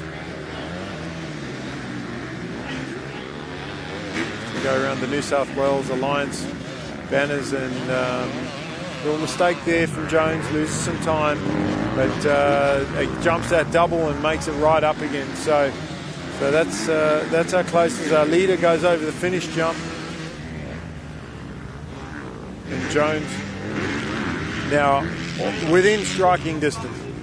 So any mistake now from Roberts, and Jones is going to take that position. But I don't think he's going to wait for a mistake. Jones has slowly closed the gap, and I think he's going to put the pressure on and try and make a pass. Whether he does or he doesn't, well, it's going to be up to him and up to Jai Roberts, whether Jai can hold the position or not.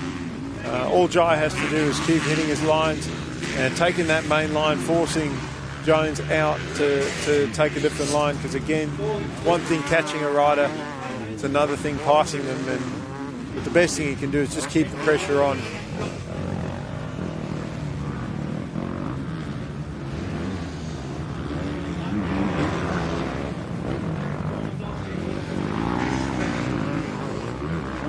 Campbell keeping Reese but honest, and Reese obviously again managing the gap.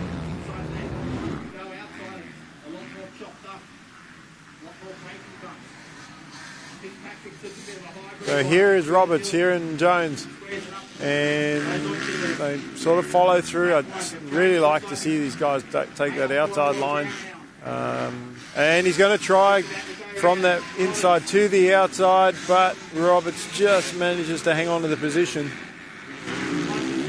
This is the closest they've been all race. End of the left-hander, they got these sand whoops where the riders they're not really riding them like sand whoops, rather just double and single. Use the last one to slow themselves down for the next corner. Jones to the inside, not quite enough space there. They jump the tabletop. And Jones moving to the outside line there, trying to just take a different line, carry more momentum around the outside.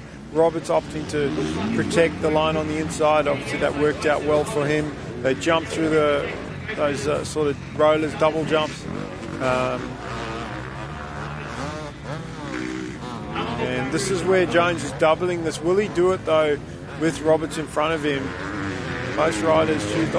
Roberts tries it in the end and come up a tiny bit short. He felt like he had to jump that because he knows Jones is right there.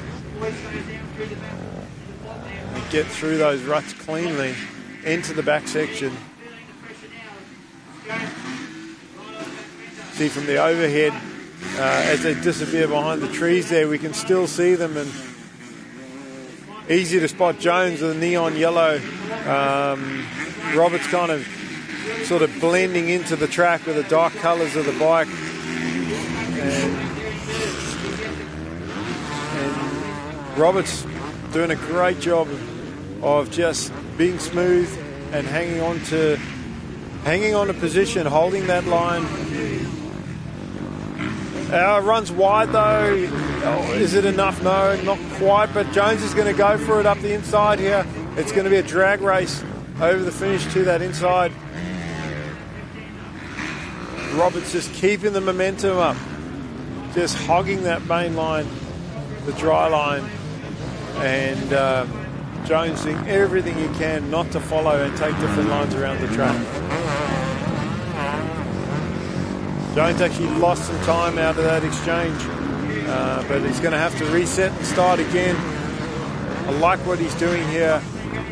He's going outside, but this time Roberts switches it up and Robert goes to the outside, and that's a smart move as well because it keeps Jones guessing next lap around. Jones is not going to know which line that Roberts is going to take. Then we got Bova on 284 behind them. Bova's just sort of cruising at the moment.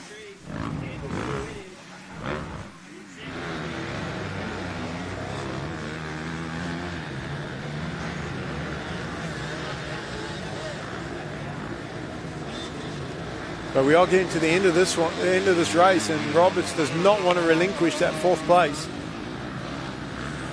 As we see in a box down the bottom, Reese Budd heading towards the finish jump. Giles Campbell, in the end, goes right up onto him, but Reese just knowing exactly where his opposition is, and being the last lap, Jones has thrown everything he could at Roberts, and Roberts has held strong, and he's only got to hang on for another half a lap. Jones has sort of accepted fifth in this one, and that's where it's going to be. But a good effort by Roberts to hang tough in that one and hold on to that fourth place, and also good effort from Jones to challenge him for it. Last race of the day coming up, 7 to 9's 50cc, and these kids have been sitting around or watching the racing all day, and they haven't ridden for hours. So don't know how some of them are still awake. So, and the track as well completely changed since they were last on. Very hard to give them a sight lap, and I don't think anybody's going to want a sight lap because they're not going to be able to, you know, you don't want to get the bike full of mud or end up. It looks like they are getting a sight lap. So I don't know if all of them will do it, but we'll see.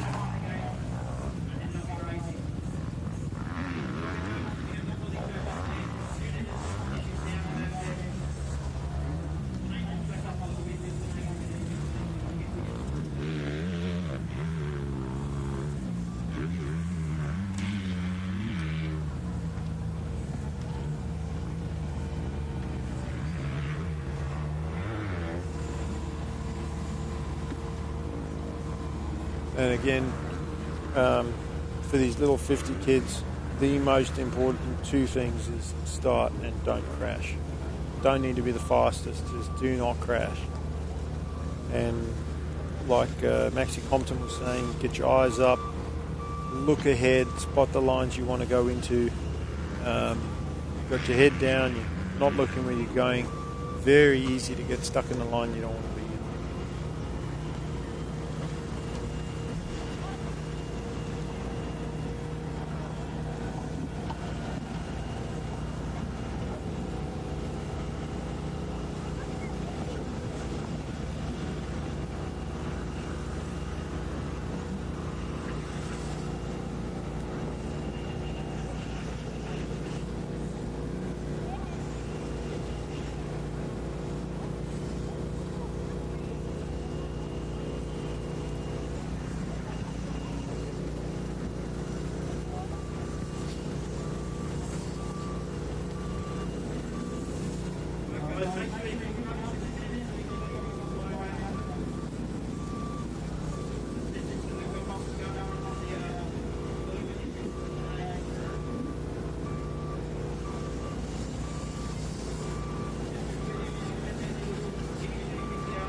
So even though this isn't a race yet, the kids are just going to go and do a sight lap, have a look around, and hopefully they all come back to the start gate. So even though it's not a race, it'll be exciting to put bets on whether the kids can make it around. And they have made some changes to the track just to try and help them.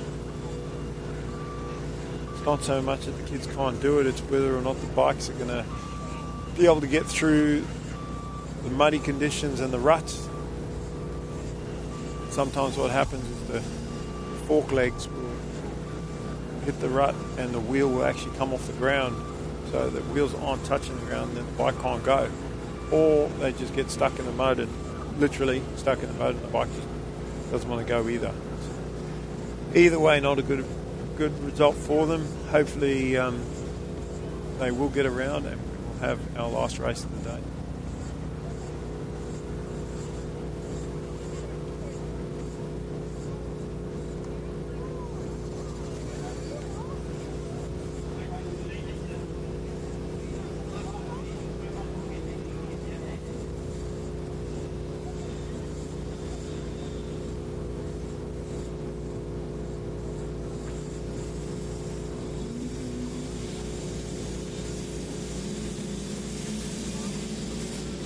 So here they go, and if they can make it to turn one, that's a good starting point. It's the second turn where the riders have been struggling, so that's where we're at to see that outside line just so much better for these little kids, because they're not disappearing into the deep ruts.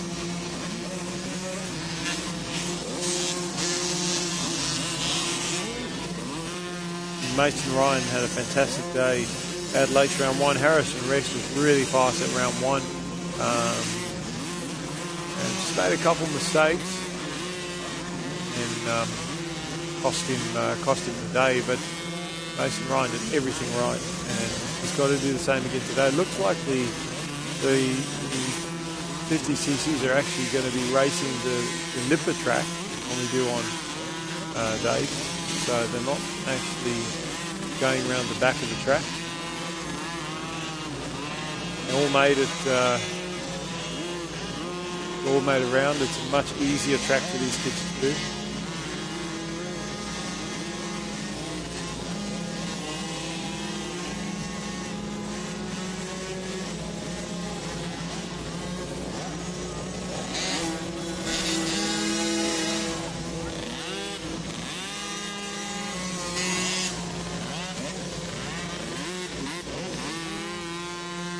It's kind of like trying to herd cats. These kids need to be pointed in the right direction to make sure they all go the same way. And then we also have to make sure that we get all the kids that have tried to go around for their sight lap, that we get all of them back for the beginning of this one. So a couple of the kids getting stuck early,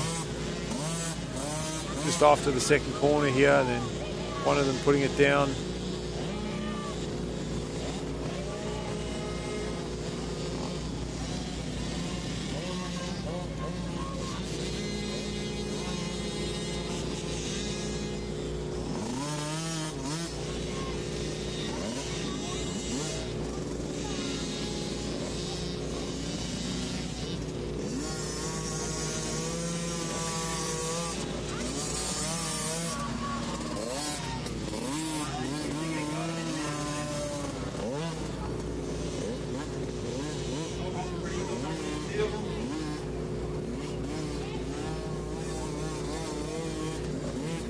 It's been a big effort today by the officials and the volunteers from the club. A lot of hard work's gone in, not just to get the track ready for today. Unfortunately, we had that rain yesterday, but also just the running of the day as well. It's not just the riders that have got a lot to deal with.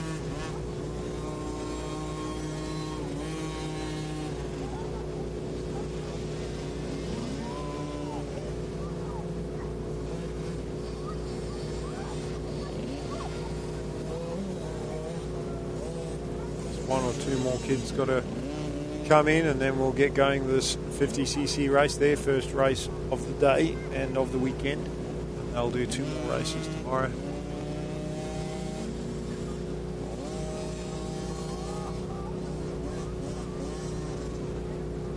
And the Nipper track, for those that don't know, that's normally for the beginner kids that are not racing. It's more of a demonstration. And that's how difficult the track conditions are, that the officials have made the decision to send these competitive 50s onto the Nipper track, just so that we can get through their first race. Conditions might be completely different for tomorrow. They might be able to, after some track prep from with the machines, they might actually be able to get around the full track tomorrow, which is what they were planning on doing. That's what they tried to do in practice earlier today before the decision was made to push their first race right to the end of the day. And the difference between this race and the other big bike races, or bigger bikes races, whether they're juniors or seniors, is getting a good start is not just about having clear track. It's more so that playing follow the leader. So with these little guys, they are definitely sticking to that main line. So where they start, would be where they finish, because they definitely don't want to take different lines to pass. So they're all going to be trying to slot into that main line. So getting there first, being the head of the train, is going to make a huge difference to the result.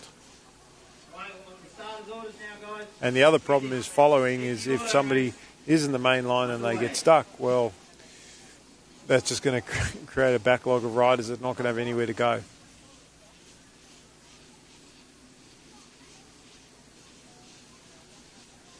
So here we go. 15-second board up for the final race of day 1, round 2 of the state championships here at Hastings Valley. And off we go.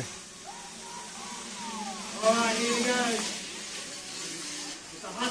Oh, Harrison Rex almost getting caught up with another rider. Tag bars but stayed upright, goes to the outside, knows that's a much easier line to take, except he gets a little off balance, nearly goes over the berm. He actually had to get off his bike.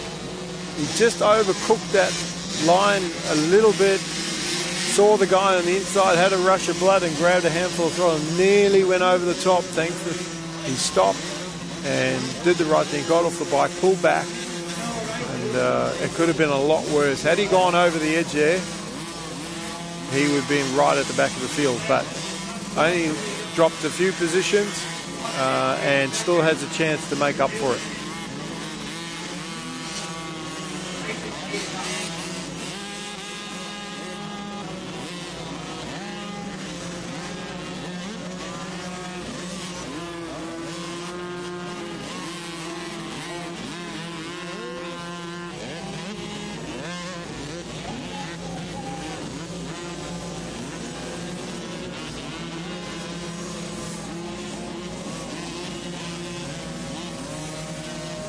Look how choppy those ruts are coming out of the turn.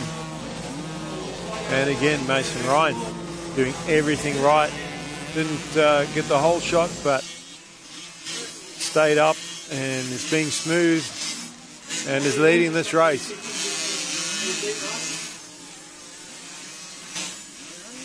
Cobra rider in second. There's Harrison Rex, and Harrison being Mason's main opposition in this one.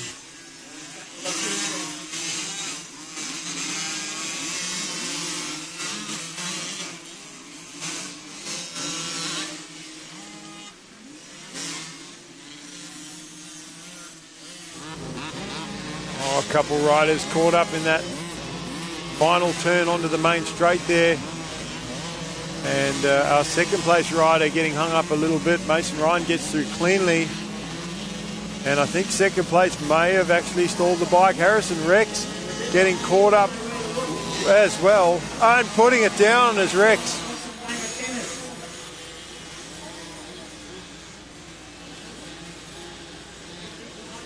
He was just trying to get past those lap riders, and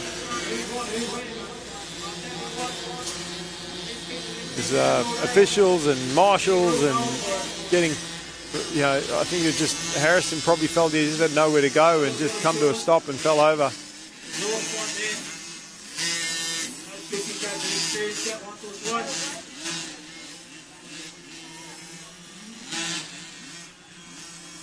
Great to hear the crowd cheering along as well. So it looks like some of the bikes starting to give up a bit here as we look for our leader. There he is, going round the outside, not trying to get caught up with any of the riders, taking the risk of going out wide, pays off. Very mature riding from young Mason Ryan on the 242.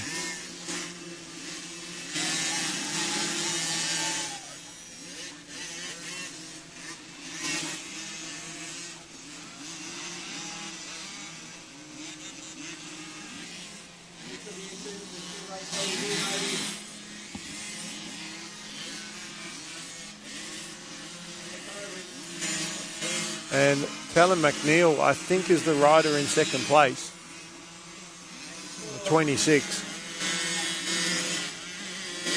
He's running third in points too in this class, so good opportunity for him to make points on Harrison Rex. He was battling with him early in the race before Harrison got caught up with those riders and marshals that were sort of trying to help in that turn. He just, like I said, had nowhere to go, but Mason is carving through these lap riders. The way he's going, he could lap the entire field.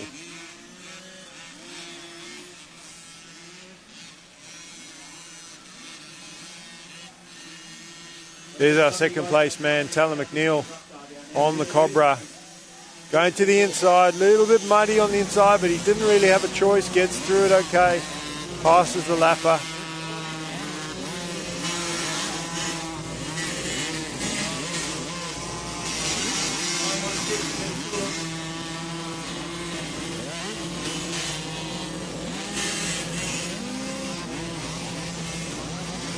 Oh, and Rex puts it down, I think.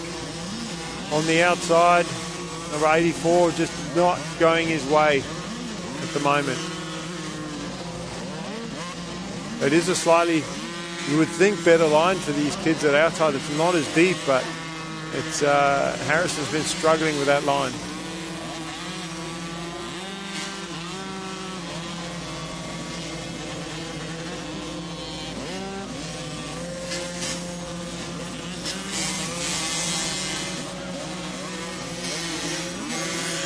So we look for our leader, Mason Ryan. There he is there. And no problems at all. He is absolutely flying around this track. Callum McNeil second.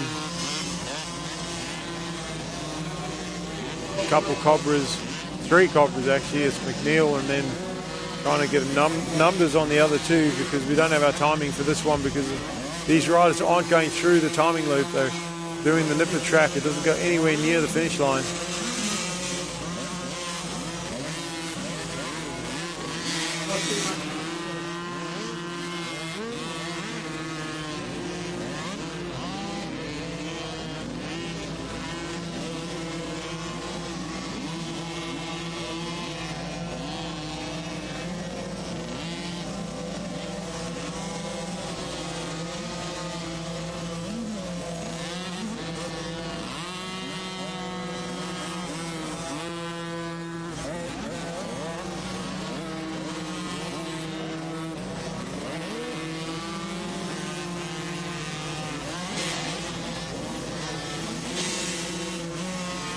Oh, spikes are smoking.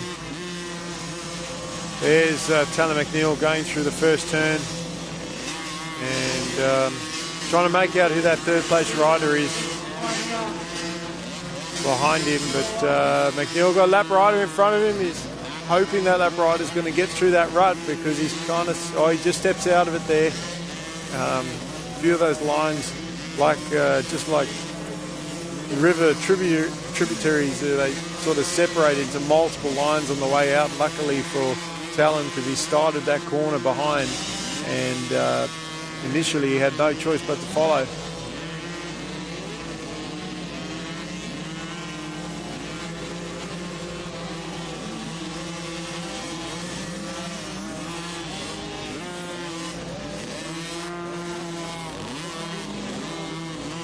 There's our leader on screen, Mason Ryan, and he's having a fantastic year so far, not just today, state titles. He raced in Goulburn a few weeks ago and got a fantastic result there as well. So there's Harrison Rex, and I think that's Harrison. Bike smoking, not a good sign. Hopefully that bike will make it to the end. There's the checkered flag. Well, Ryan will see who comes through in second place.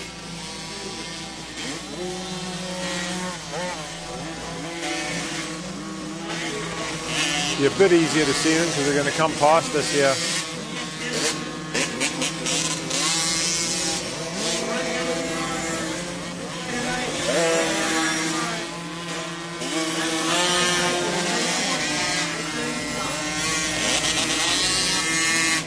That is a wrap, guys. That is day one of the New South Wales State Championships here at Port Macquarie, Hastings Valley, as the club is called. And we have gotten through it, and we're looking forward to a better day tomorrow with hopefully no more rain and a bit of track prep and some better conditions and really good racing. Thank you very much to our partners for their support of the New South Wales State Championships, the Black Dog Institute, New South Wales Mining, our streaming partner Sideline Sport, Whole Shot Graphics, Careflight, our Westpac rescue helicopter. And if you haven't had a chance to get your New South Wales merchandise, you can get it this weekend. Don't wait till the last round at Wagga. Thank you to the club and all the officials, and we'll do it all again tomorrow. I studied business and commerce at uni. After graduating, I joined the New South Wales mining industry. And my job is to find smarter, safer and more sustainable ways of doing things, like world-leading remote vehicle technology, building renewable energy to power our mines and communities across New South Wales, and using drones for remote seeding to restore the land and protect our ecosystem. Because in New South Wales, we mine responsibly for today and tomorrow.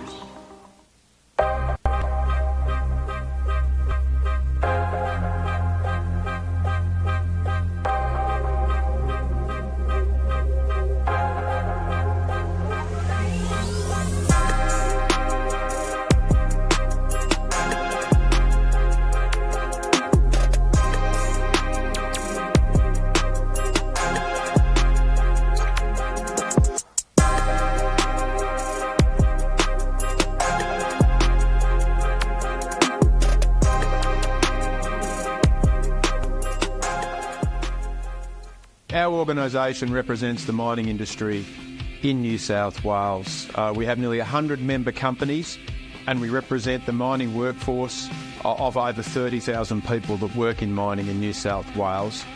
Well, our organisation and many companies in our industry support local community teams right across the state.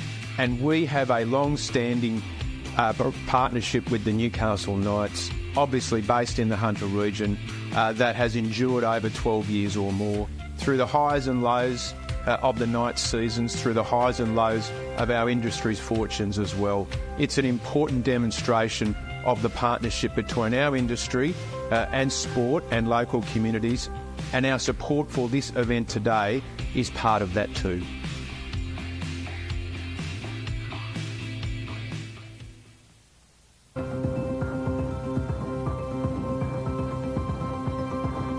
The Westpac Rescue Helicopter is here for our community. And this holiday season, we will be ready to respond 24/7. Please stay safe, and thank you for your support. To donate or for more information, visit rescuehelicopter.com.au or call 1800 155 155. There are teams like us all over New South Wales restoring the land being used for mining. We make plans before mining even starts, so there's a productive and sustainable use for the land afterwards as well. Like this bushland and farmland for cattle grazing. And it's happening all the time. Like here in the Hunter Valley, where 40% of the land used for mining is already under rehabilitation. Because in New South Wales, we mine responsibly for today and tomorrow. For over 20 years, the Black Dog Institute has been trusted to listen to the experiences of real people. Every day, we work to uncover data, patterns and insights into mental health to develop actionable, practical solutions. It takes pushing boundaries to be an international leader in digital health. Not only researching and developing the technology, but also making it accessible to everyone. From clinical treatment and online support to early intervention and prevention programs, we're on the cusp of a new era of mental health science and action. As our technology advances and our scientific research continues, our ability to innovate and impact does too. With the ripple effect of our work being felt for generations to come and bringing hope to millions more. Together, we can continue to tackle the big issues in mental health.